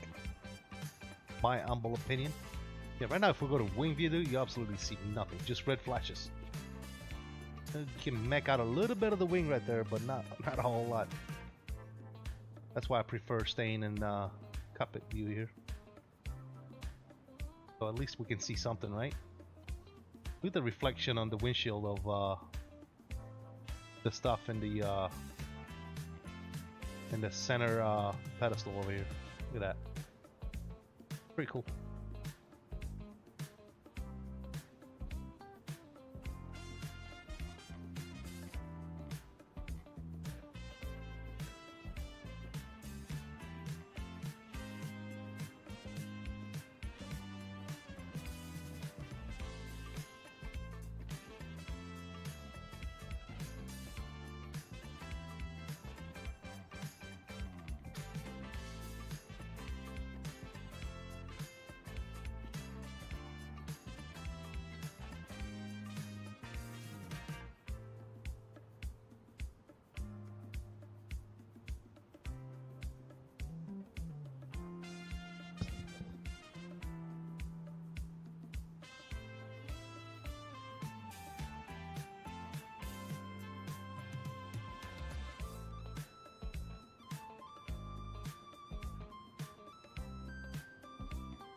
Microsoft Flight Simulator 2024 Sim Update 1 now in public beta. Interesting. We're gonna have to go check that out. once this update drops. I don't want to do the beta. I'm gonna wait until the update actually drops, and then we're gonna try. We're gonna go try. Gonna go give good old 2024 another look.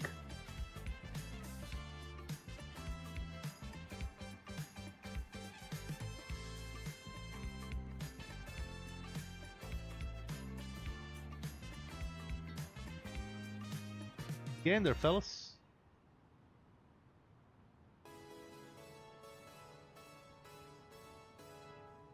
We are getting there.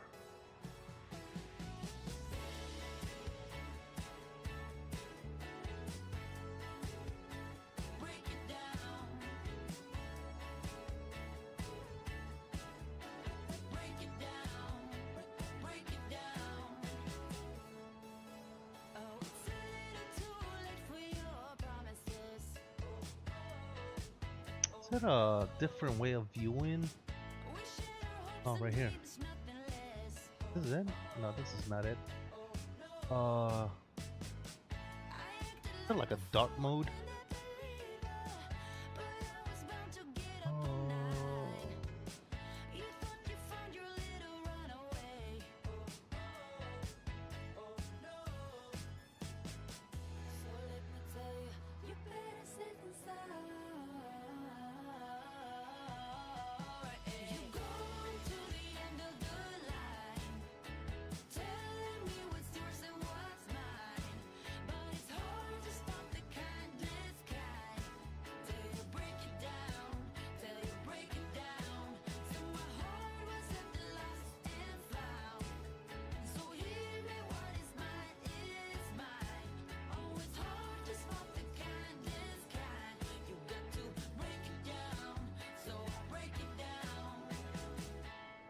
Ooh, hello.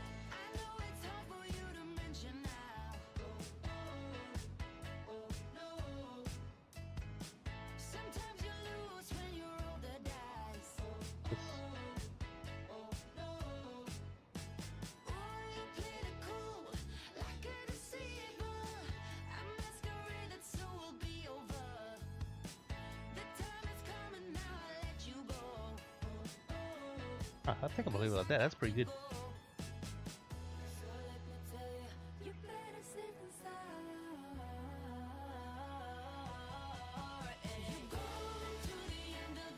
I like that.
Bow, bow, bow.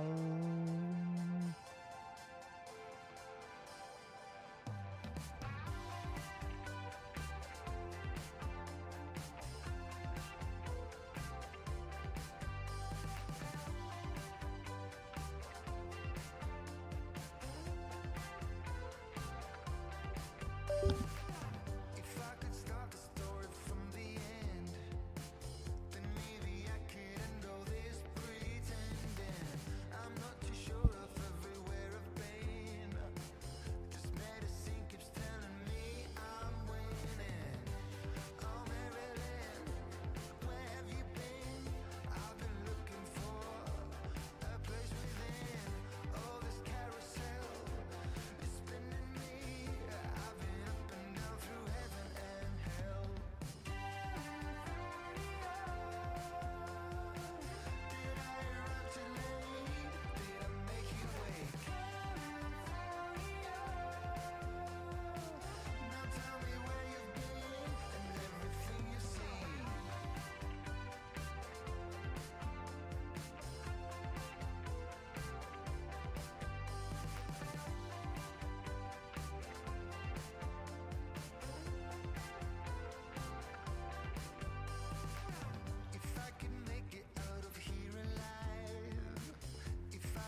Not on this.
Ba-da-ba-da, ba-da-da, ba-da-ba-da.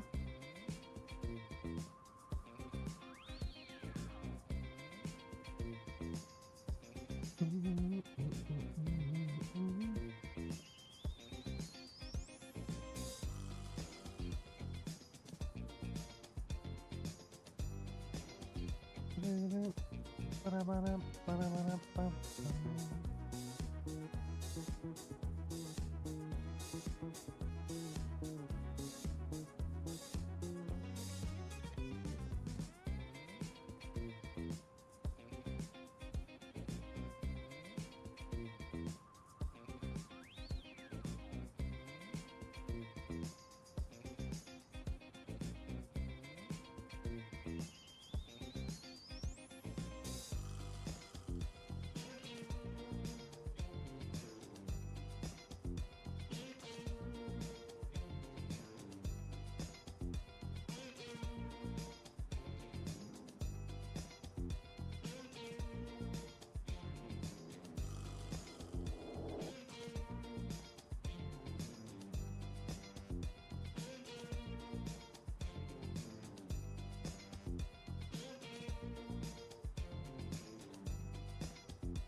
What's good, peeps?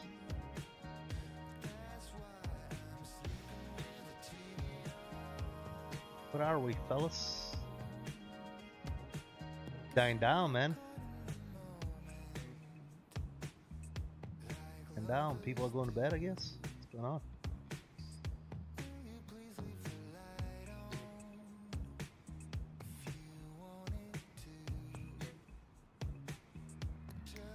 $17 new members today, man. That's awesome.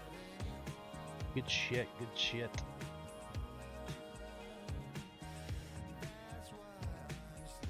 Good shit.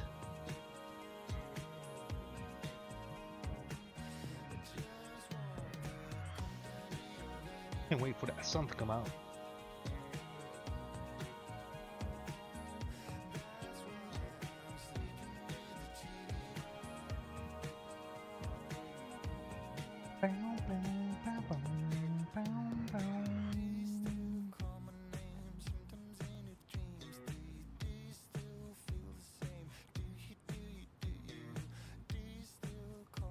Because we're flying that way, look how fast the time is going.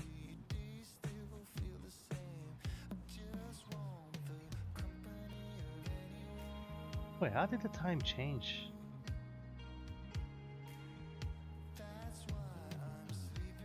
I will see once we get closer what we got going on.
there is trouble.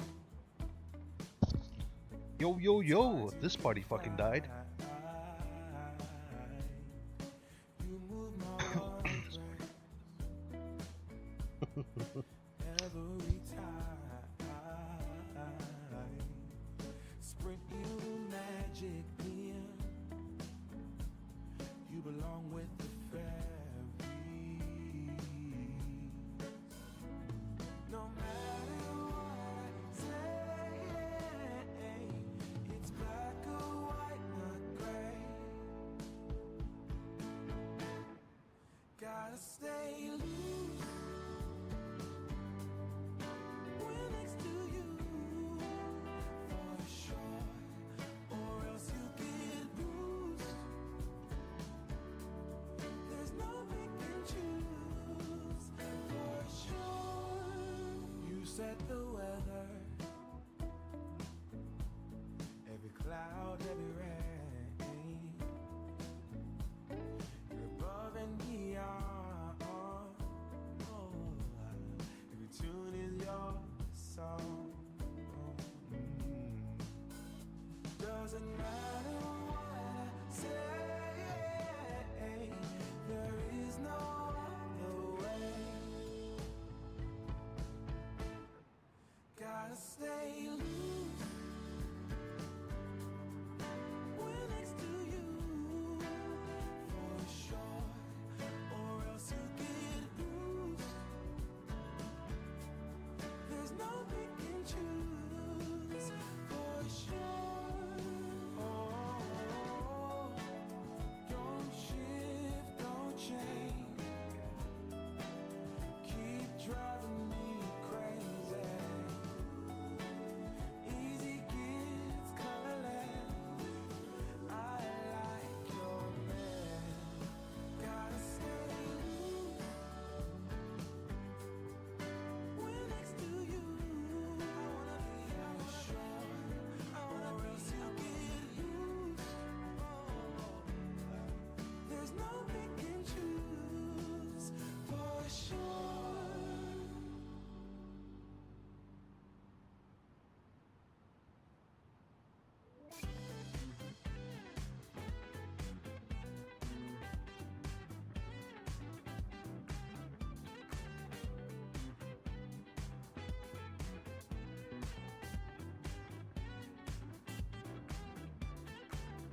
Spending my time believing that I'm flying like a cannonball. Yeah. What if I'm just concealing that I'm waiting for a star to fall? Won't you do me a favor? Won't you hit me up, baby? All this time I'm looking at my telephone. Cause I'm thinking of your hands and the way you make them dance on me, on me.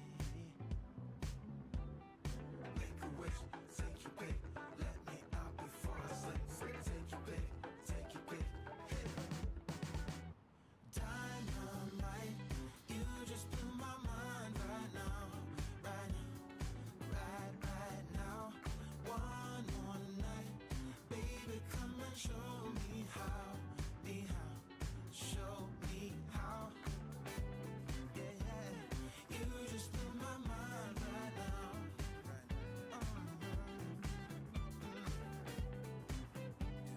You just blew my mind right now. Nothing ain't got no purpose. It's like I threw the dice and lost it all. But when I'm around you, I get a bit nervous, like in a plane before it's taking off. Make a wish, take your pick, let me out before I slip. Take your pick, take your pick.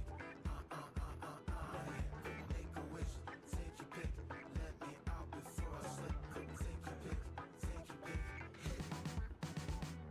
Dynamite. We're gonna change the time on this. We're gonna speed it up a little bit. Not speed up the sim, but you know what I mean. Like make it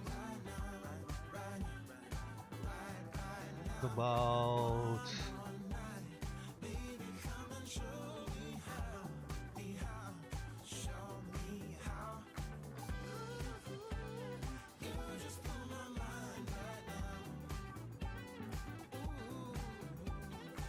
start seeing some sun here. 80 nautical miles from top of descent, Lima, Peru to Houston, 73700. Nice, dude. Hell yeah. That's what I'm talking about. That's what I'm talking about.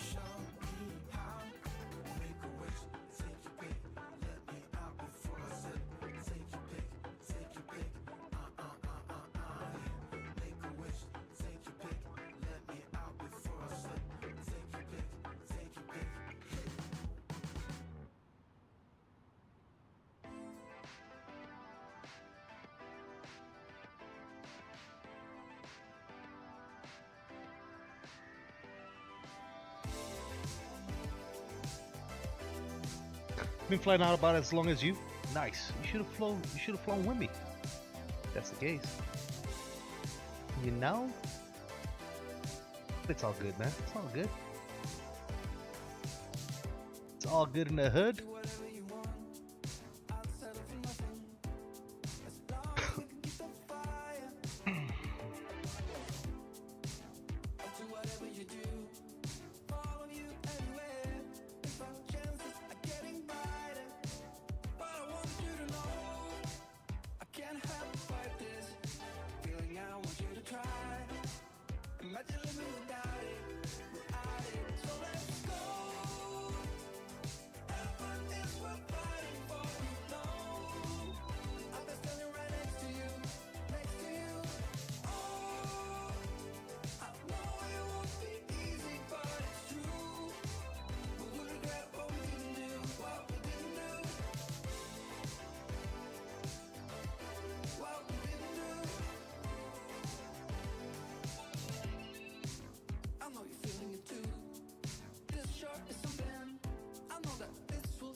About 6 hours? Gotcha.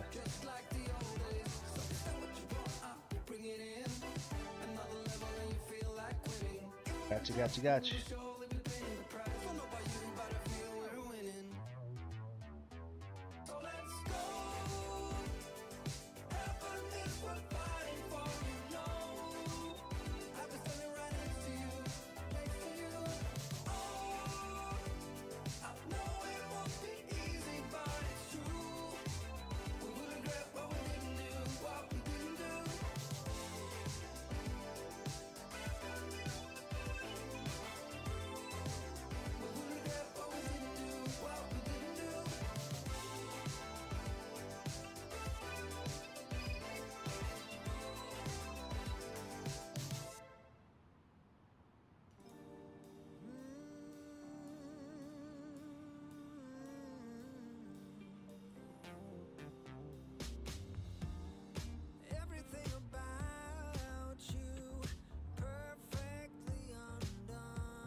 Yeah, well, we've been going.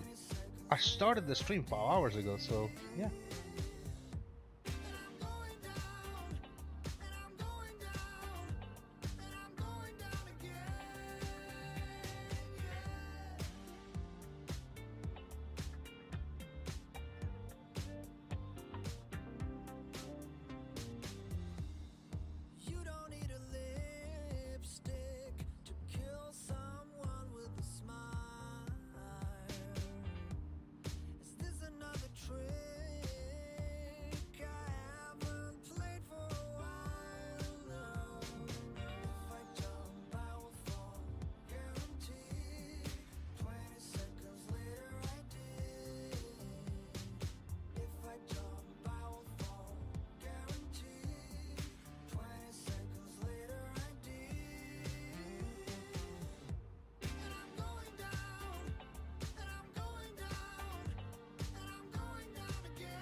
Try not to fall for make-believe, but this is something else. I better be careful. You're beautiful, and I'm going down again. Hey, hey, hey, hey. If I jump, I will fall, guaranteed. 20 seconds later, it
Almost, Mark.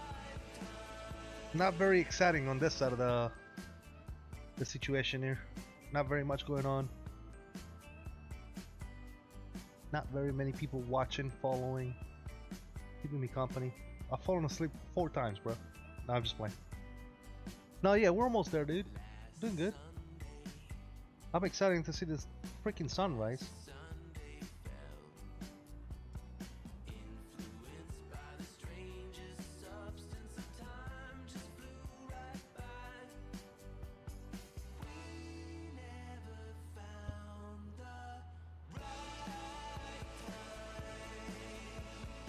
Six oh four coming soon.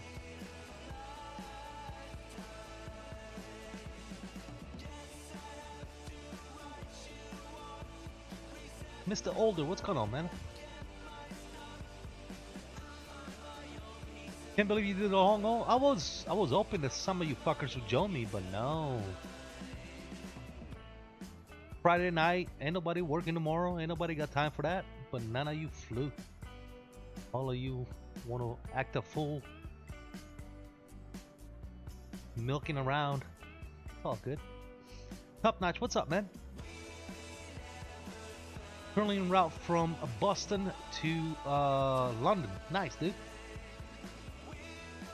Are you on VATSIM?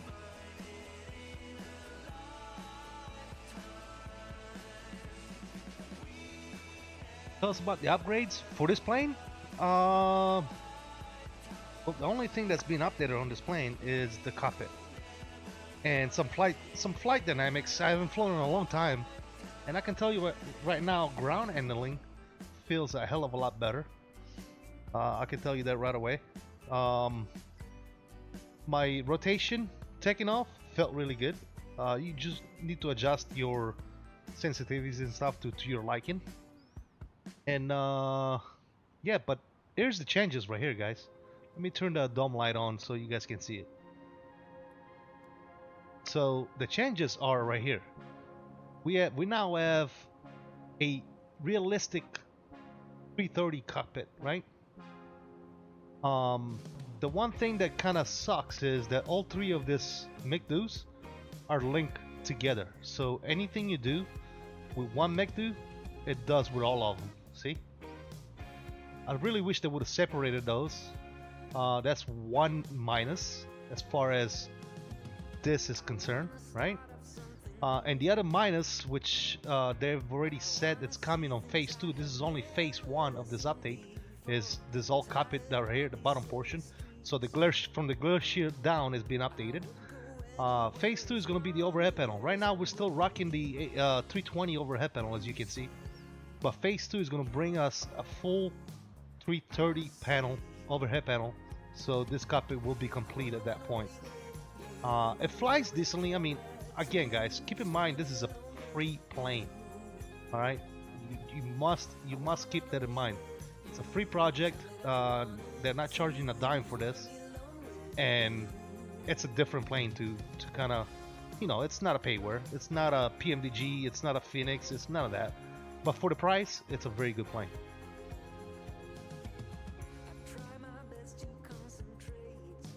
If you would have got off early, I would have followed.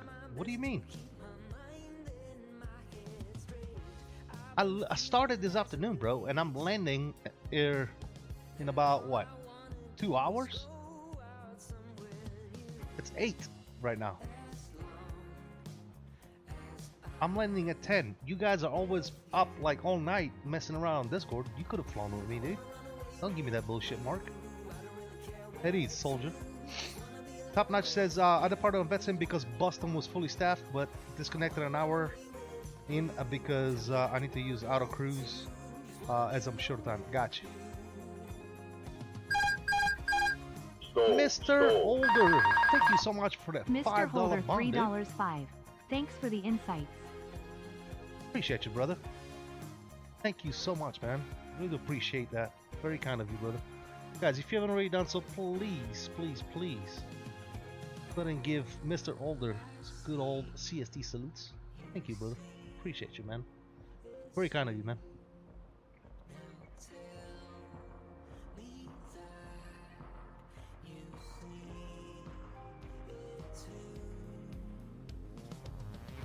I don't do long hauls very often because I just don't have time. I got you, man. Yeah, understandable. This is literally my second long haul that I've ever done in my life. I'm not a big fan of long hauls. I just wanted to do this because this is one of the flights that I've flown real life. Number one, and number two, I wanted to rock the A330 in ETA Airways colors, which we might be able to see here soon as the sun comes up.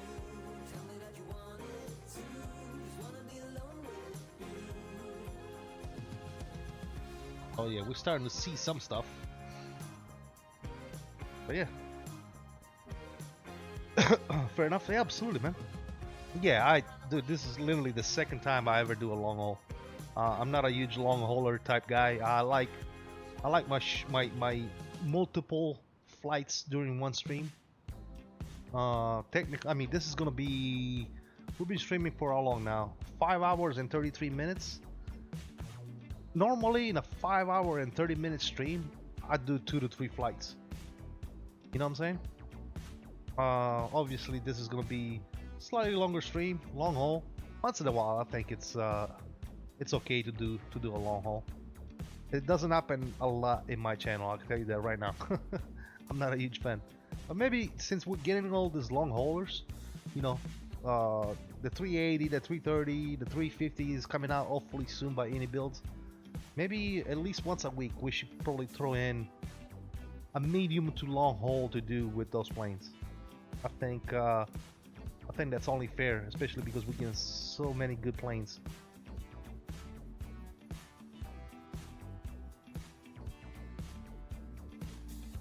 Find a PMDG 777, nice, awesome, dude. Yeah, I was thinking about doing some 777 ups. I just picked up finally the 777 freighter, so I'm definitely gonna be doing some freighter ups soon.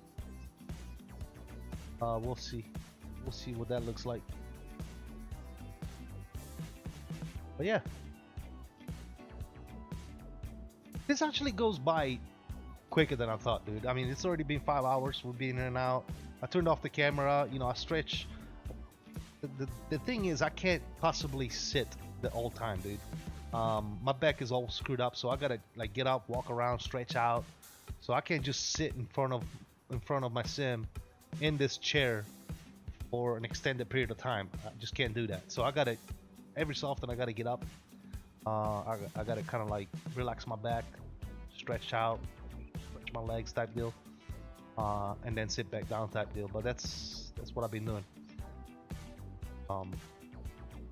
So you know, in this long haulers, we can turn the camera on, we can still be on comms, we can talk, and I can, you know, just walk around, stretch out every so often when I get all crampy and my back starts hurting and stuff. Yeah, I've done two 12.5 hour flights.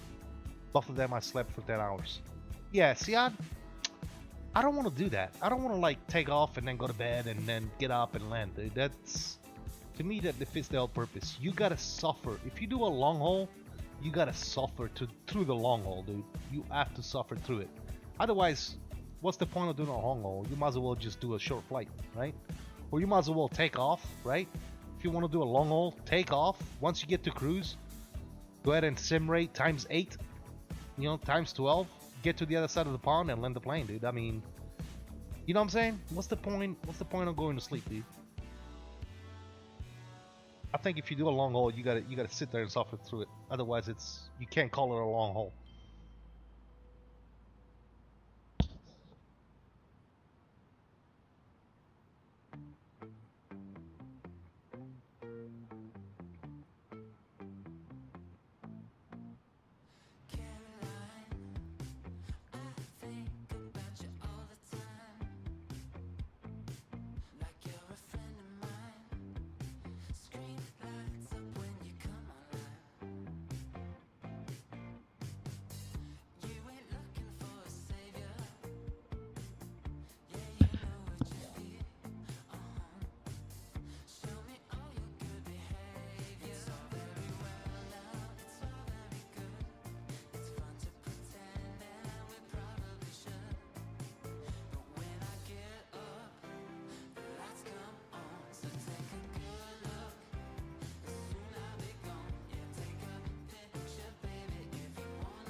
That's why I do only short, medium hauls, because I don't like to suffer. Yeah, I know. I hear you.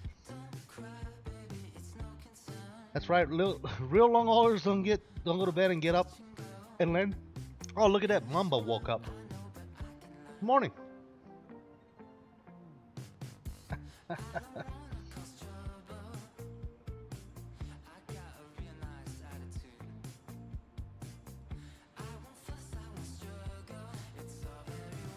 That's the thing. A lot of you guys, you know, there was about 2 or 3 of you guys that like, yeah, I can, you know, I'm not gonna fly with you because it's gonna be a long flight. It's gonna be late by the time you land. But you guys are literally stuck in there throughout this whole thing. And after the stream is over, I'm gonna get on the Discord, and you guys are gonna be hanging out in the Discord with me. So I don't understand why you guys didn't just fly.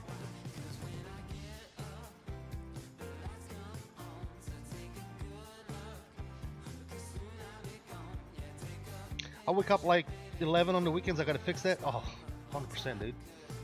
I mean, if you stay up all night, then I can see waking up at 11. I mean, I'm almost 46 years old. So, actually, I think I'm already 46. I'm gonna be 47. 40, am I 40? I don't even know how old I am. I'm at least 46 years old. Let's put it that way. I'm at least 46. And I don't, even if I go to sleep at like 2 in the morning, I'm still waking up at 5. Like, my biological clock is fucked. Like, there's no fixing that. Mark says he's a long haul king. That's why you didn't fucking fly with me today? Shut up, Mark. At ease, Mark. At ease. You're dismissed, bro. Soldier, you're dismissed. At ease. Stand down, soldier.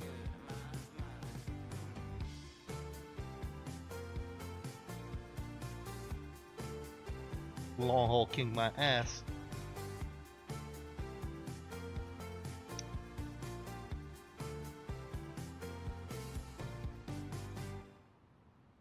You was not at work. Shut up.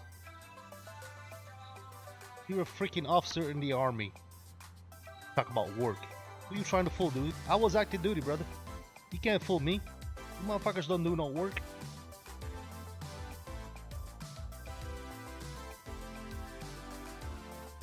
Sir? Sir? At ease, sir. Carry on.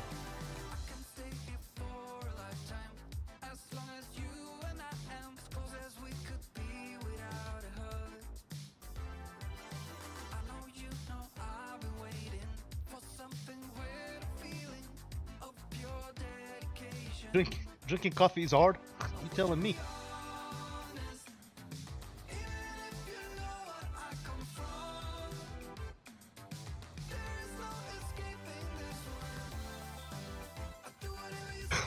Yeah, I did plenty of drinking coffee too, man. Gotta stay awake. Especially when you deploy on the ship. You gotta stay up 24 hours. Meet the flight schedule. Meet the mission. You don't know nothing about that. Hey, by the way, Mark, did you go to the inauguration the other day? Did you have to go? I know you mentioned something about going, or getting told to go. Because I know nobody in the military wants to go to those type of things unless they get voluntold. But did you end up going?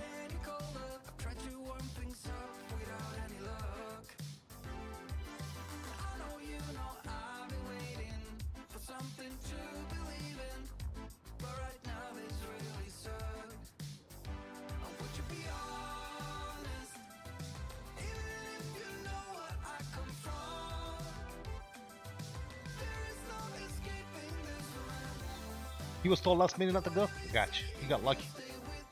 So you got lucky, is that what you're saying?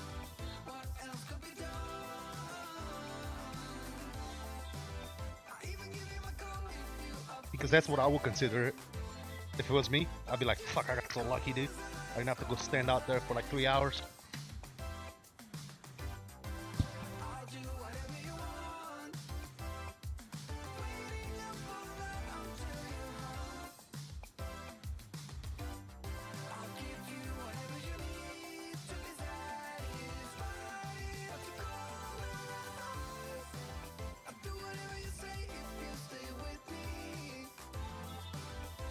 You wanted to go so bad, right? Yeah. Why isn't that thing not updating? I don't understand.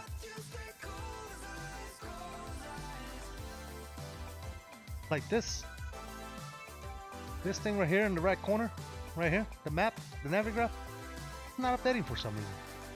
Fuck. Oh, it is now. Okay, cool.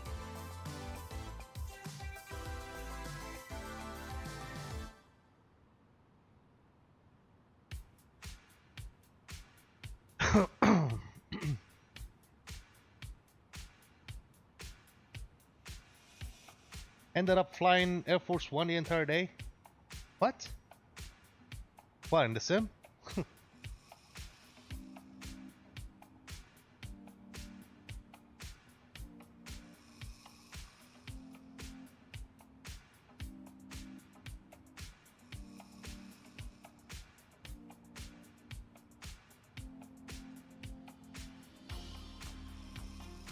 One of these days I want to do a Janet flight and back. Just to do it. I want to find a good city for Area 51, and I want to do Vegas to Area 51 and back to Vegas. You piss some people off doing it? Yeah. Who's being a milker, I reckon. It's all good.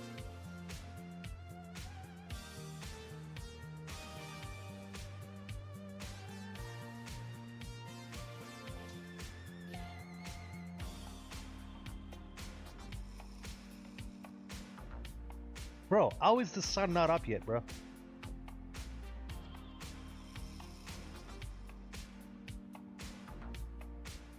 Friend of the milker, that's it. I would probably name you the king of the milker. The Milker King.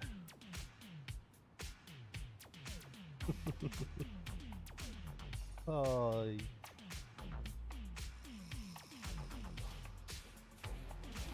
Beautiful.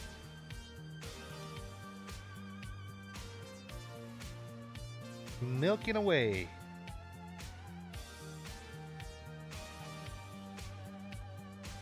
And we're sucking today, bro. 34 likes. I should probably shut down this fucking stream right now. So bad.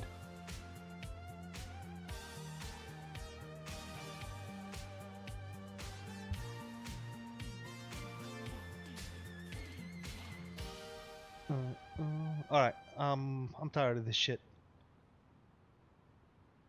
I want to see something. I want to see some shit, fellas. I'm sorry. It's about to happen. It's about to go down. It's called cheating mode.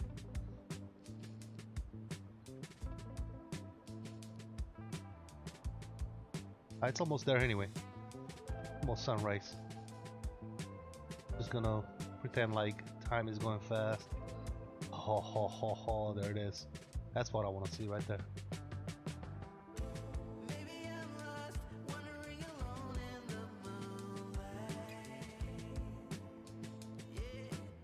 There you go.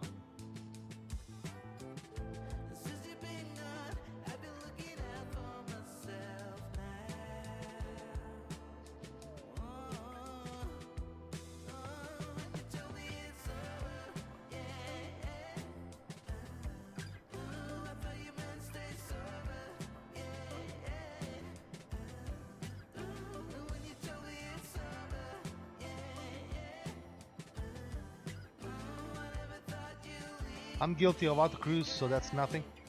All good, man. Yeah, I'm tired of staring at darkness this whole time. So we're gonna make it. We're gonna make it sunrise time. We're gonna watch this sunrise. I think we can actually fast forward it a little bit long. So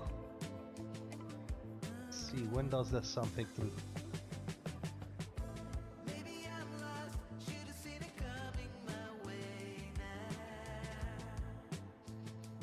This. Oh, there it is. Oh, there it is. You look at that beautiful freaking livery, ladies and gentlemen. What?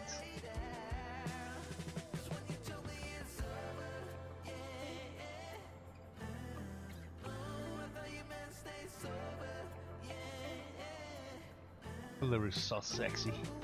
So sexy.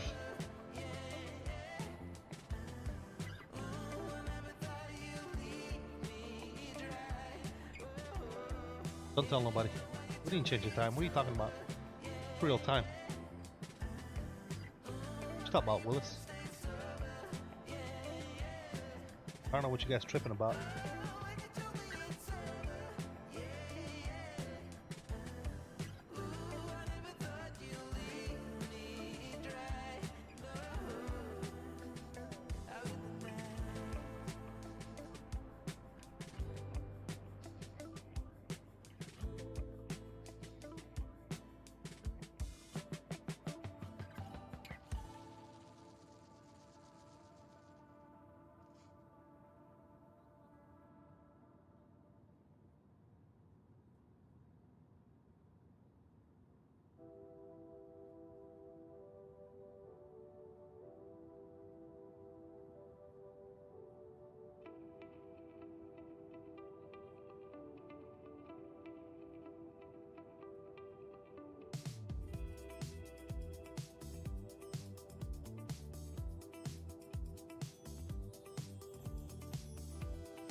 That sun coming through, fellas.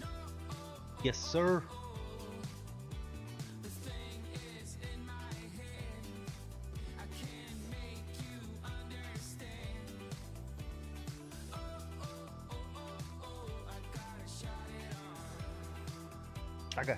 I got shotted on.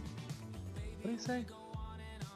I'm gonna try. I don't know if I want to do that. Honestly, might fuck some shit up. Never mind. Let me just leave it alone.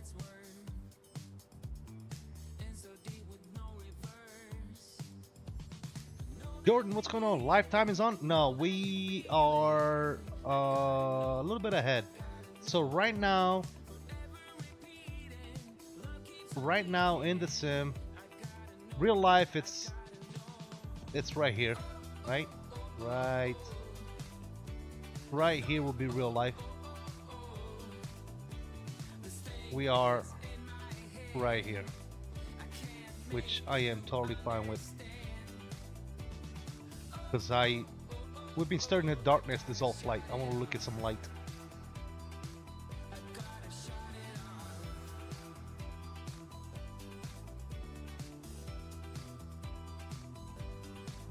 Oh yeah, look at that nonsense.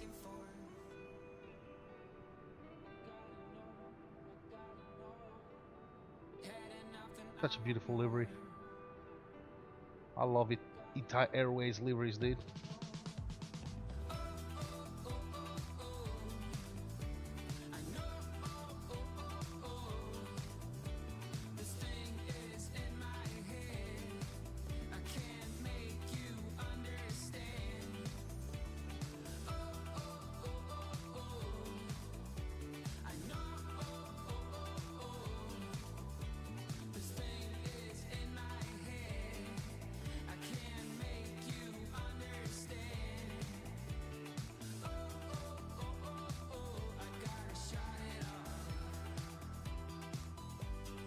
I got shot it on. By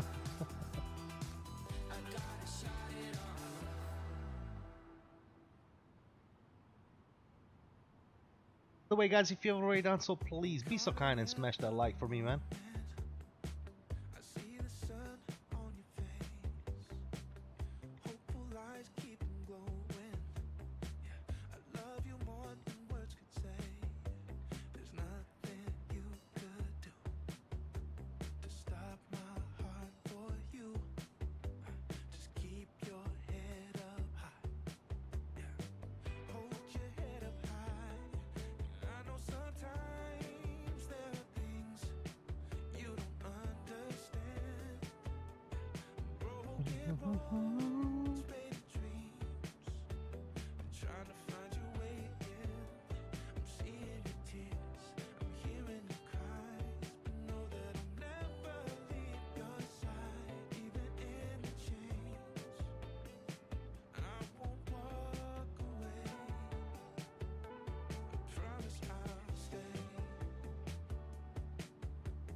Smash the like button to our shoot.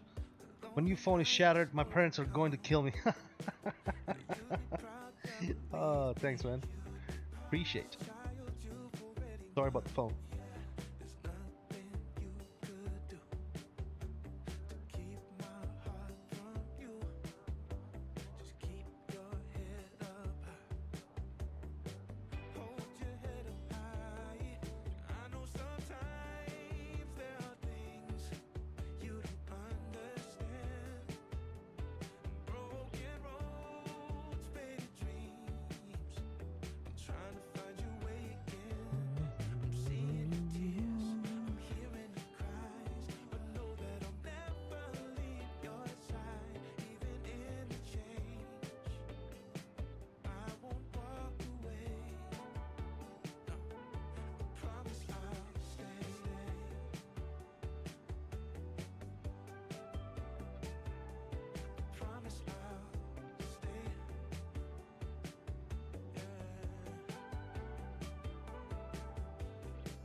Boeing Aviation 737.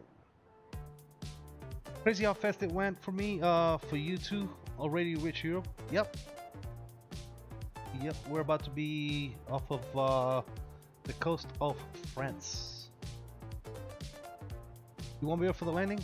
That's alright, man. Catch it on the replay.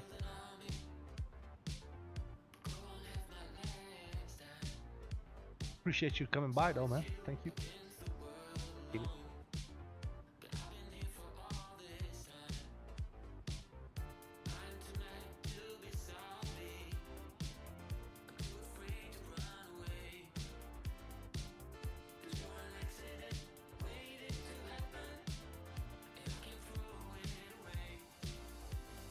What kind of traffic we got going on over here?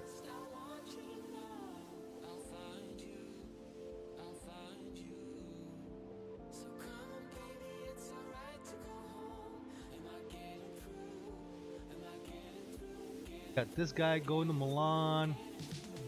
Got this guy going to Charles de Gaulle.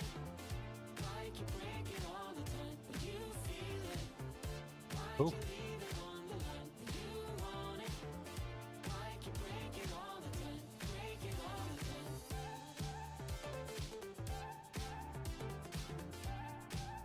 Finally, we can see the damn plane.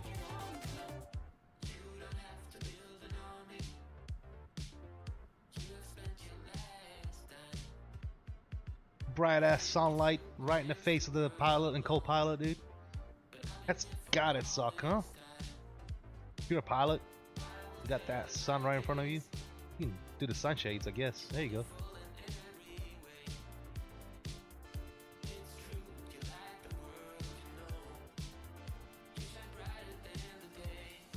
Alright, see you next time, brother.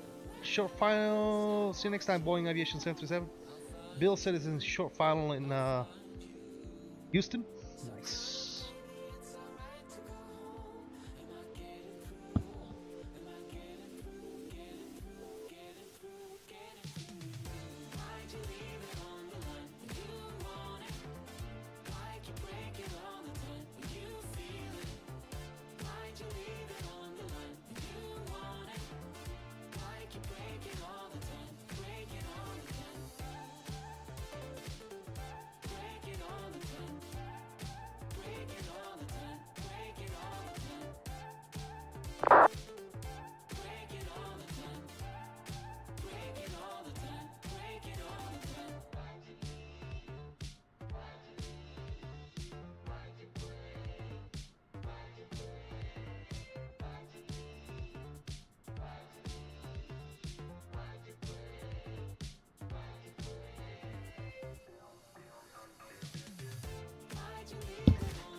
I see you, Mr. VSET Lamp.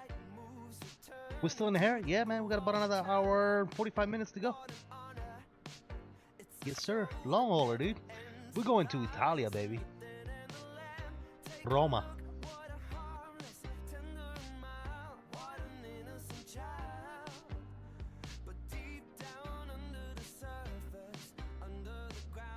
We're doing it, and doing it well.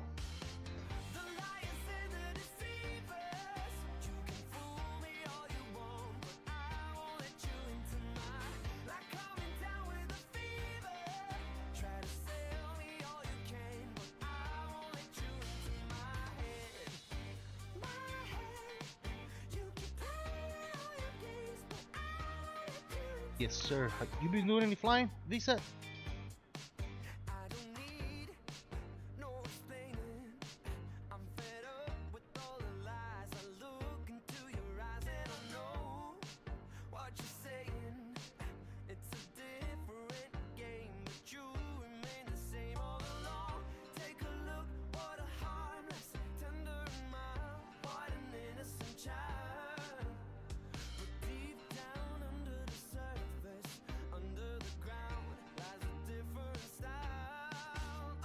Waiting for my MCDU and PFPs. Gotcha. You don't even want to fly until you get them, huh? I know that feeling, dude. I know that feeling. I was telling you guys earlier, dude. That's what I felt like. Until Wing revitalized my my 1-2 sim. You know what I mean?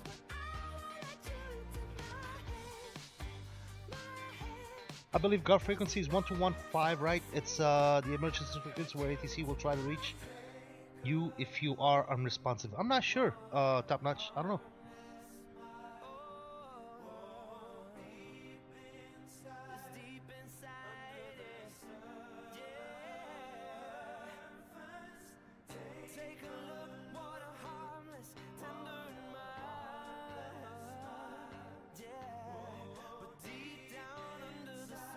See if Google knows.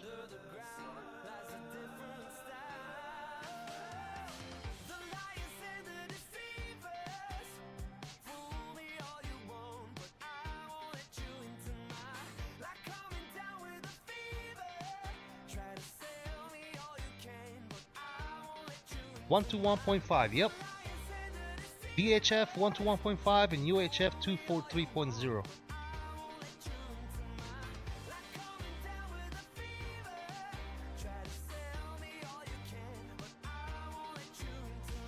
Still waiting for my PFP3N to ship. It says it's being packaged. There you go.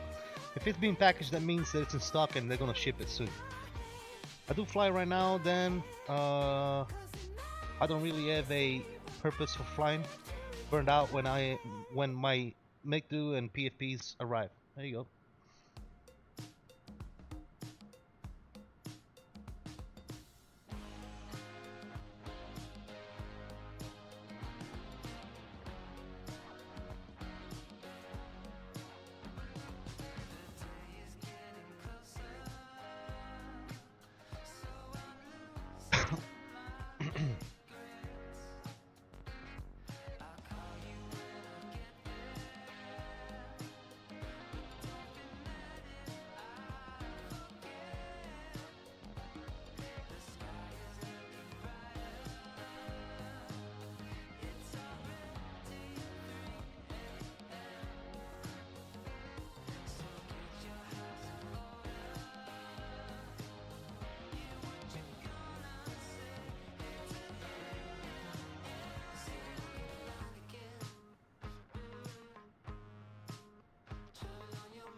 Etarro! Etarro! Sir.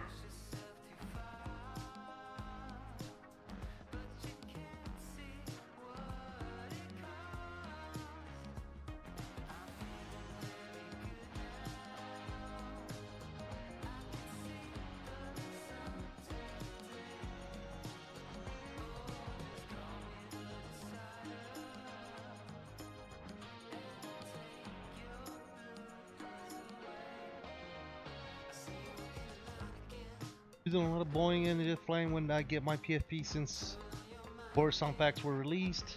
I haven't even touched the NGS in a minute. There you go. Good Cap, I'm tracking you also on my what's the turn of flying in the event. Okay, gotcha. Good. It's gooder than good, you know? Gooder than good.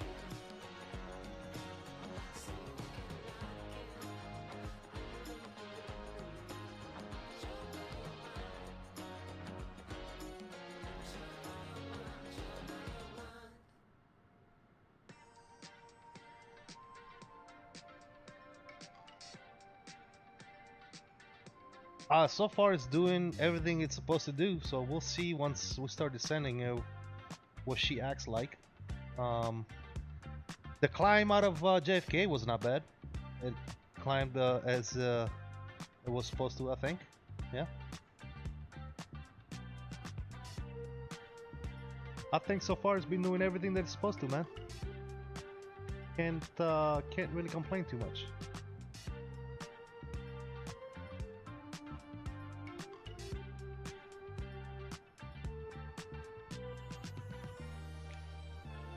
It's great for me into Puerto Rico. There you go, man. Yeah. Awesome.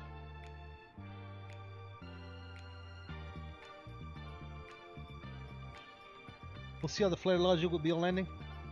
Yeah, I mean, if anything, what we need to do is create a profile for the side stick just for this plane to make it act like it's supposed to. Really. I mean, that's guys, that's what it's all about, man. Finding the right settings for your yoke and your side stick to where the plane feels right, honestly, at the end of the day, right? Right now I'm using the same settings that I use for all my other Airbuses, meaning the Phoenix. So we'll see. We shall see.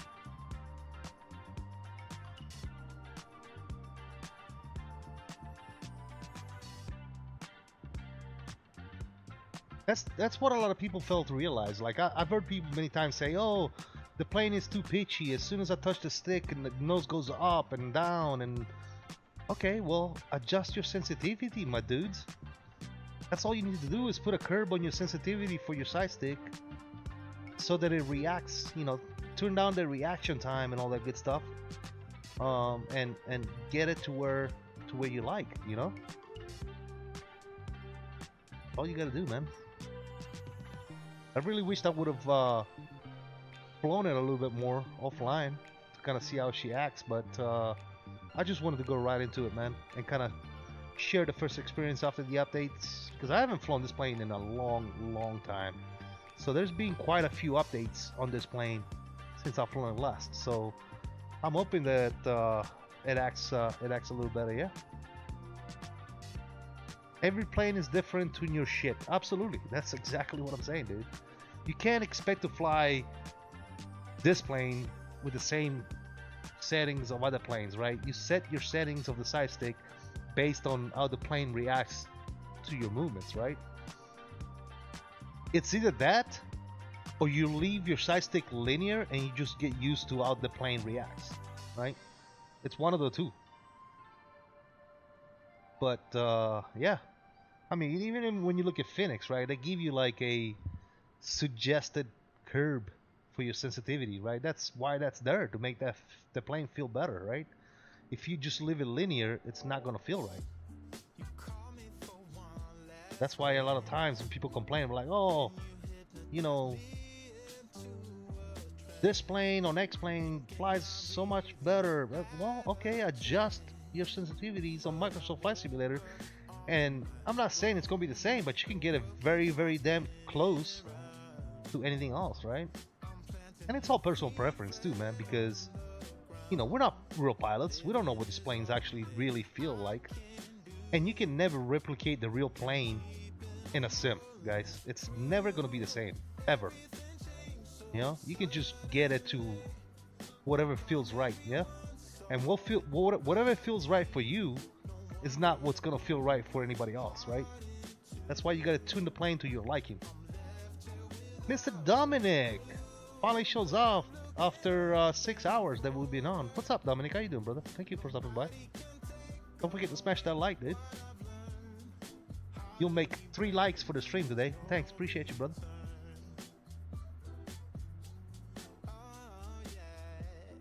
If you're using the Ursa Minor, you can tune the head. Yeah, you can actually, on the bottom of the Ursa Minor, there's a little cap. You open that cap and you can like adjust the screw for more tension or less tension. And on top of that, you can actually go into the settings and adjust your sensitivities and reactions and all that good stuff. Yeah. Your 2 desk clamps are now in the packing phase. There you go, brother. I'm good. I already liked the stream when you started. Gotcha, Dominic. Thanks, brother. Appreciate you. We got a total of 6 likes, man. Appreciate it, man. That's great. 1 like per hour. 6 likes in 6 hours. That's awesome. Good stuff, man. Appreciate you guys. I'm just fucking with y'all, by the way. We're good, man.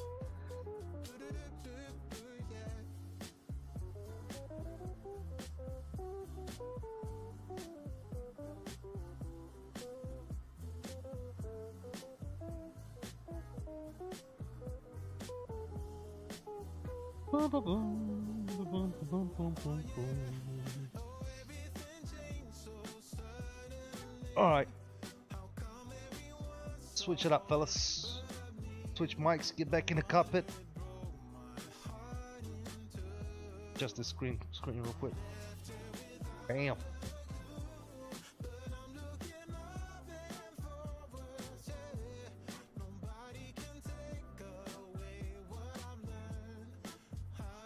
Alright, let's get back in the flight station, ladies and gentlemen. Booyaka Shaw. What up, what up, what up? Oh, what the fuck? Oh, there it is. I was like, where the hell is my water at?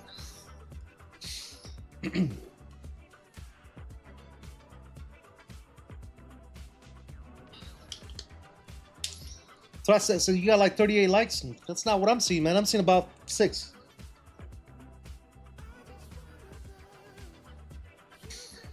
So far so good, Dominic. So far so good. can't complain too much, especially for the price.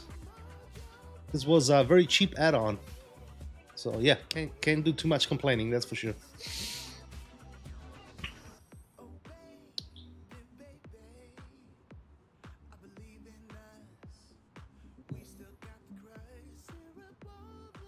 Man is back in the pits. That's it. Refresh. I'm just messing, Bill. I got you, brother. I'm just messing around, man. I see that we got more than 6 likes. We got 7. So we're doing pretty good.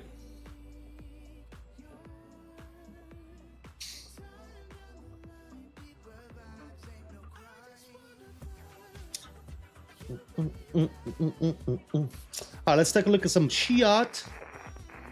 First of all, I want to do this like this. I like that better. All right. Performance-wise, 681 nautical miles, stop of descent. Very nice. What's the weather looking like over there? Let me take a look at this weather. All right, no ATIS actually. That's to be expected.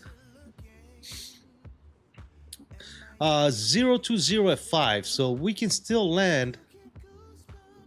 We can definitely land runway 34. Absolutely. Absolutely.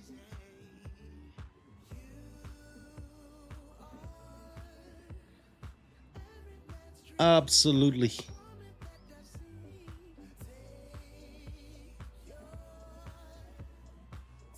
Dominic says, I'm a bit lurking while I set up a long haul or something. Gotcha, brother. I like how your title of your stream says, oh, it's missing a letter? Well, that's why you guys are here.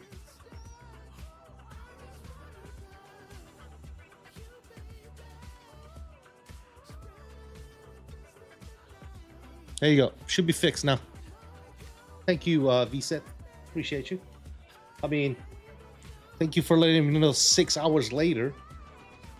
It would have been great to know like 5 minutes into the stream that my title was messed up. But hey, it's all good.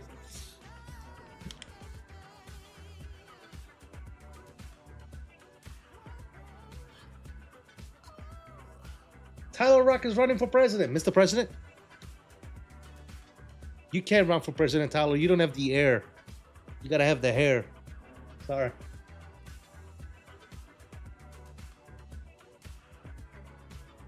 Oh, I'm just kidding, Visit. I got you, brother. Thank you.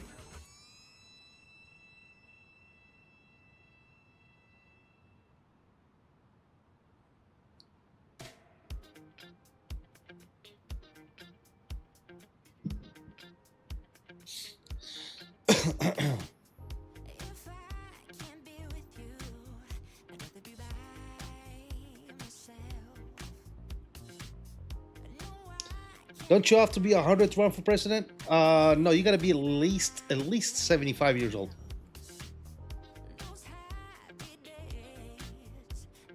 Yep. I would probably put Al's as a cabinet member. Nice. That'll work, Tyler. Let me know when you're running for president, man. I'll vote for you.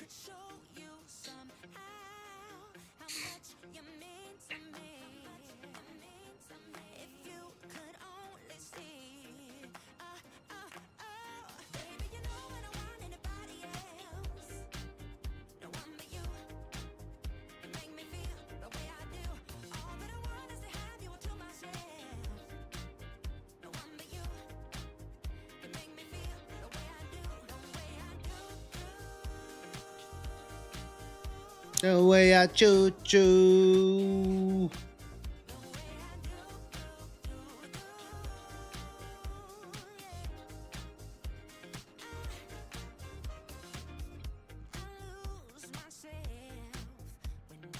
You just say I lose my shit? I lose my shit.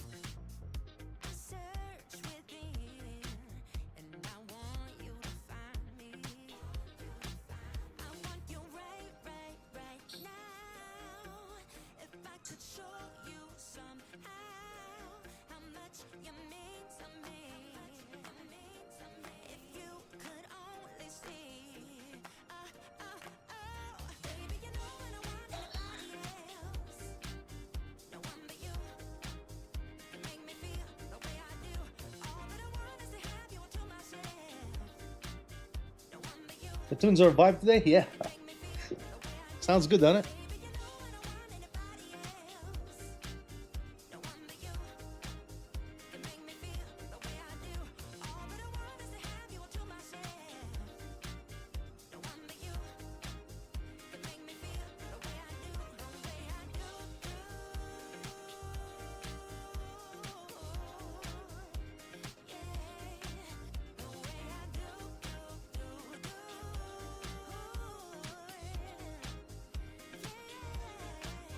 Yeah.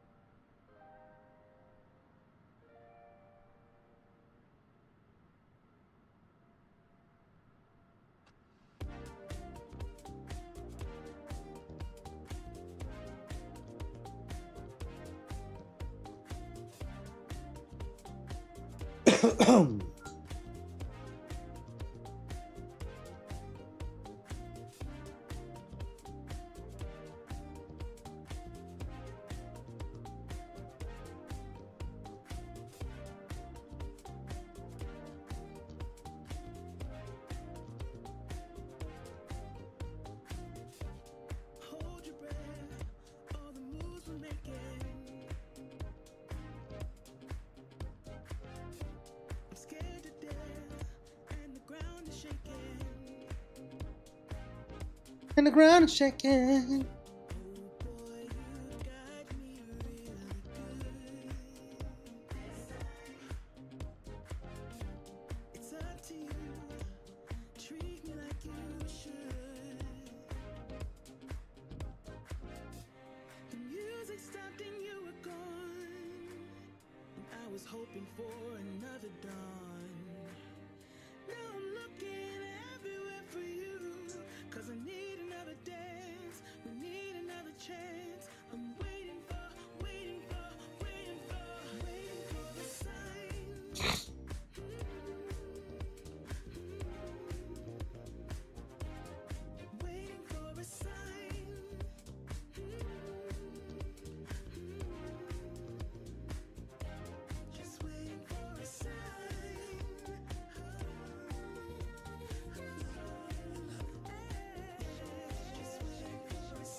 Mr. Owls, I thought you were streaming, dude.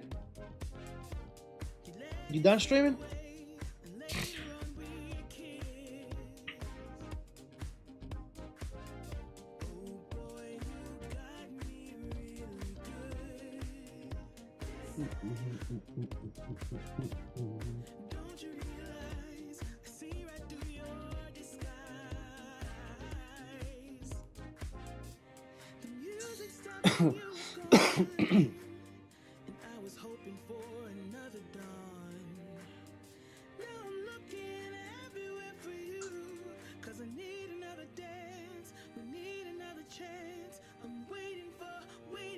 I was running disconnecting and connecting. Then it did it like 5 times in a row. Microsoft didn't like that. SIM crashed. I probably know what's causing that, house. It's your USB. Because you got to think about all the stuff that you added to your computer. You know, now you got MICDU, EFIS, your PFP, and all that other stuff that you add into it. It's drawing power away from your USBs, and it's making other stuff randomly disconnect, reconnect, and all that good stuff. So, yeah, that's. I've been fighting with a lot of that too, and I just got a new. I literally just got a new USB hub powered. That's a lot more expensive, more power, and fortunately I haven't had any issues yet. Let me see if my control camera actually works. It's working, but it's not. See how?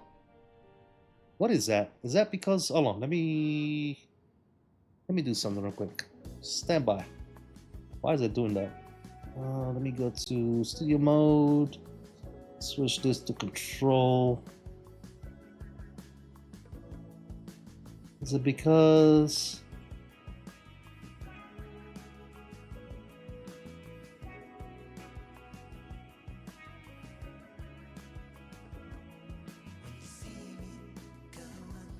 Oh, that's why, okay. Now I need to fix this.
All right, let's see.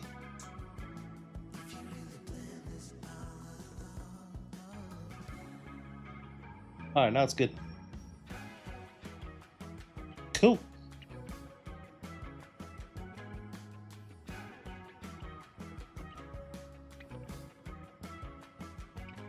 Yeah, I'm not happy with that though. Hold on. Need to fix that. Yeah, I had that issue before. The stuff too. I think I need to get another powered one from a USB Type C's. The best way to go about that, else, is to get an internal PCI USB adapter. But don't buy the cheap ones, dude. Make sure that if you get one of those, because that's one of the one I got, that kind of resolved my issue as well. Because I added USBs to my motherboard, and that's better that way than an external USB hub. That's an actual good way of doing it, to be honest.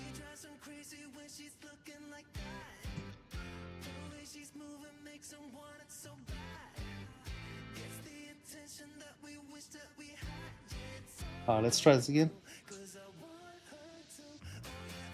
Hello. Oh yeah, that's good. Perfect. Yeah, I had the settings on the camera were messed up. That's all that was.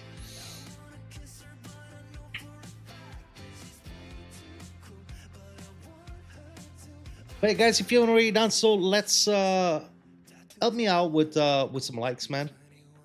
Hit those likes. We're doing pretty shitty today, actually, in the likes department, but it's all good, man.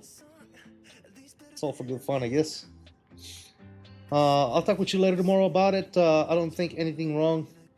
I also think it's a power issue. Yeah, it's not software or hardware related. It's definitely a power issue with USBs. Some things to try, if it's something that you want to experiment with, is putting the stuff that pulls the most load, right? The stuff that pulls the most load, put that straight to your PC, and the stuff that needs less power, put it in the USB hub. You can try by switching stuff around and see what works. But definitely, I mean, you added more stuff to your PC, so obviously, another thing that's cool, that's good to do is, and I'm sure you already do this, but like if you fly in the Airbus, take everything off that's related to Boeing, you know, your yoke and all that shit, disconnect everything that you use with the Boeing and vice versa, right? But yeah. Already liked. Thanks, Al. Appreciate you, brother.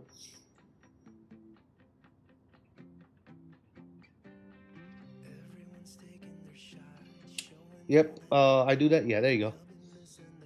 Yeah, I would research what pulls the most power out of all the stuff you got and just switch stuff around. Yep.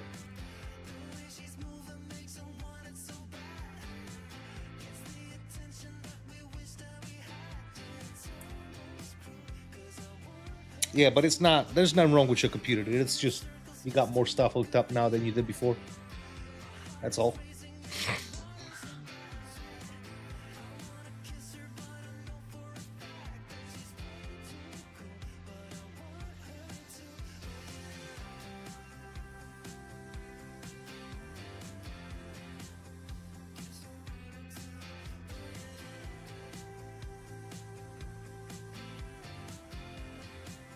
Is my camera out of focus now?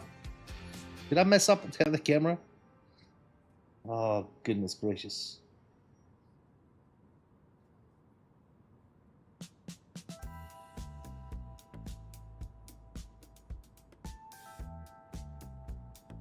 There you go.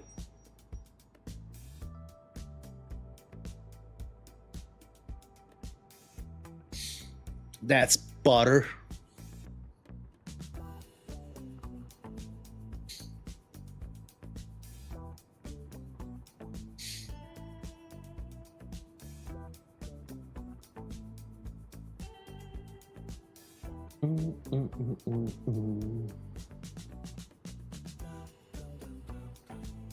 Dun, dun, dun, dun, dun.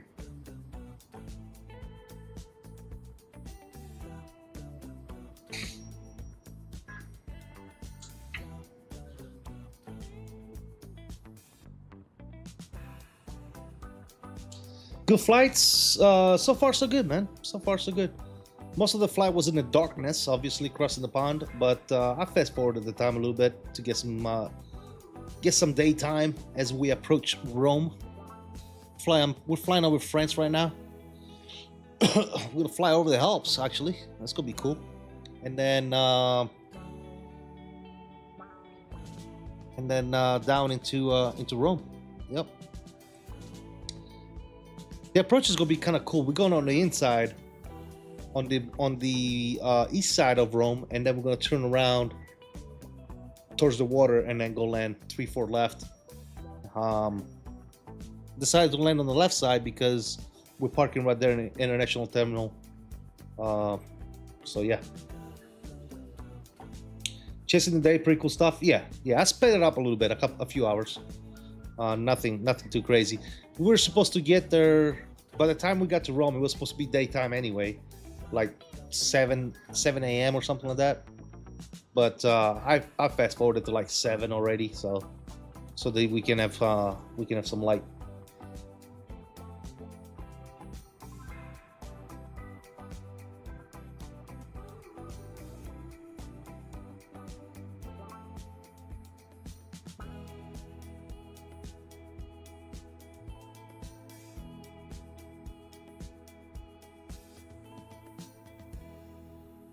Guitarro.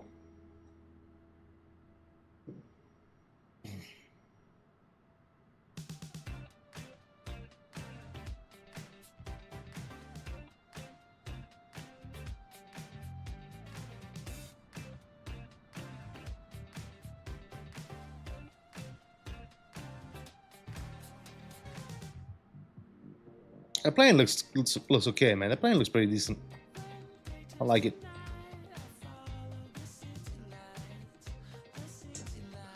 Whoa, hello. Where's the plane at? Oh, there it is.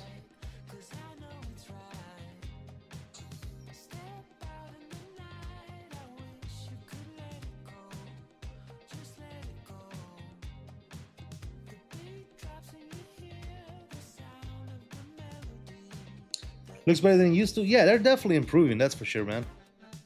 Ow, my neck.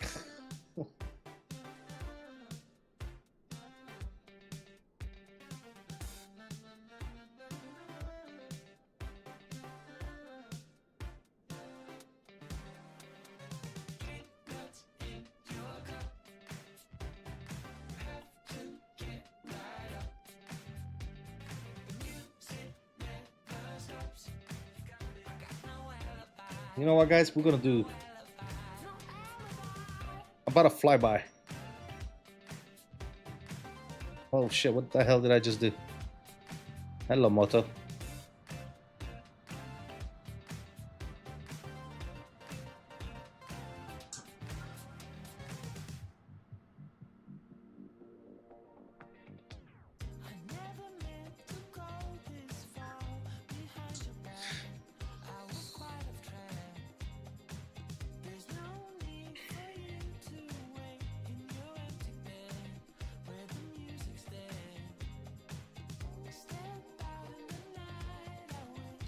Flyby.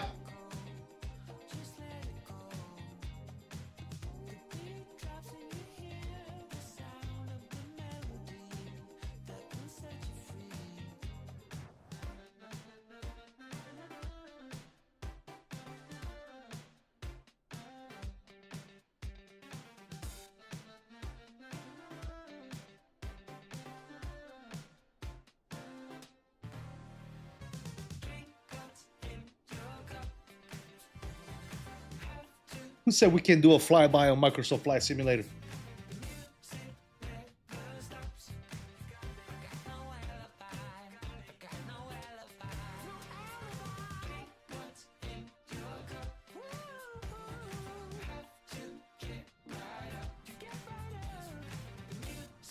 Whoever told you we can't do flybys on Microsoft Flight Simulator is lying to you.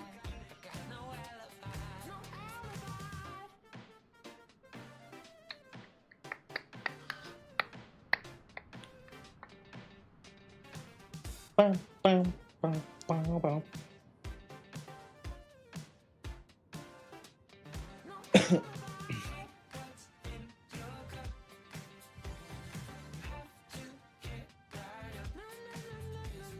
Smoky treat.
About time, also. Tomorrow's going to be a good day to fly.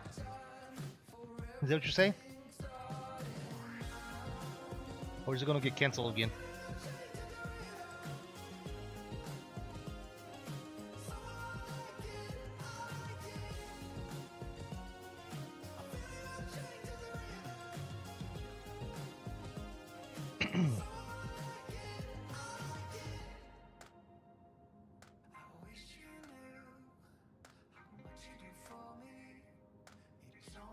Seems like it'll be a nice day tomorrow. There you go, man.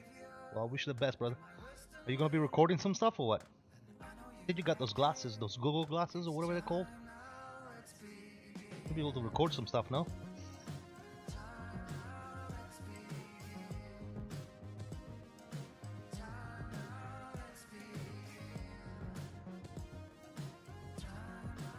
Got those Meta. There you go. Metas. How much were those things, dude? Thinking about picking up a pair.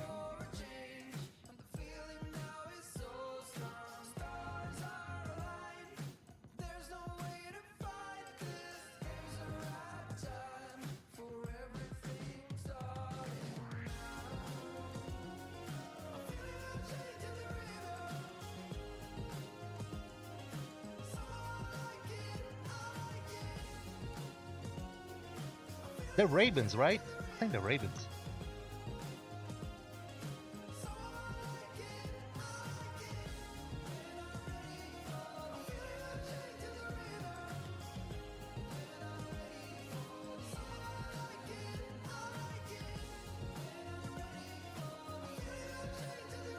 $300 worth it. Nice. They make good video. What kind of quality of video do you get? Like 2K, 4K?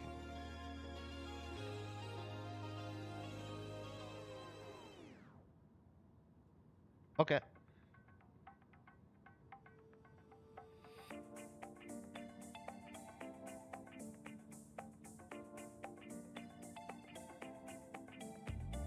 $1080, 1080-60. That's not bad.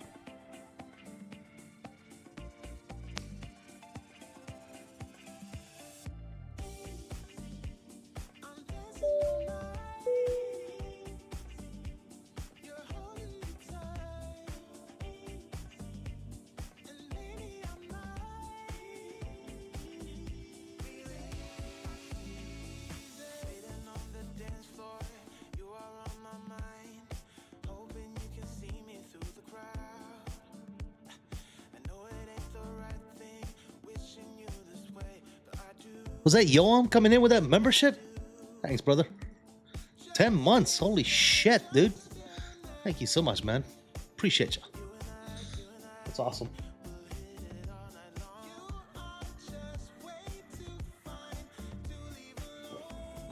Thanks, Yoam. Salute to you, brother.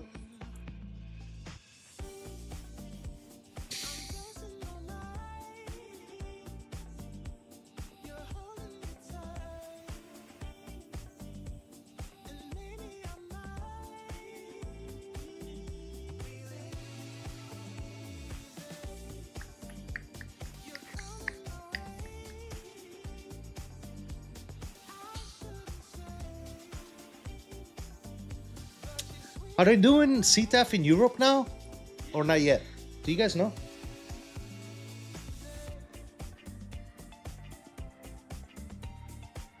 I don't think they're doing CTAF in Europe, are they? Let's find out.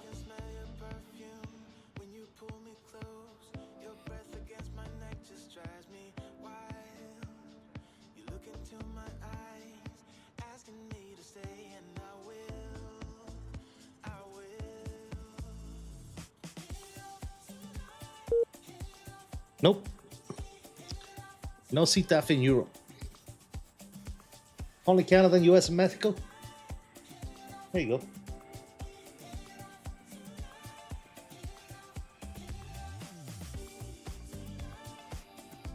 How's the update? So the only thing that they updated is the glare shield, MIP, and the center pedestal. Now, I'm not sure if it's the lighting, guys. I'm not 100%, but if you look at this color, this gray right here, and then you look at the center, look at this. This is so much darker than this. I've noticed that. See how much darker the center pedestal is than the rest of the plane? I'm not sure if it's, I don't think it's the lighting, it's just a different color. Maybe that's something that they'll fix in the future, but that's the only thing they updated. They put a third FMC right here. Sorry to say, guys, all three of these FMC MCDUs, I'm sorry, MCDUs are all linked together. They all do the same shit. They haven't separated those yet. And phase 2 is gonna bring a 330 overhead panel. Right now, we're still rocking the 320 overhead panel. So take that for what it's worth. But these are definitely different colors. Like this is a dark gray and this is a light gray.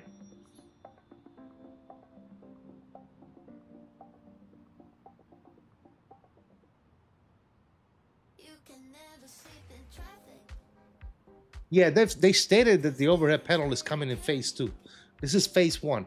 So hopefully phase 2, they'll revise these colors because this is definitely wrong.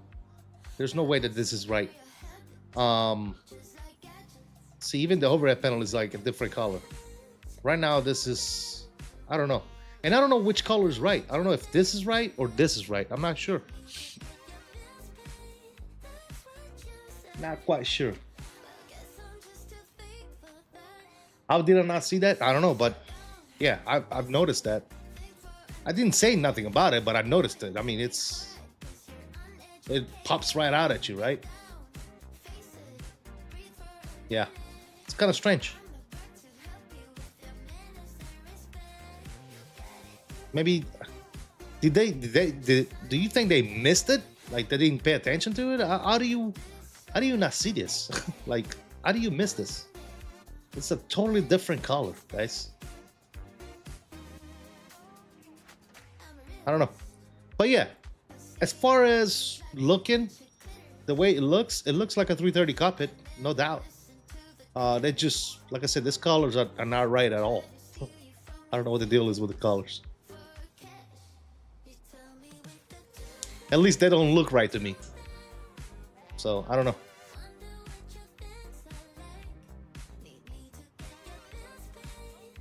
Remove the shades. There you go.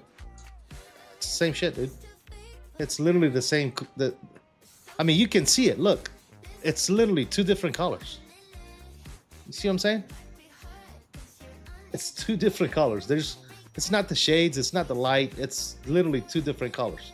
No matter what angle you look at it, it's two different colors. See that?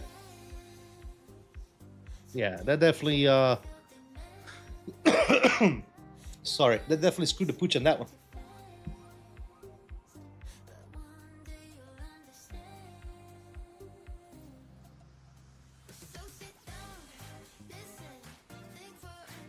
When you rewind the stream that looks similar, it's probably because it was dark. It's probably because it was dark out, right?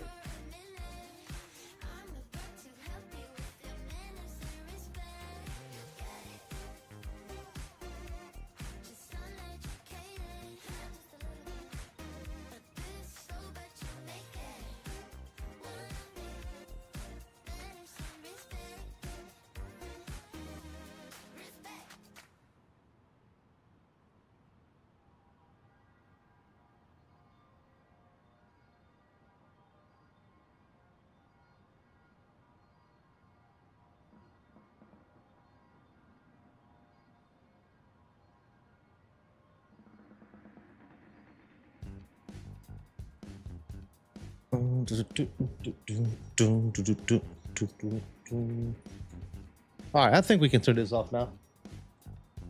Booyakasha. What do we got here? 423.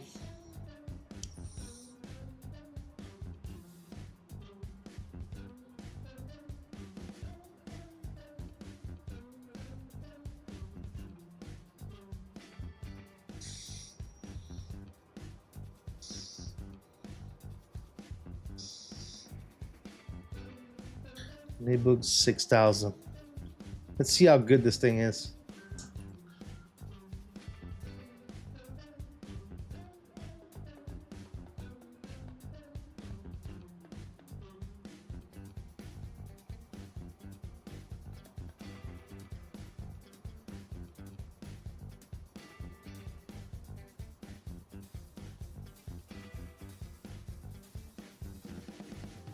Yeah. Between flight level 090 and 6,000 feet. So it's got us over here at 082. That's good.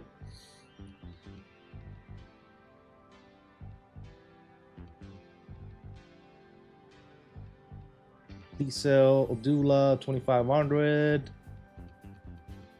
Perfect, dude.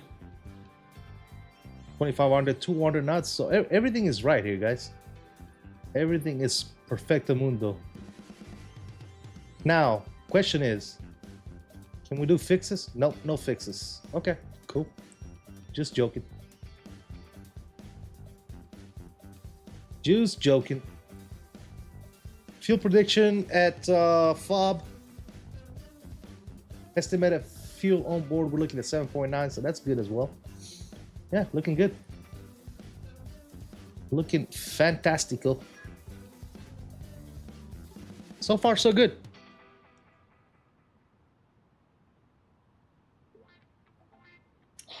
So far, so good.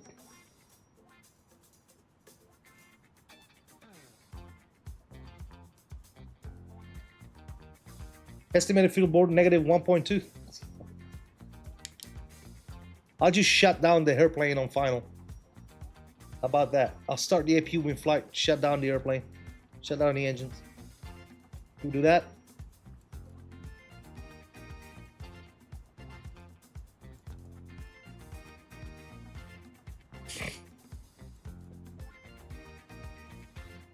Sounds great to me.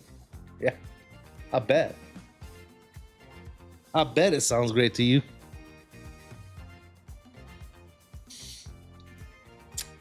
We do have a landing calculator on this thing. Let's see. Let's see how it works. Calculator, landing. We're going to LI. We can't. Oh, okay. There you go. Field data. OFP. Boom. Wind direction. Blah blah blah. Runway elevation. We're looking at 14 feet.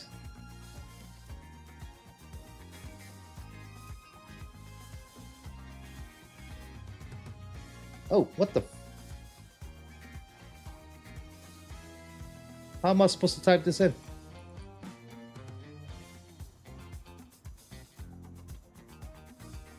Oh, with that. Okay. Really? Dude.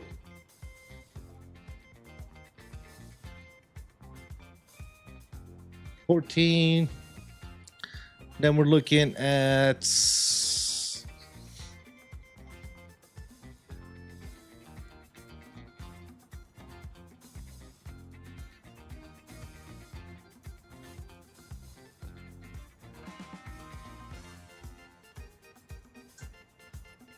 $339, dry 6, percentage slope.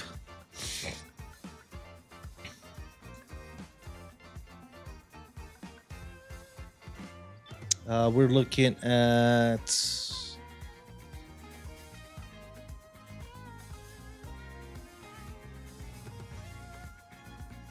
runway 34 left, right? Yeah, 34 left. Bearing negative 0.01. Okay. Negative 0.01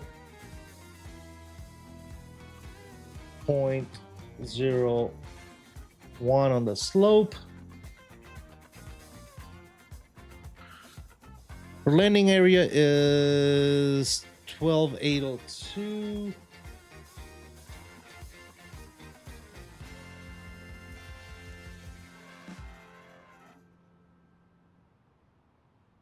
Approach speed. What?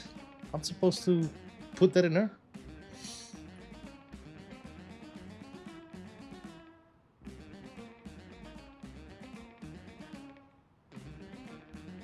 How do I click off this fucking thing?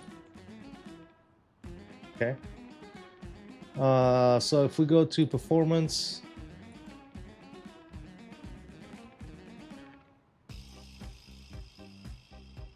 we have a calculator approach speed. What?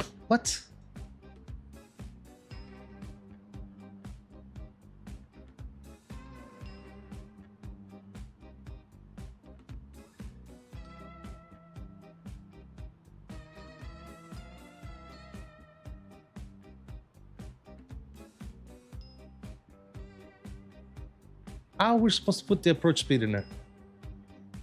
What are you, stupid?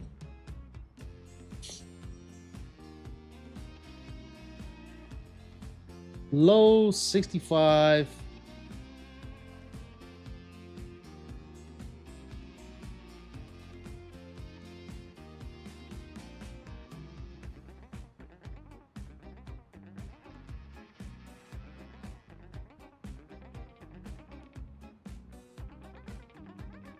Doesn't tell you shit, dude. What is this telling me?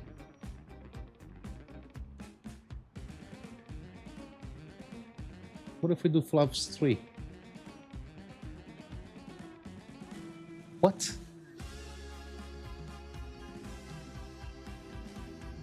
This calculator sucks. Let's see what we got going on with this one.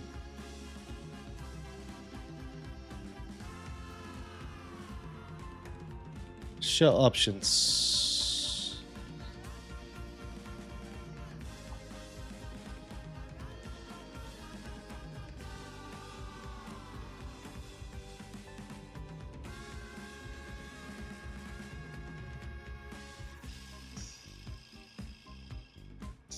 Okay. It's giving me a VAP of 136. What? Is that right?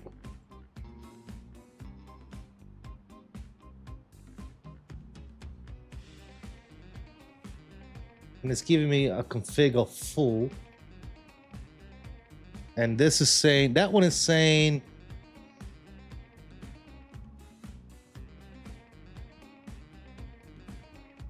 low 6,986 feet. This 6,000, it's pretty much there, I guess. Okay.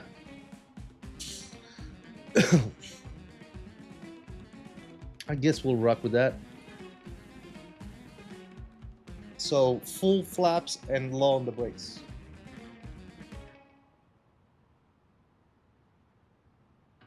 Struggling?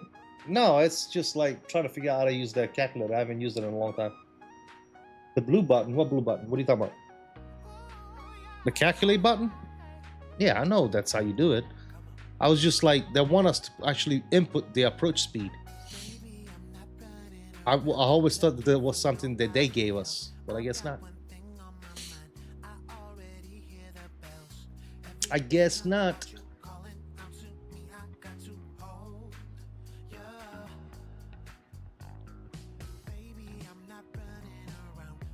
Field data from, I already did that. It doesn't put the speed in there. It just puts the weight and the winds, magnitude, temperature. It puts this stuff in there.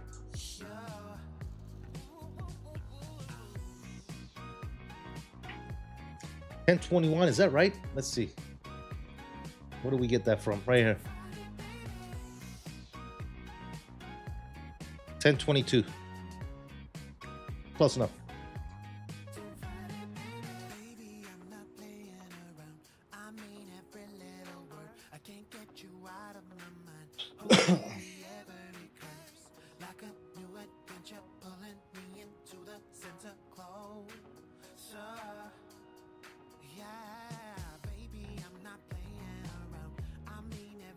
Almost there, fellas.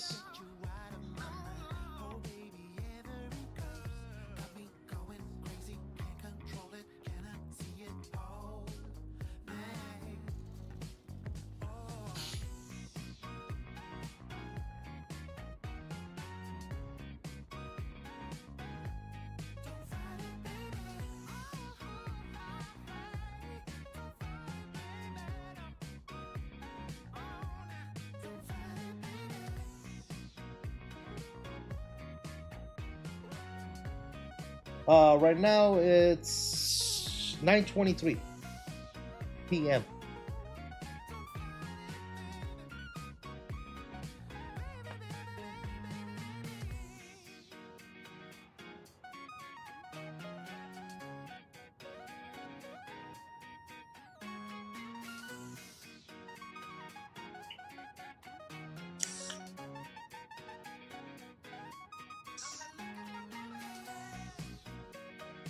Let's see if I can do something with this camera.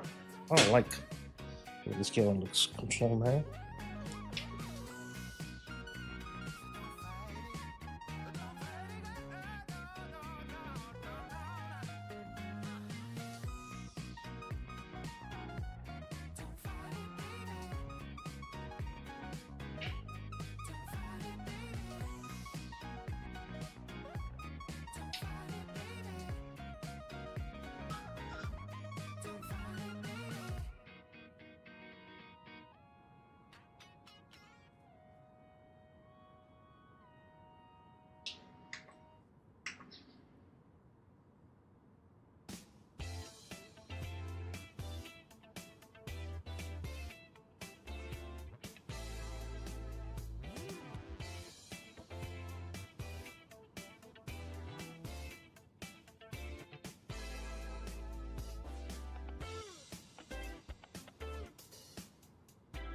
I should do.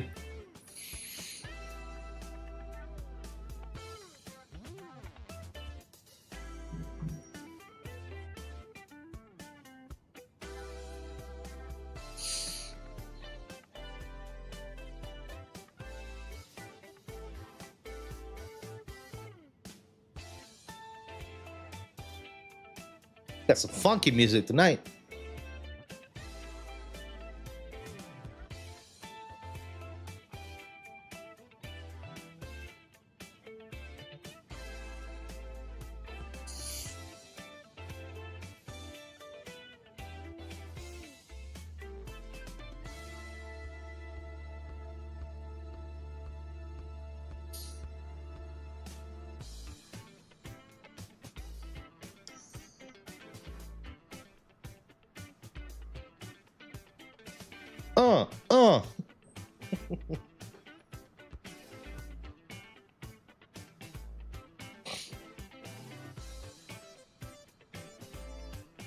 Where are we at right now? We got 314 top of the set. Yes. I think we're about to take one last break. Take a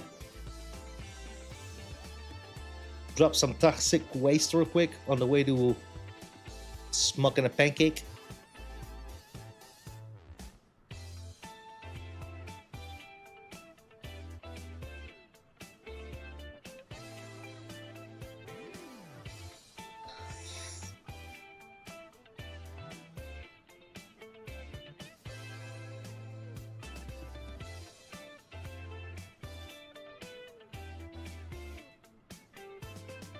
God, I love that livery, dude.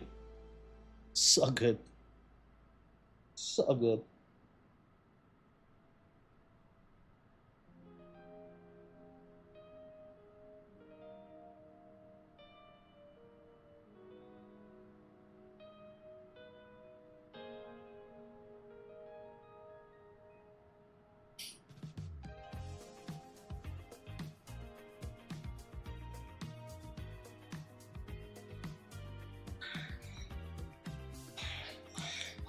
It's got the name of a famous soccer player too, right here, Andrea Pirlo. He was a midfielder for the Italian team and Juventus and Milan for a number of years, and a World Cup winner, I believe. Actually, yeah, he actually won the World Cup as well with Italy. And when was the last time they won the World Cup? I forget. 98, I think. But yeah, I think that's what they do with the ITA Airways liveries on the different planes. They put like names of soccer players.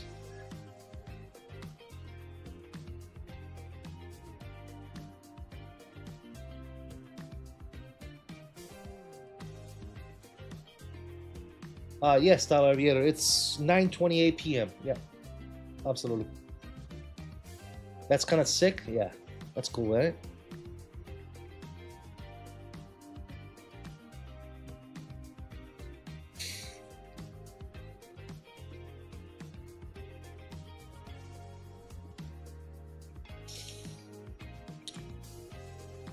All right, guys, bio break, cigarette, and I'll be right back.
All right.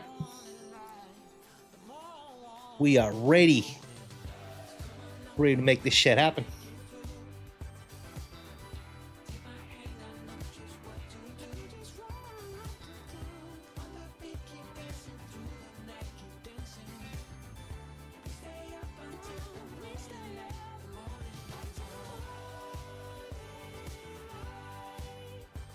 $2.40 top of the cent, fellas.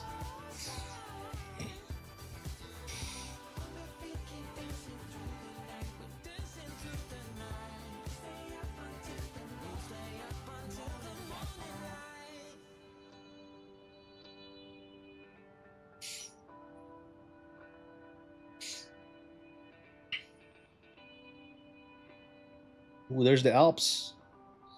Let's take a look at the Alps. Look at that.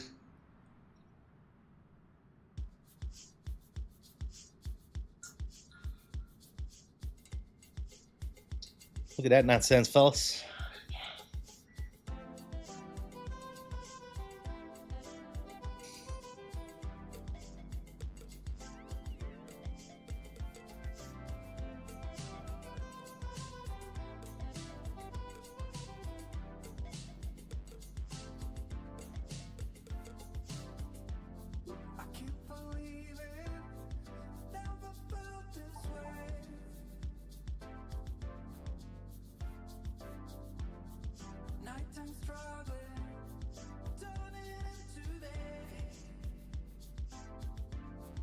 That looks good, don't it, guys?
Beanie Baby, what's up, brother?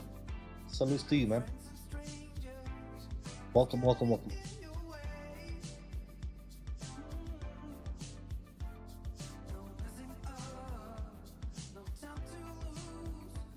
Gotta love the helps, dude. Ciao, ciao. Ciao, ciao.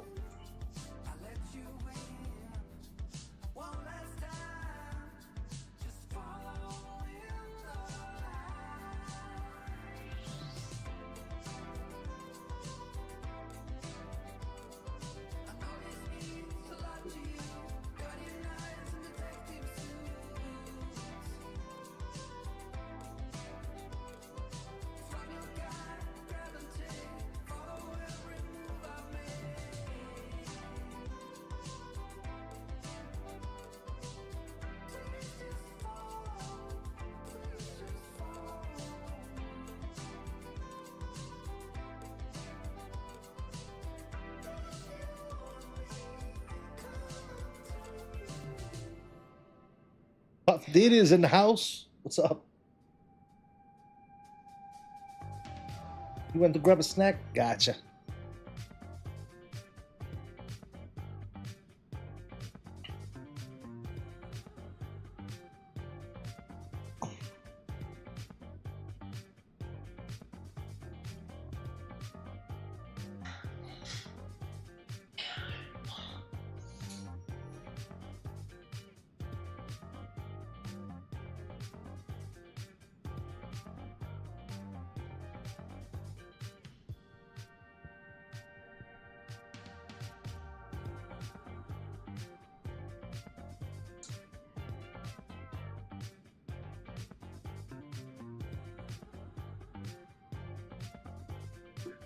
Some comments don't even deserve to be read, ladies and gentlemen.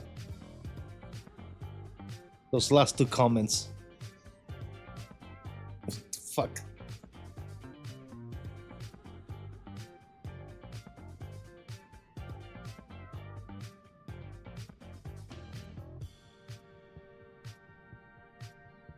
Just waiting for Morphe to start stream tonight. He says stream will be on later. Can't wait. This area is sick. It is the Alps, dude. North Italy. North Italia.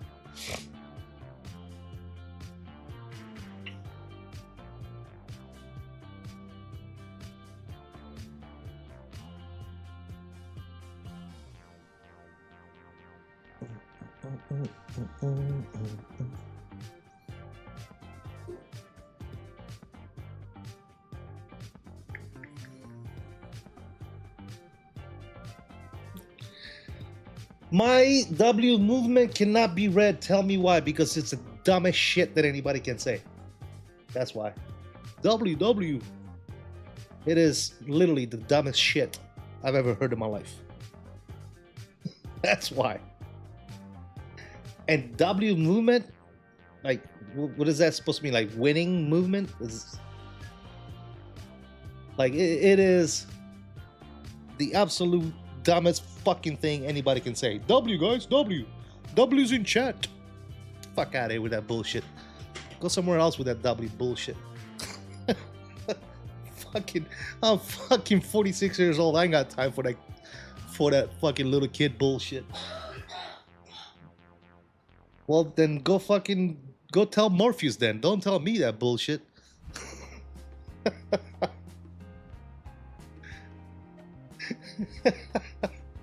W movement, guys. W's in the chat. How fucking dumb is that? W. Put some W's in the chat.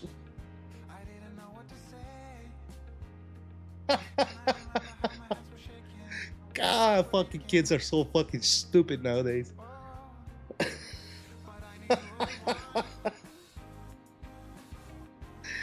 Oh, fuck. Oh, for fuck's sakes, dude. W, guys. W in the chat. Let me get some W's.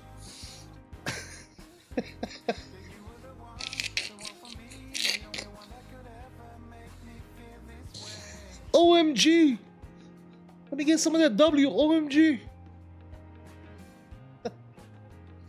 Alright, dude. Fuck out of here with that bullshit. See ya. Next. Anybody wants to go next?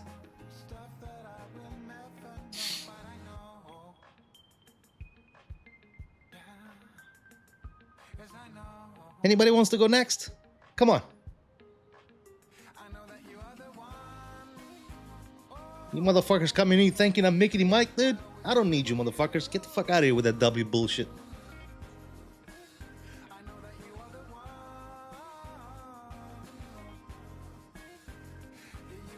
This ain't a fucking daycare, people. This is not a fucking daycare.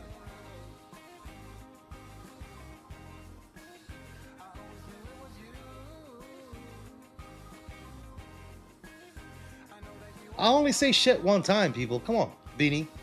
Diddy got banned. I told them to stop saying that W bullshit in my chat. This is my fucking chat. It's not your chat. It's not his chat. It's my fucking chat. All right? You want to spam that W bullshit? You go to Morpheus' channel. You go to my boy Mickey Mike's channel. He loves that bullshit. I don't play that dumb shit in my chat, dude. Yeah, but you stopped. He kept on going and he spammed that shit.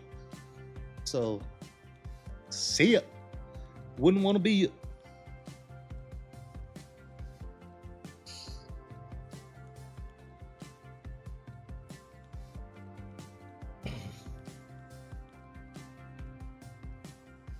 I'm a grown ass dude, man. I ain't got time for bullshit. And I'm sure not looking for clout. Oh, fuck. No, sir. We are lactose intolerant up in this bitch. All right, what do we got? 165, top of the cent. Very nice.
Eating?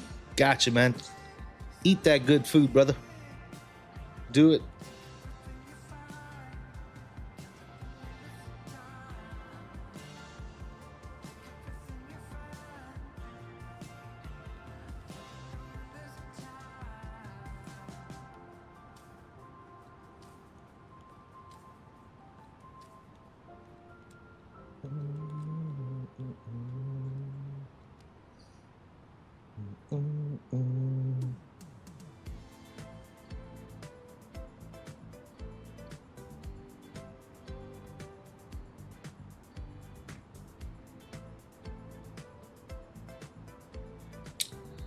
Is Delta 330 Headwind from JFK to ATL good route?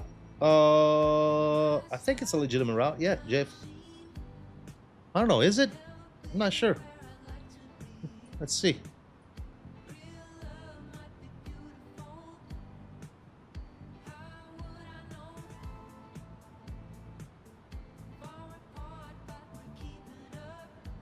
I also probably know more about that. He likes that Delta stuff.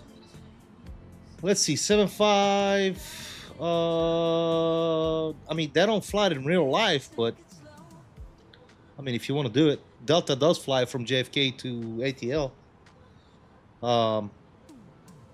They take the 7.5, the 7.6, 7.3, the A321.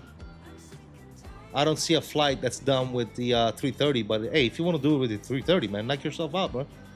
Do it. Who cares? Do it, my dude.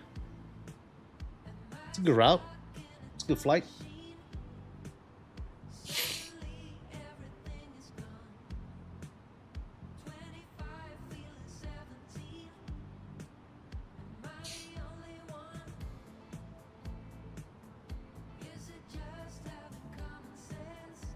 There's nothing in the rules of VATSIM saying you can't fly a 330 from ATL to, from JFK to ATL.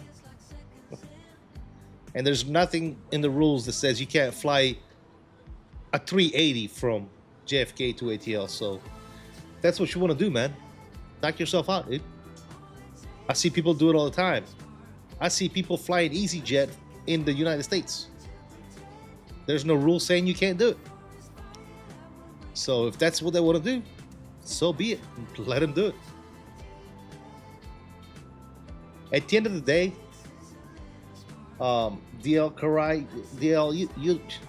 you can do whatever the hell you want, honestly.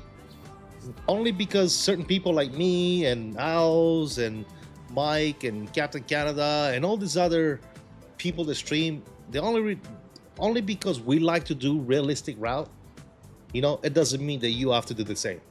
You can fly whatever the hell you want, dude. Whatever, from whatever to whatever you want, whichever plane you want. There's no rules on VATSIM that say you can't do it. So who am I to tell you not to do it? Now, if you tell me, hey, I want to fly a realistic route, realistically, I think that you could take a 330 from JFK to ATL, but I don't see it in the last 2 weeks of forecast that I have. So yeah, repositioning flight. There you go. Yeah, do it, brother. Do it. Do it. Do it.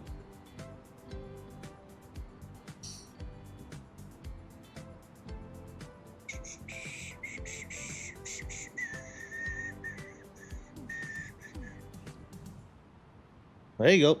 ASUS is all about that Delta life, dude. I think when he grows up, he's going to be a Delta pilot. JR, what's going on, man? Welcome. From ATL to MCO in a 330 real life. There you go. Might do both of them. Gotcha.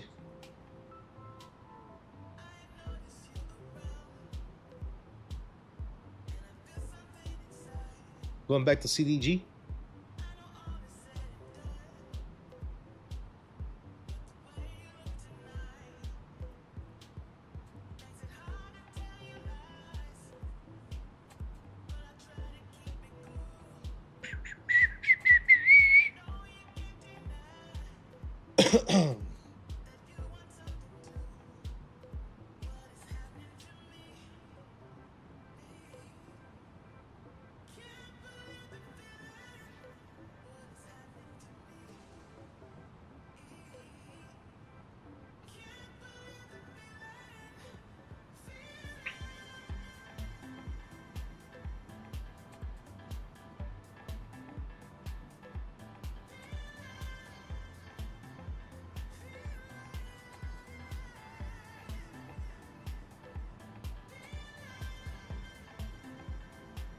During the summer, what, ATL to MCO in a 330? Could be, yeah. To fulfill the need for flights for seats, fly big boy to MCO. Yeah, could very well be. Bring different connecting flight to ATL, and then from ATL put them in a 330. Fly down to Orlando. I could see that happening. Maybe it's seasonal flight, depending on the season. summer.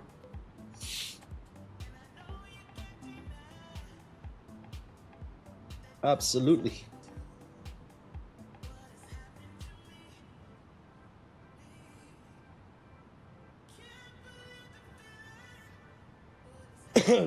For Disney or Universal, there you go. You about to convince somebody to do the flight with you? There you go. 7675 330 350, laughing out loud. Dude, I can't wait for that 350, man. Any builds better get on their game and release that plane soon. I want that 350, man. I want it. I want it right now. Right meow.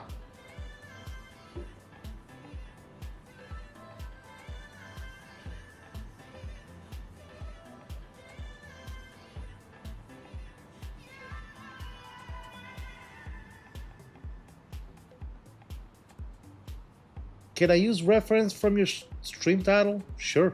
I don't care, dude.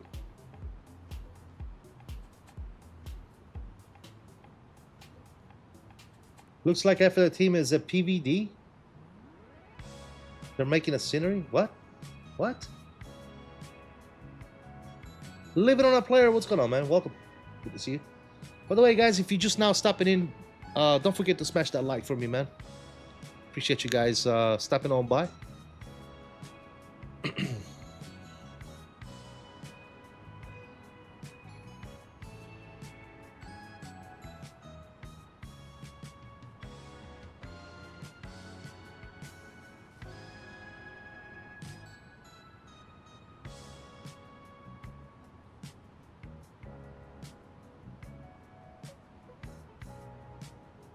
Doing good, living on a player. Doing good, man. Can't complain. Cannot complain. I'm living the American dream, my dude. Living the American dream. Yeah, now?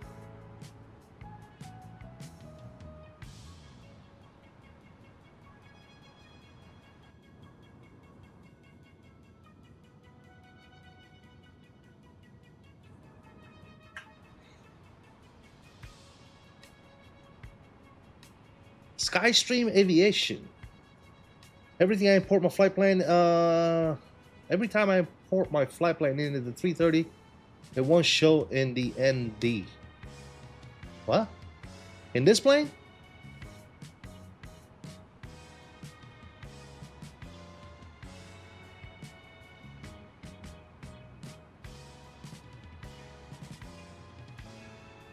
I'm not sure, brother.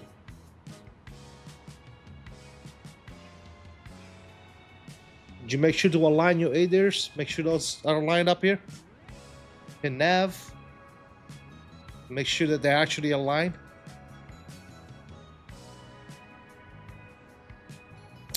Make sure your ADIRs are aligned and all that good stuff, and then it should show up.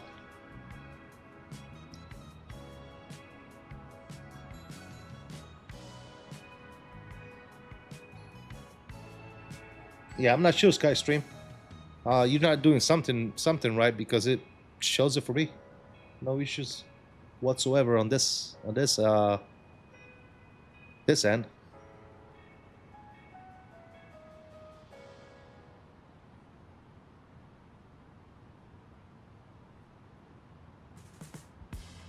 Yeah, definitely make sure your ADIRs are aligned. And one thing to make your ADIRs alignment go faster, go to settings over here, and then go to realism. And right here where it says ADIRs align time, put it to instant. That way they instantaneously align as soon as you put them in nav and you import your flight plan, that should be aligned.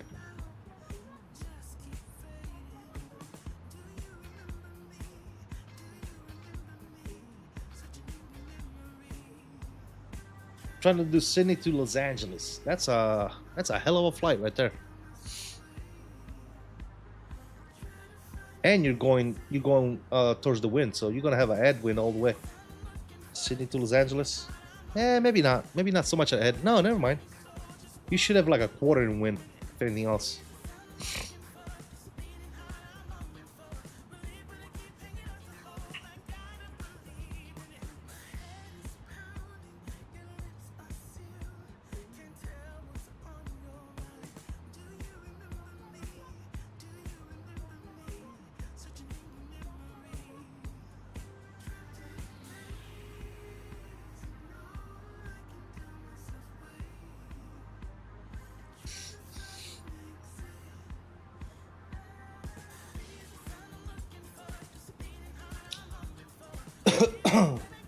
Frankfurt to Maldives tonight.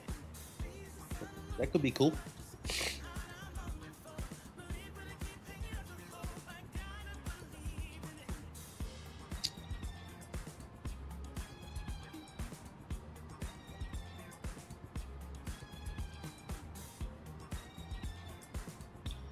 Bow, bow.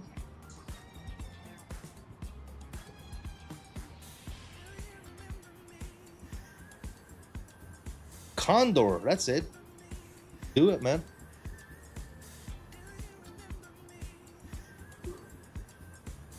Maldives have a pretty approach. I don't know if I ever even flown in the Maldives. I don't think I've ever done it, to be honest. But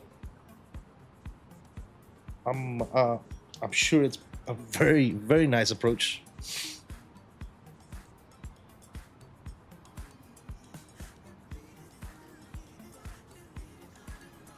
The accent is hard to understand. Well, yeah, sorry. English is not my first language. It's actually my third. So, yep.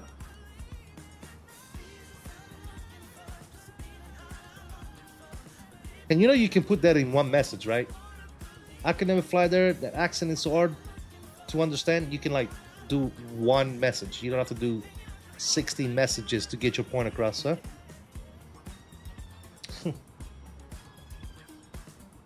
I'm talking about in Rome. Your accent isn't as strong. Got you. Okay.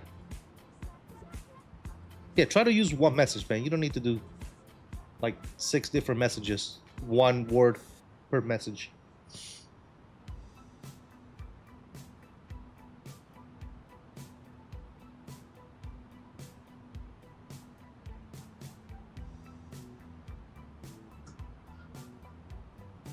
That's all good, Dale. Yeah, just no need to do that.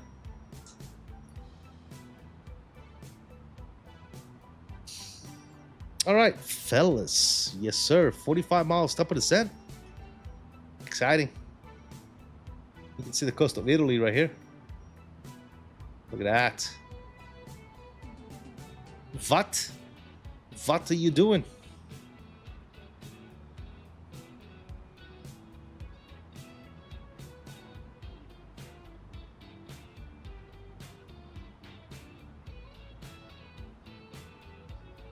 Leave it on player, so far so good, man. It's doing everything it's supposed to.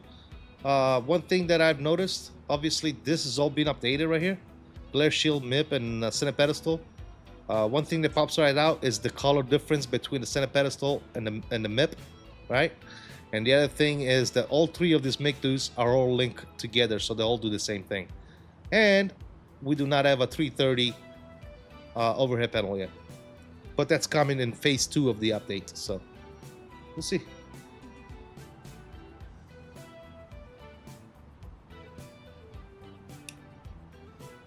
I know Italy is a nice airport. I forgot what it's called. I mean, Rome is a pretty nice airport. Naples is nice. Punta Raisi is nice in Palermo. Genoa. I mean, there's a lot of nice airports in Italy, dude. There's a bunch. Definitely progress, living on a player, 100%. Yeah, definitely progress. All right, looking at our approach. Or arrival, I'm sorry. We're going down to below 090 and above 6,000 at Nibug. So we'll back down 6,000 feet.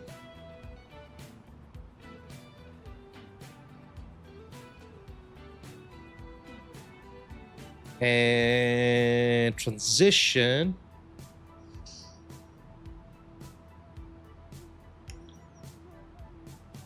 is 6,000. Cool.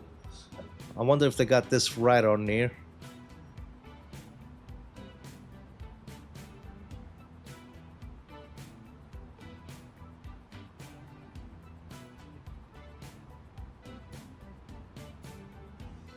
They got 7,000 on there.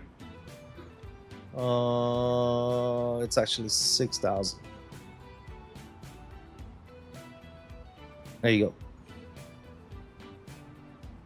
Cool.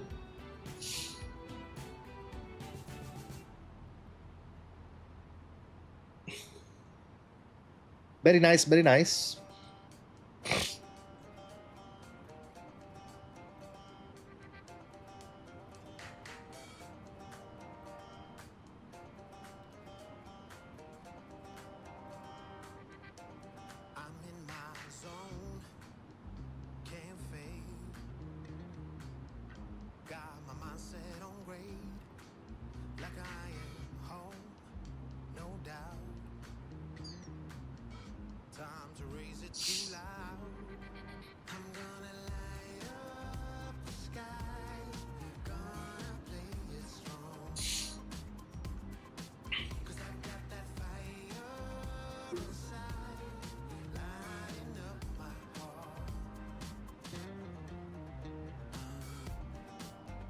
You heard about Pan Am airline coming back? I have not.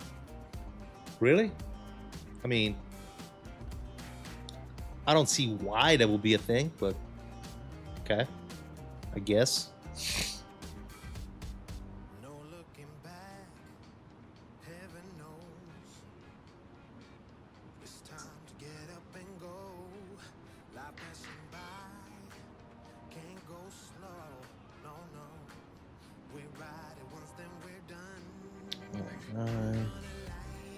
Perfect. It's all good there.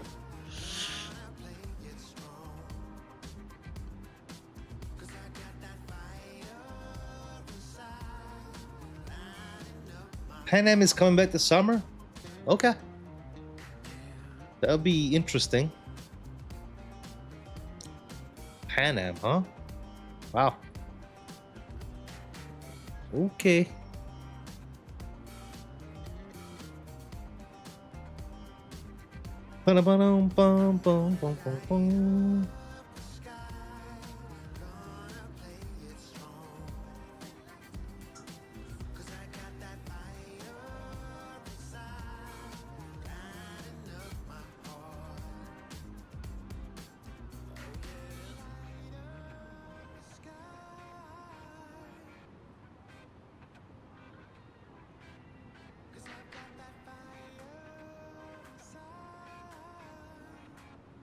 Could be fake. Yeah, I'm not sure about. I don't know. I don't know where you heard that, but I don't think that's gonna be a thing, to be honest.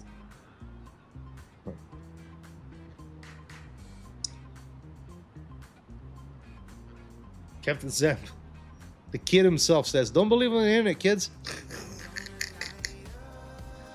You are right, Zep. I give you that. You are absolutely right. Don't believe the internet.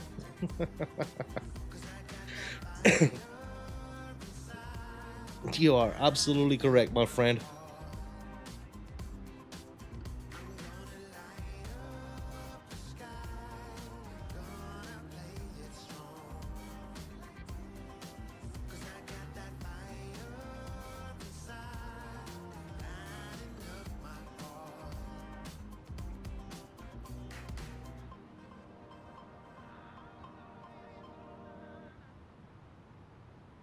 Okay. She gonna descend? Hello?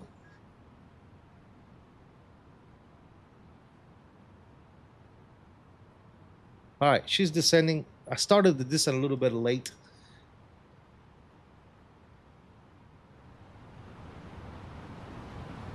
Turn the sounds up.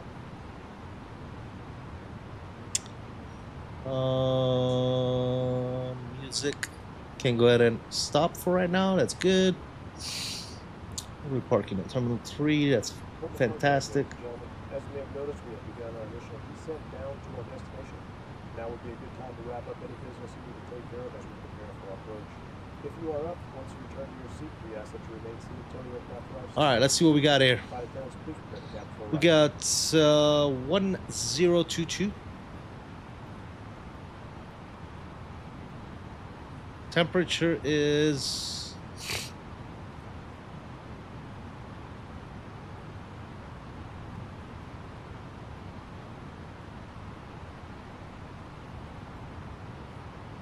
06.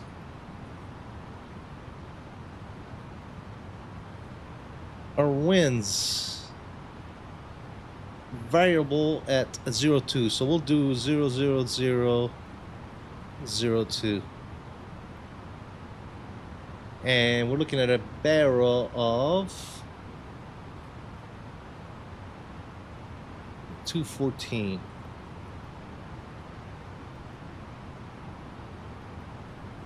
Let's see how we're doing with our descent here. A little bit above profile. Let's help the plane out.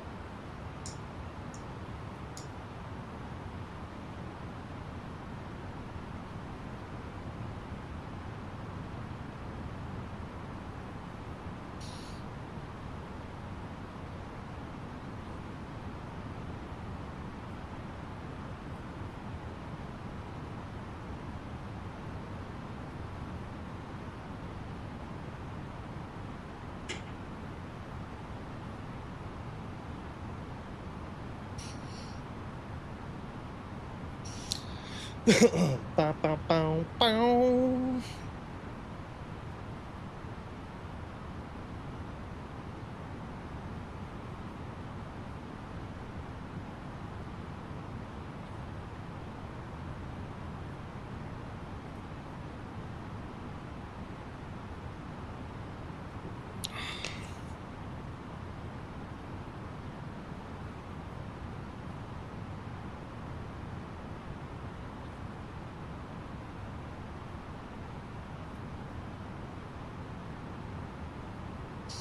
There's literally nobody there.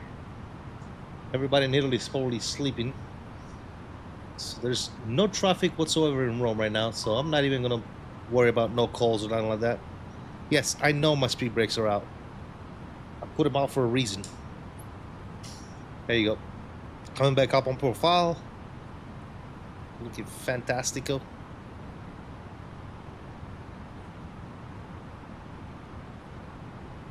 It's getting close. Beautiful. We're parking terminal 3, so we are landing 3-4 left. We're gonna vacate to the right, and then we're gonna taxi off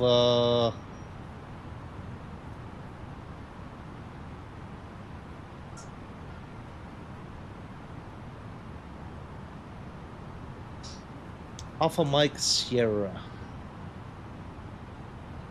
That's what I'll do. Alpha Mike Sierra. Alright, we're back up on profile. Speed brakes are coming out. So far, so good. That was literally my fault. I started the descent a little late, but should be good. Let me open up my replay tool here.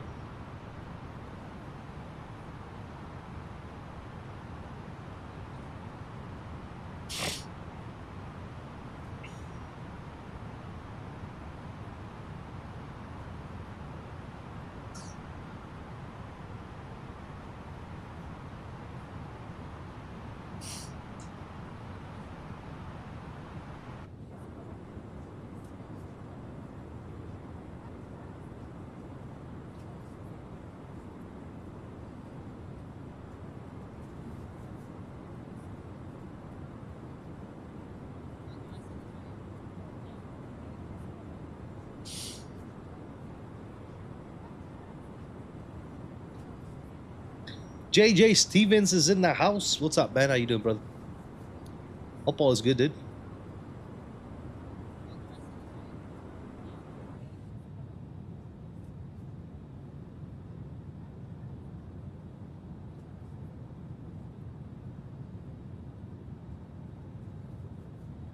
Information Echo. What's up, dude? Welcome.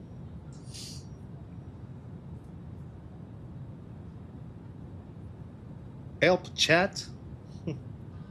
What you need help with, dude?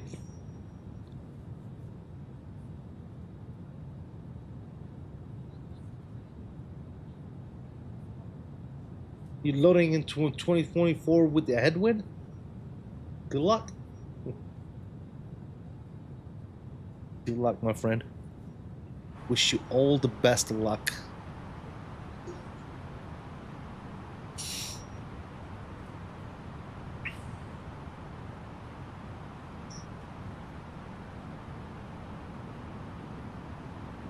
Oh, hello, chat. Okay, gotcha.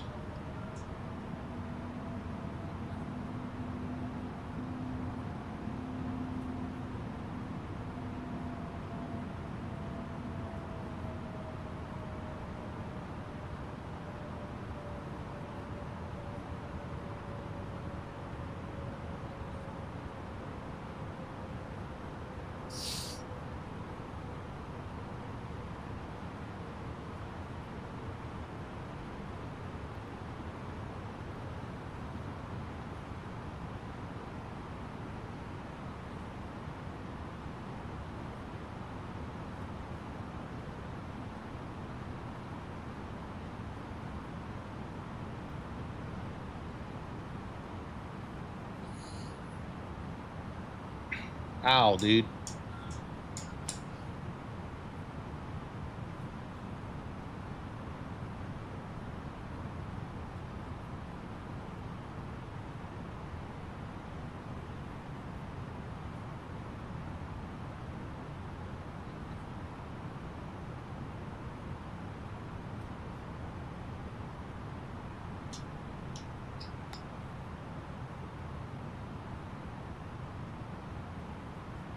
Ah, got you, JJ. All good, brother.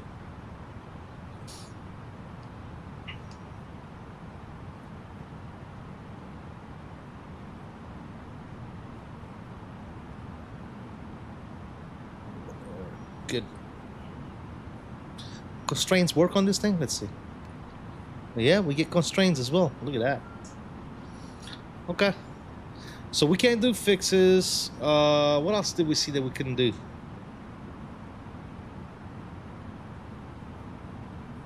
Obviously, we haven't tried RNAV approaches, but I'm pretty sure it's capable. I'm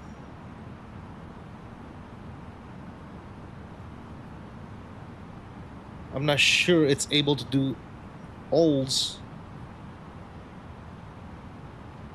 Yeah, it's definitely not able to do a hold. If it can't do fixes, it's not going to do a hold. Holy shit, it does do a hold. Okay. It does do a hold. Okay. We might have to try that another time.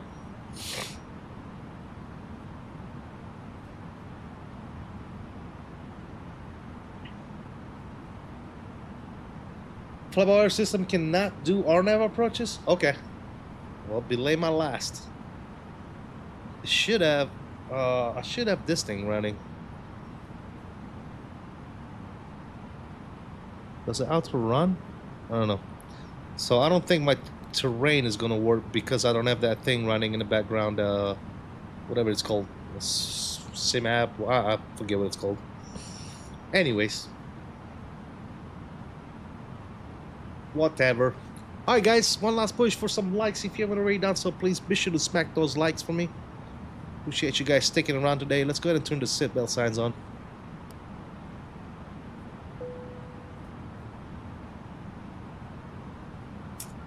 Because they're going to need it.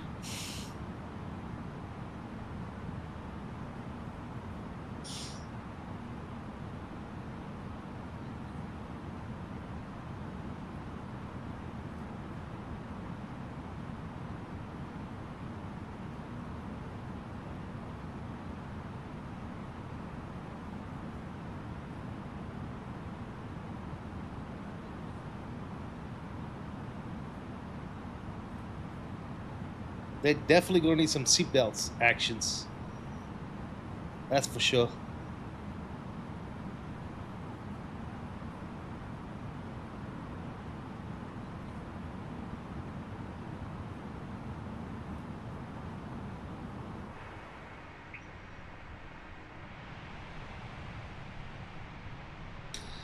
Bella Roma. There's Rome right there. You can see what all that layer of clouds is. Or smog, whatever that is. That's Rome.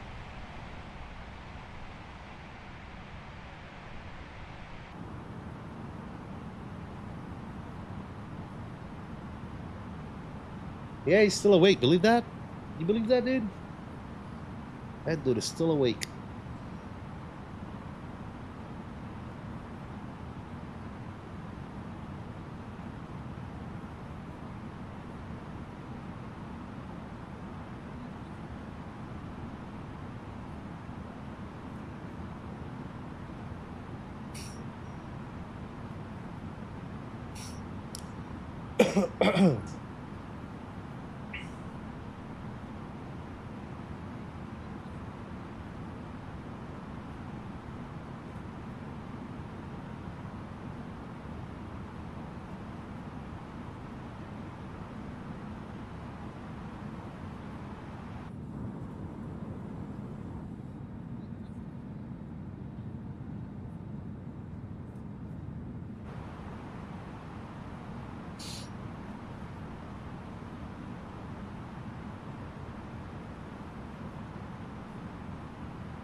I tell you what, fellas, my back is absolutely fucking killing me, dude.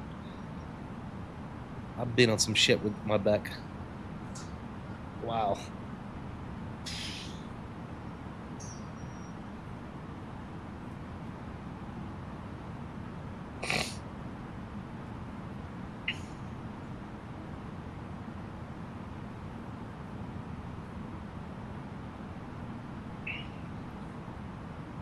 Hey, so far it's handling the descent really, really nice, guys.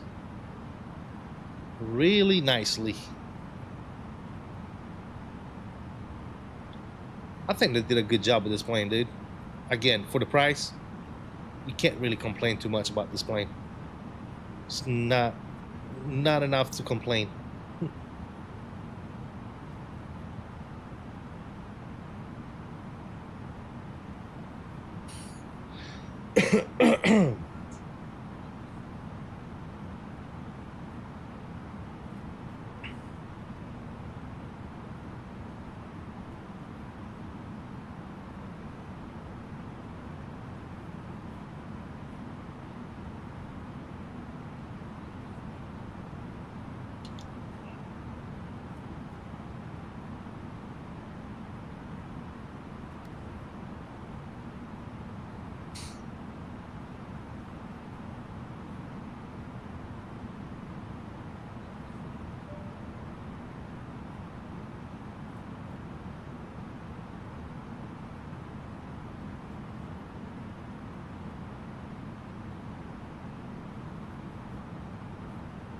All right, 12,500, slowing down, 230, perfect.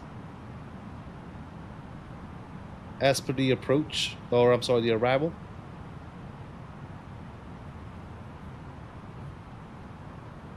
A little bit above profile because we had to slow down, but it's gonna catch it right back. Let's see. See how she handles that. Yeah, there you go. Perfect.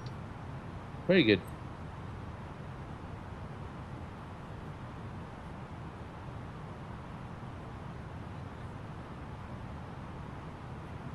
It's 11,007 on speed. Okay. Okay. Not too shabby. Not too shabby.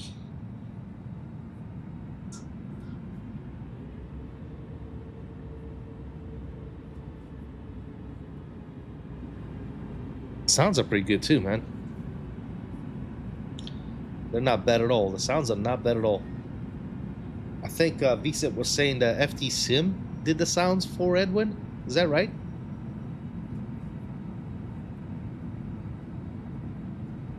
I'm not sure. I don't know. To be honest.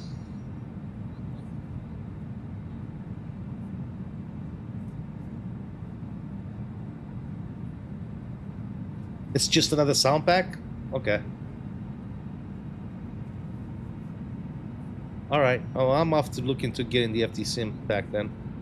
How is the FTSIM pack? Is it good? I want to say I've used it in the past.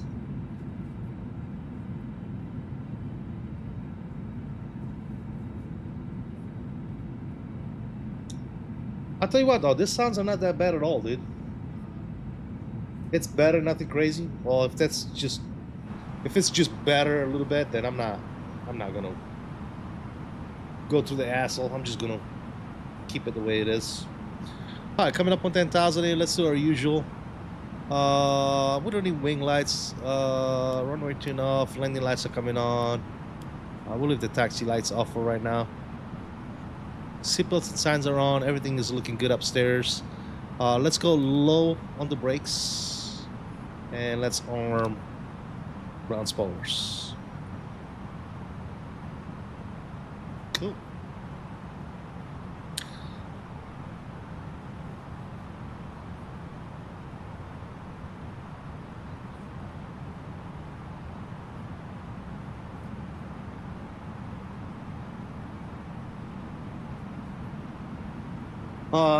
FTC needs to do like Boris and make it a drag and drop. I get tired of updating files and deleting lines of code. Yeah, absolutely, 100%, dude. I agree with that. Yeah, it's like you gotta go and delete shit, paste new stuff in the CFG file, and whatever. Boris does it right, man. You just get that folder, you put that bad boy in a community folder, done. And it sounds absolutely amazing. So yeah.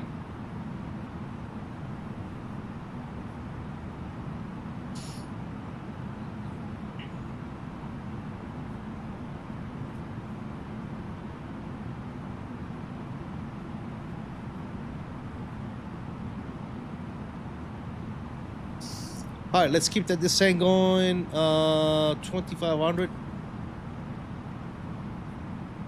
Good. Let's see. Missed approach climb 3000 on track 339 degrees.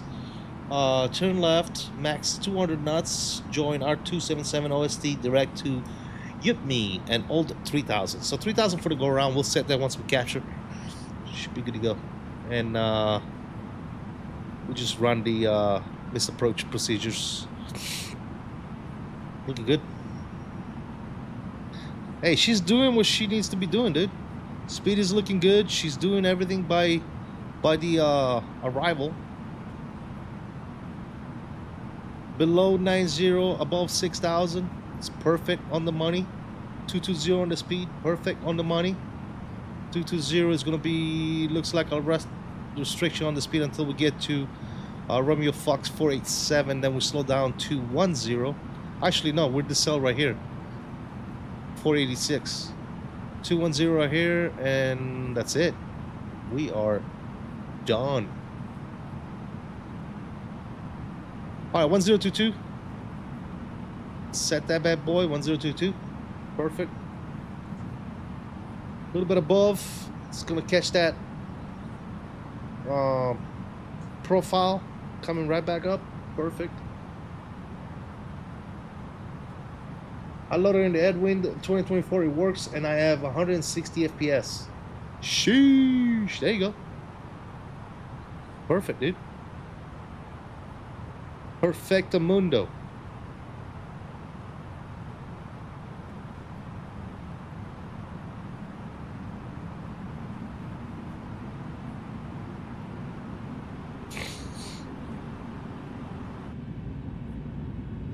Bella Roma. Alright, we're gonna turn. We literally just flew right above the airport, guys. There it is, right there. Actually, no, that's not the airport. That's the smaller one. The airport is way the hell over there, I think. Yeah, we're gonna come out in the water and then come back in. That's definitely not the airport. That's another one.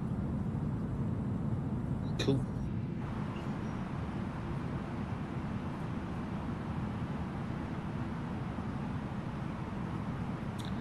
Look at my DMs.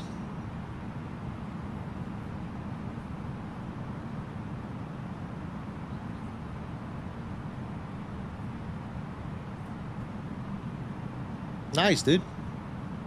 Looking good, my friend.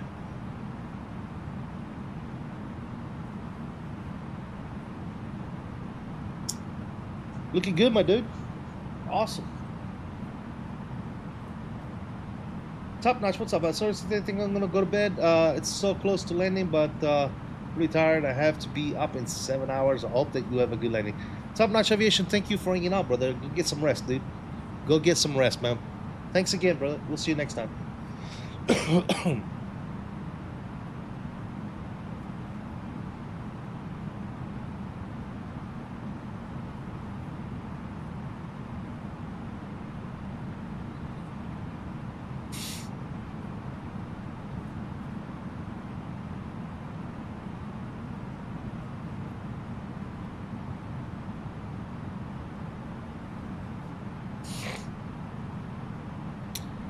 Well, again, she handled this descent really, really nicely, dude. Really, really nicely.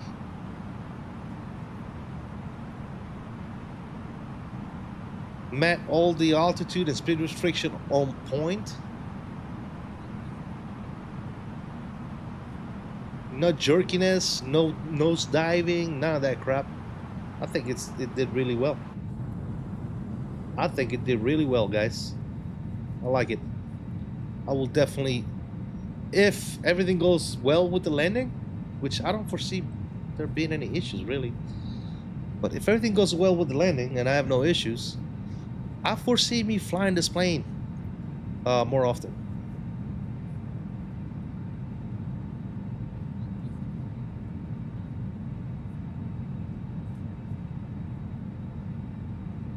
Look at that, dude. That looks so beautiful.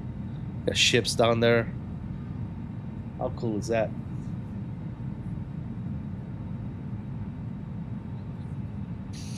Making that right turn. Look at that. Nice.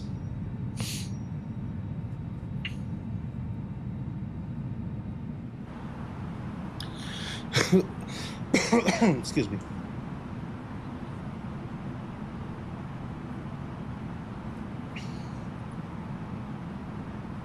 Very nice. Really beautiful.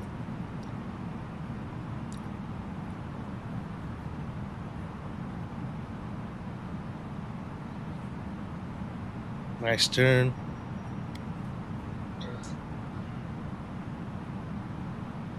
Doing a great job. All right, LS system is coming on.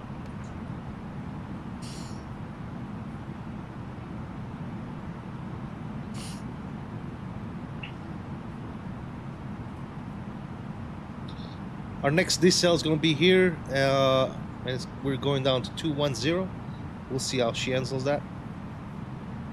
And we're supposed to be staying above 2,500 feet, so it's going to stop us at 2,500. Very nice.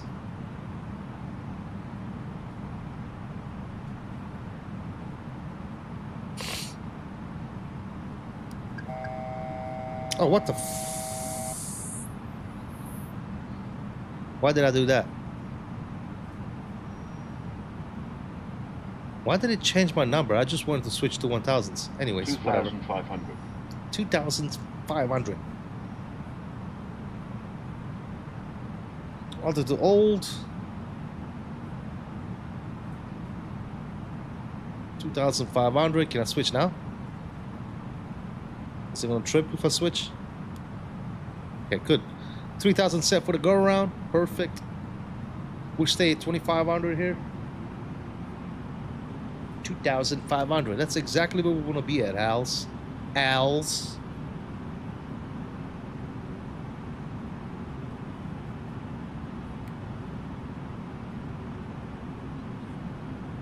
.210 on the speed, looking good.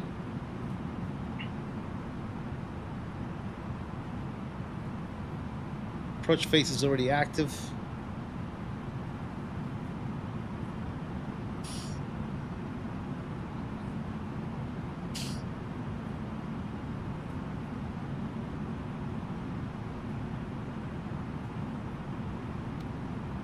We are 20 miles from the field.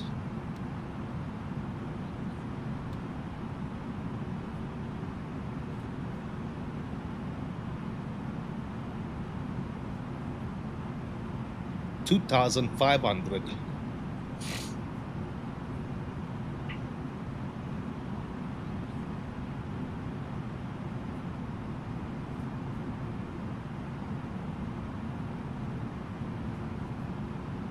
Fiumicino traffic, Itarro 779 on a 20-mile final for the LS approach runway 34 left, Fiumicino.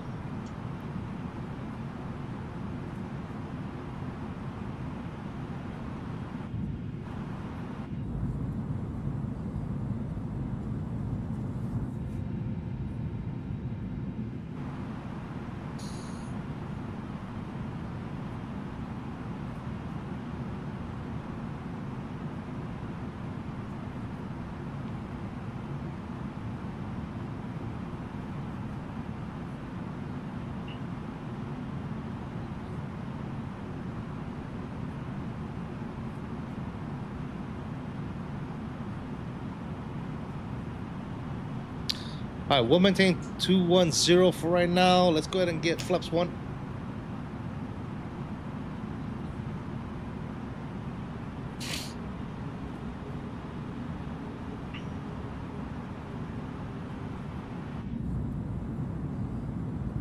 Slots are out. Perfect.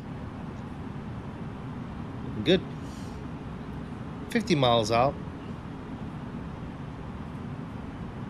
We'll make this right turn and we're going to activate the approach.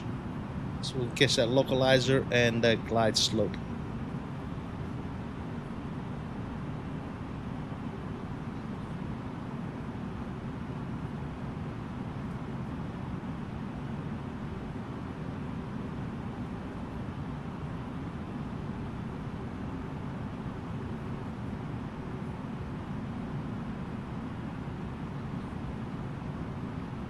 All right, there's the right turn. Localizer coming in.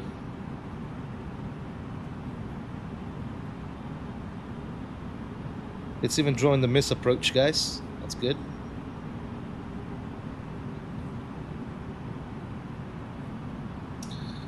Don't know what it is update 1 2024 beta, but man, this FPS is crazy, bro. We're gonna have to check that out, man. Yeah, absolutely.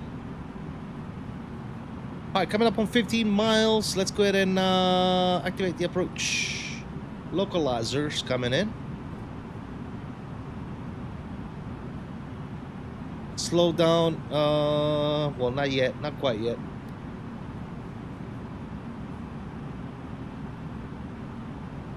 $10 there you go. 10 mile. Let's slow it down. 190. 15 traffic, Tarro 779, 10 mile final, ILS 34 left.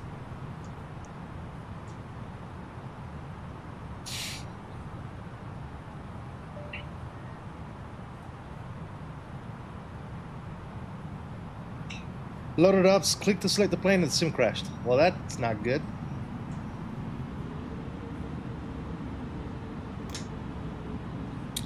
All right, flaps coming down too.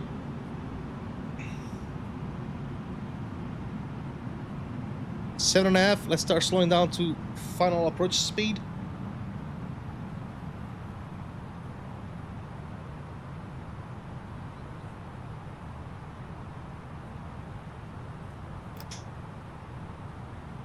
Three on the flaps.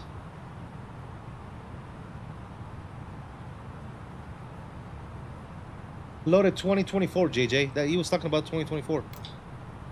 Flaps 4 set. And indicated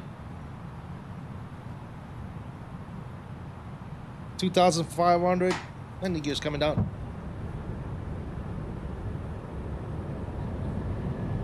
Flight attendants, please prepare for that. All right, lights and signs are on. Spoilers are armed. Seatbelts, it's not smoking. Flaps are 4 and indicated. Landing gear down 3 green. Localizer captured, glide slope is captured. I got my seatbelt on. You guys got your seatbelts on. Let's shake and bake.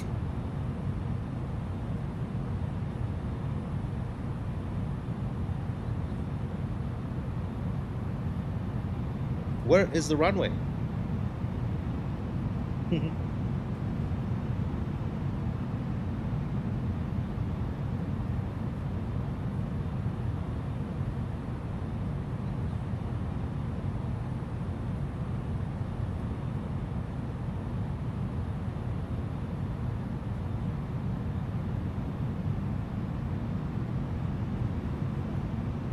15 traffic, Itaro 779 short final, 34 left.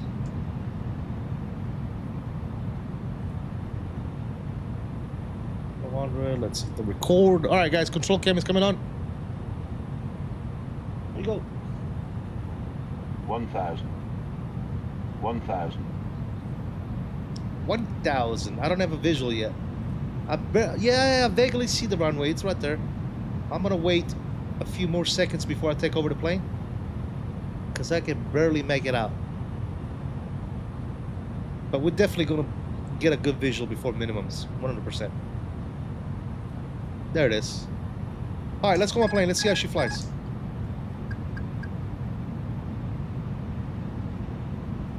I ain't even gotta do nothing, dude. She's all trimmed. We're looking at 3 whites, correcting. 400. There you go. There's my 2 reds. Ooh, veering to the right. Hello, wind.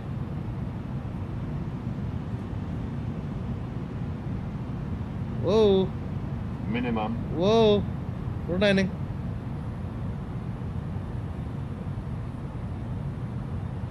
Definitely need to mess with the 40. sensitivities. 30, 20. 10. 5. Oh, whoa. No, no, no, no, no, no, no. I don't like it. Let's go around. Jesus. I don't like it.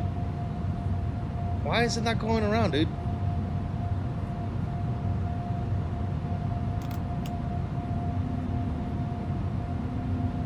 I didn't like that. All right, climbing 3,000.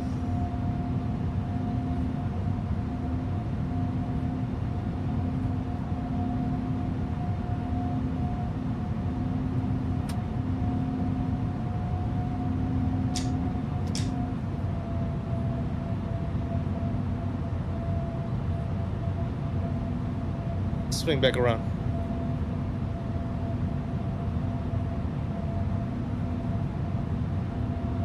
I had no idea she was gonna fly like this.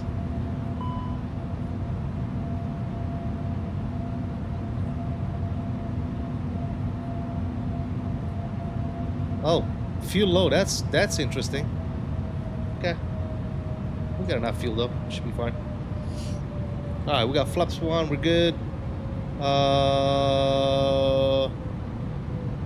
Reactivate the approach phase. Confirm.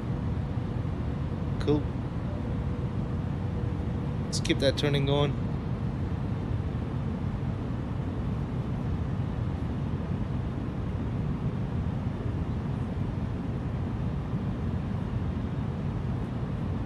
It likes to dolphin. I saw that. PX, this plane is so bad. I just need to adjust sensitivity for the controller. What the hell is going on with this damn camera?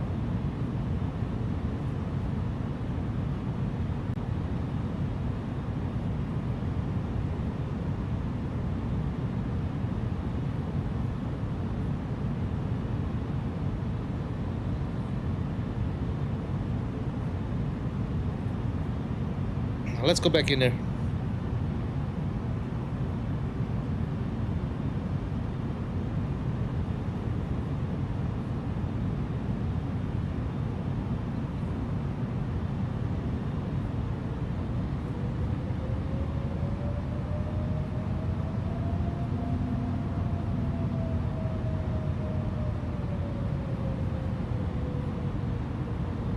Yeah, J-Foot, yep. It loves to purpose.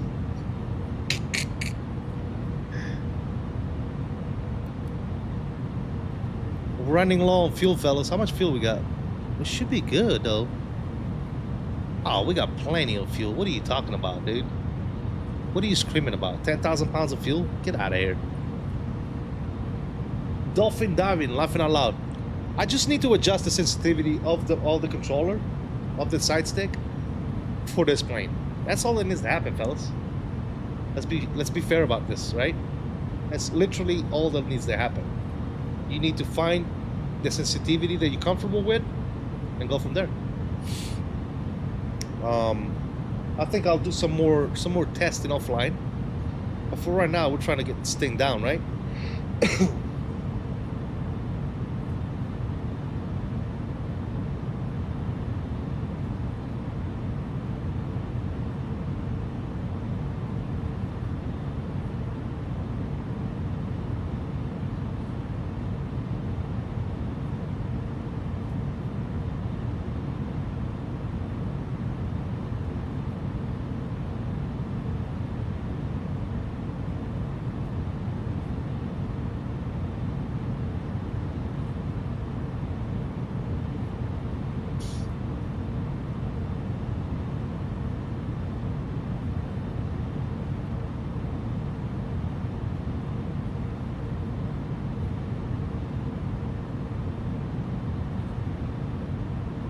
We'll come back over here.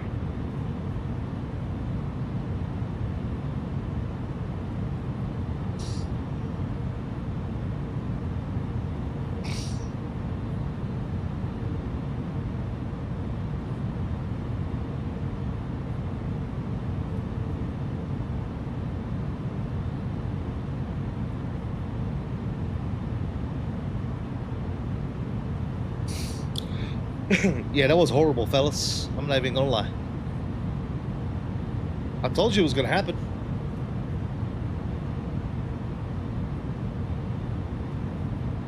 Back just in time. Oh, we already tried once, Beanie. We freaking smashed it. And we forgot to put our gear up. Look at that.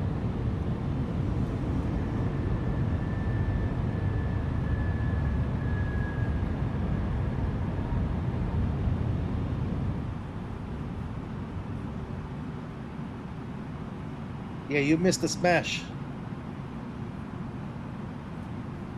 Morphis?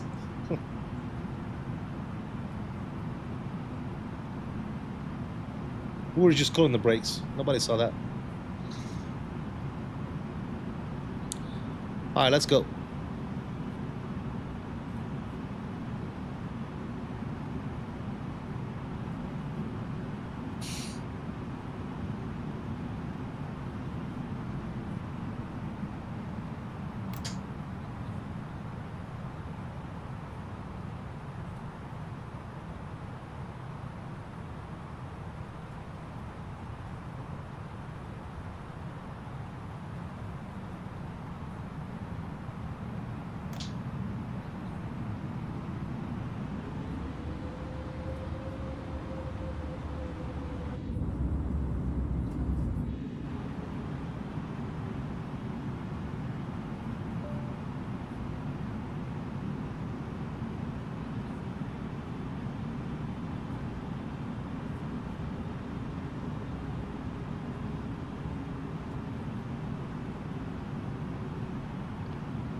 .43 VAP. I think I want to go slower than that. We'll see.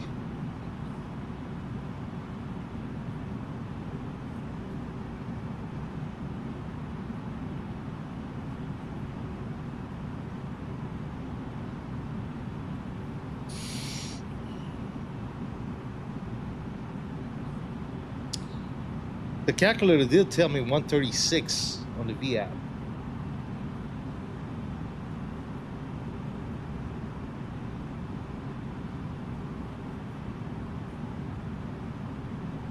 All right, this is localized on the glide slope coming in.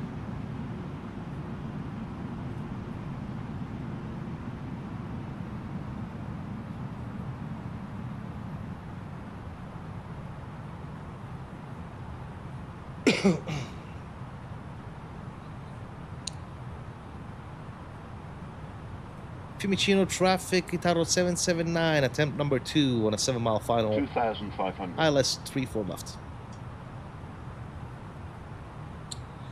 Gears coming out.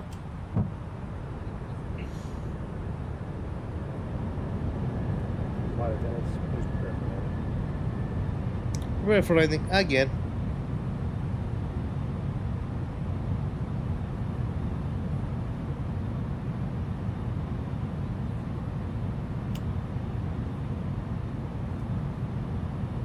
My back is absolutely destroyed.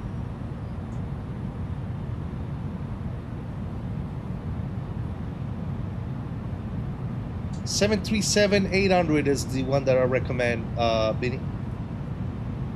V1 voice? Yeah, that's V1. Yep.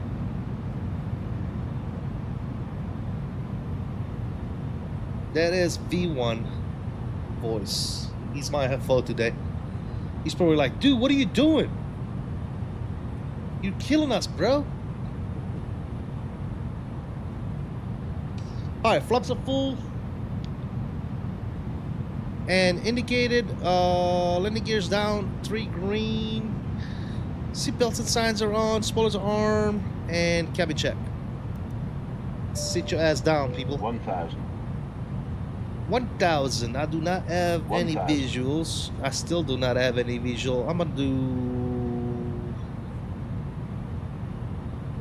136 on the VM.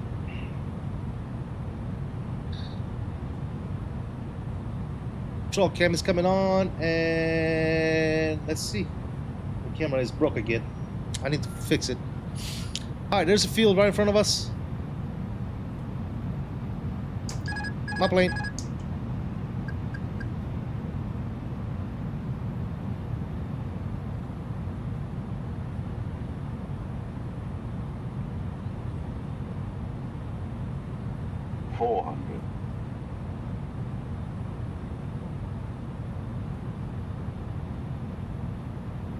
Hundred above.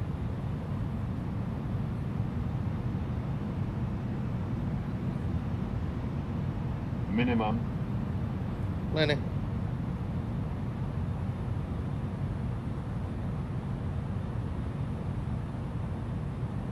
$50, $40, $30, $20, $10, $5. I mean,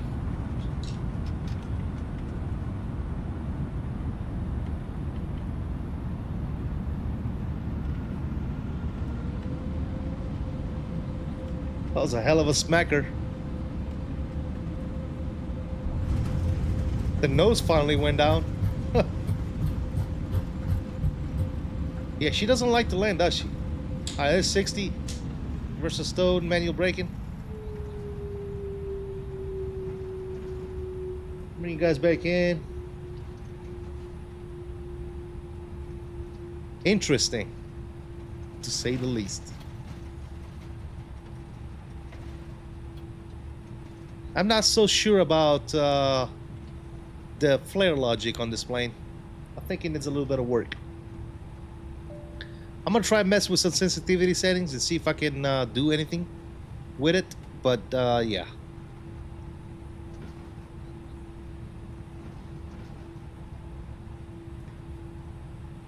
Future traffic, Itaro 779 vacated. 3-4 left on Alpha. We're gonna take Alpha. Alpha Hotel to Sierra.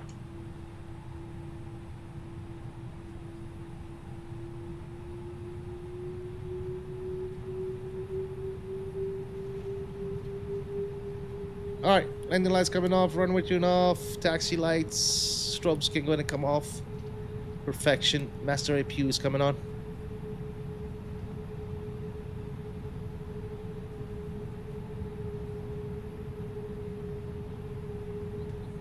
Very nice. Just wrong button. LS, flight directors, constraints. All this crap can go ahead and come off. Cool. Kind of like the sounds. Am I going back? Hell no. You crazy?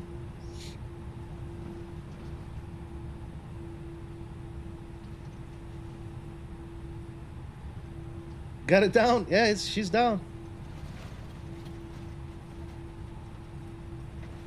I mean, yeah, it was not by the book. Future traffic, Itaro 779 crossing runway 07 on Alpha.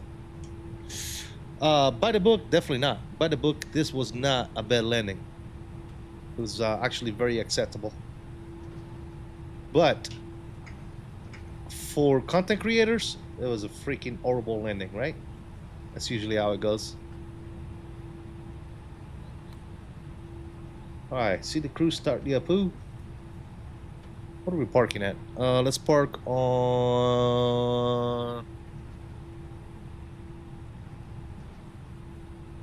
Where's this? 710 over there? Owl style landing? Yeah, I guess. No, Owls would have floated halfway down the runway and got a butter. That's what he would have done.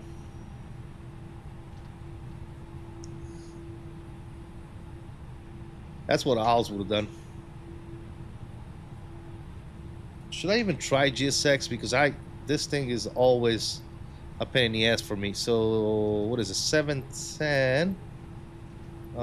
Parking gate. Next. Next. Next. Next. Next. Next. 710. No. Sure.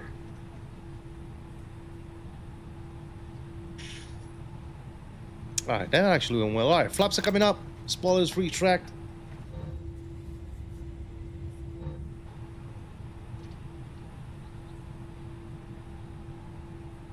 And we'll turn right here.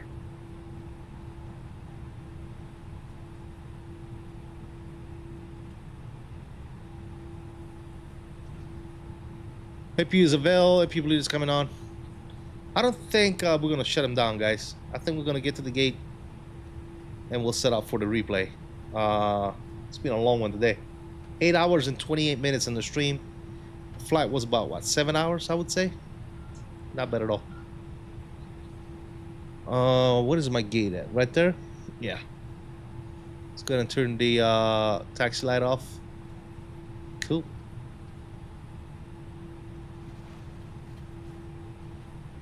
I think I'm parking right there.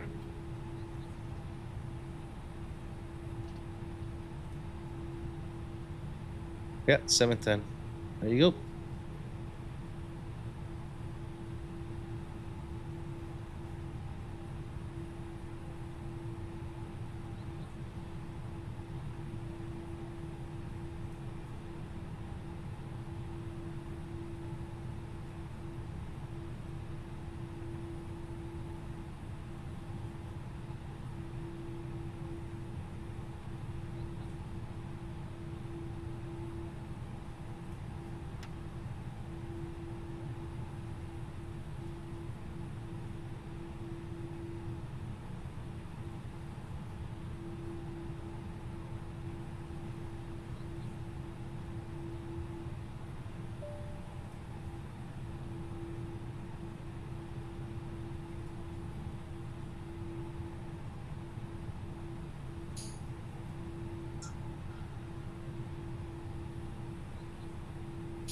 Alright, that's pretty good for government work. Parking brakes coming on. There you go, ladies and gentlemen. Again, guys, we're not going to shut him down. We're just going to set up for the replay. What Airbus throttles do I have for the for my Bravo? The FLIGHTSIM factory ones. FLIGHTSIM factory. Alright, we'll shut this back off. Shut this back off. Shut this back. That's it, Adele. Alright. We'll go ahead and disconnect off of VATSIM. Cool. Close this. Close that. Close that. And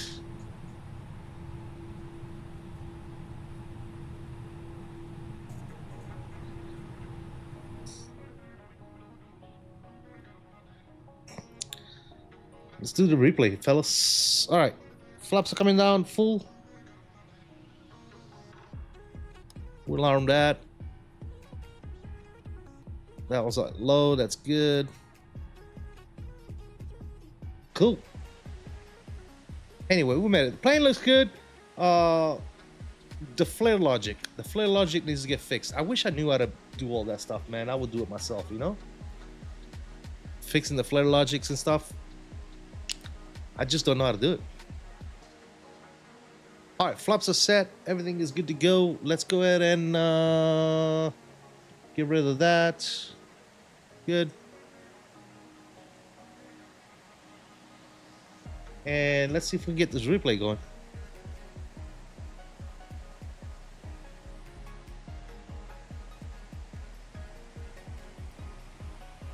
Hell was that about? I've never seen that message before. Why? What is this? What are you doing, dude? Don't sink. Don't sink.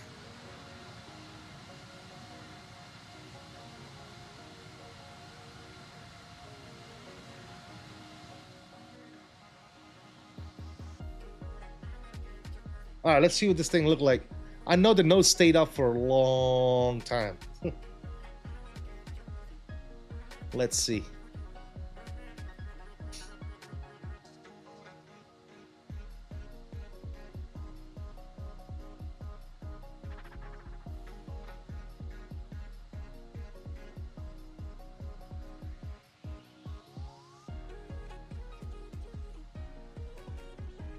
Bro, my front tires weren't even down, and that told me that was not that hard of a landing. Look, the plane ain't even down yet.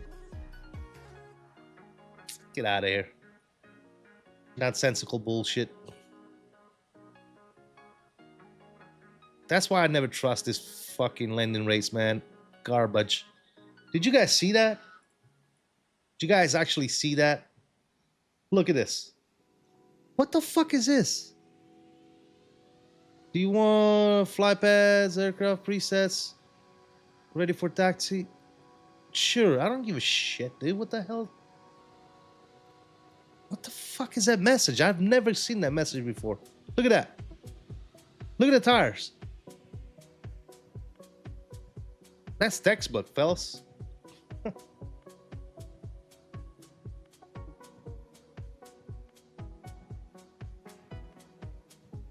Would you get the fuck out of here? I don't understand what that is.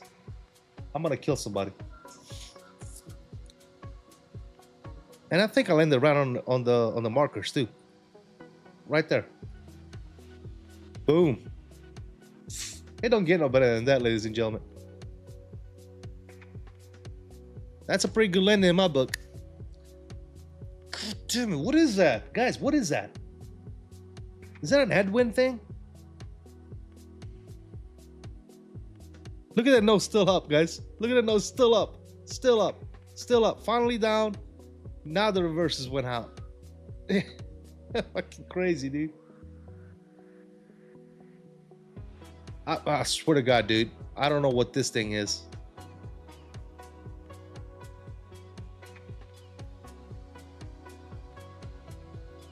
What the fuck is that?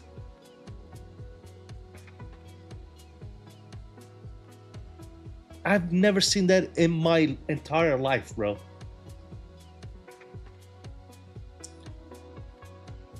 What is it? Why is it doing that?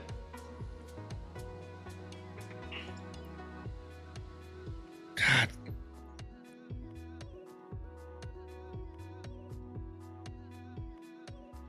A little flare right at the end.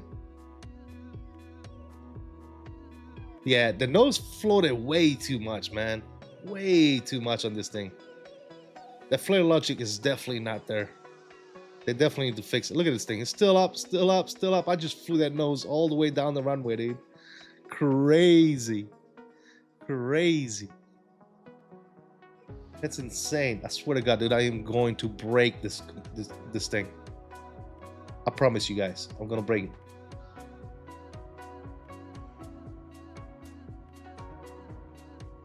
Anyway, fellas, y'all know what time it is. Outro time. Thank you guys so much. I'm gonna leave you guys with some more wind views of this fantastic landing in Rome. Thank you, dude. Almost 8 hours and 36 minutes on the stream, man. Thank you all so much for all the likes, all the memberships, all the donuts today. I really do appreciate you guys. Again, I'm gonna leave you guys with some more views. Thank you to my mods, sponsors, members of the channel. Really do appreciate you guys for the support and the rest of the subscribers alike. Thank you all so much, man. Until next time, as I always say, I salute you all. Please continue to stay safe, have fun, and as always, peace out, guys. I am out of here. We'll see you on the next one. See ya.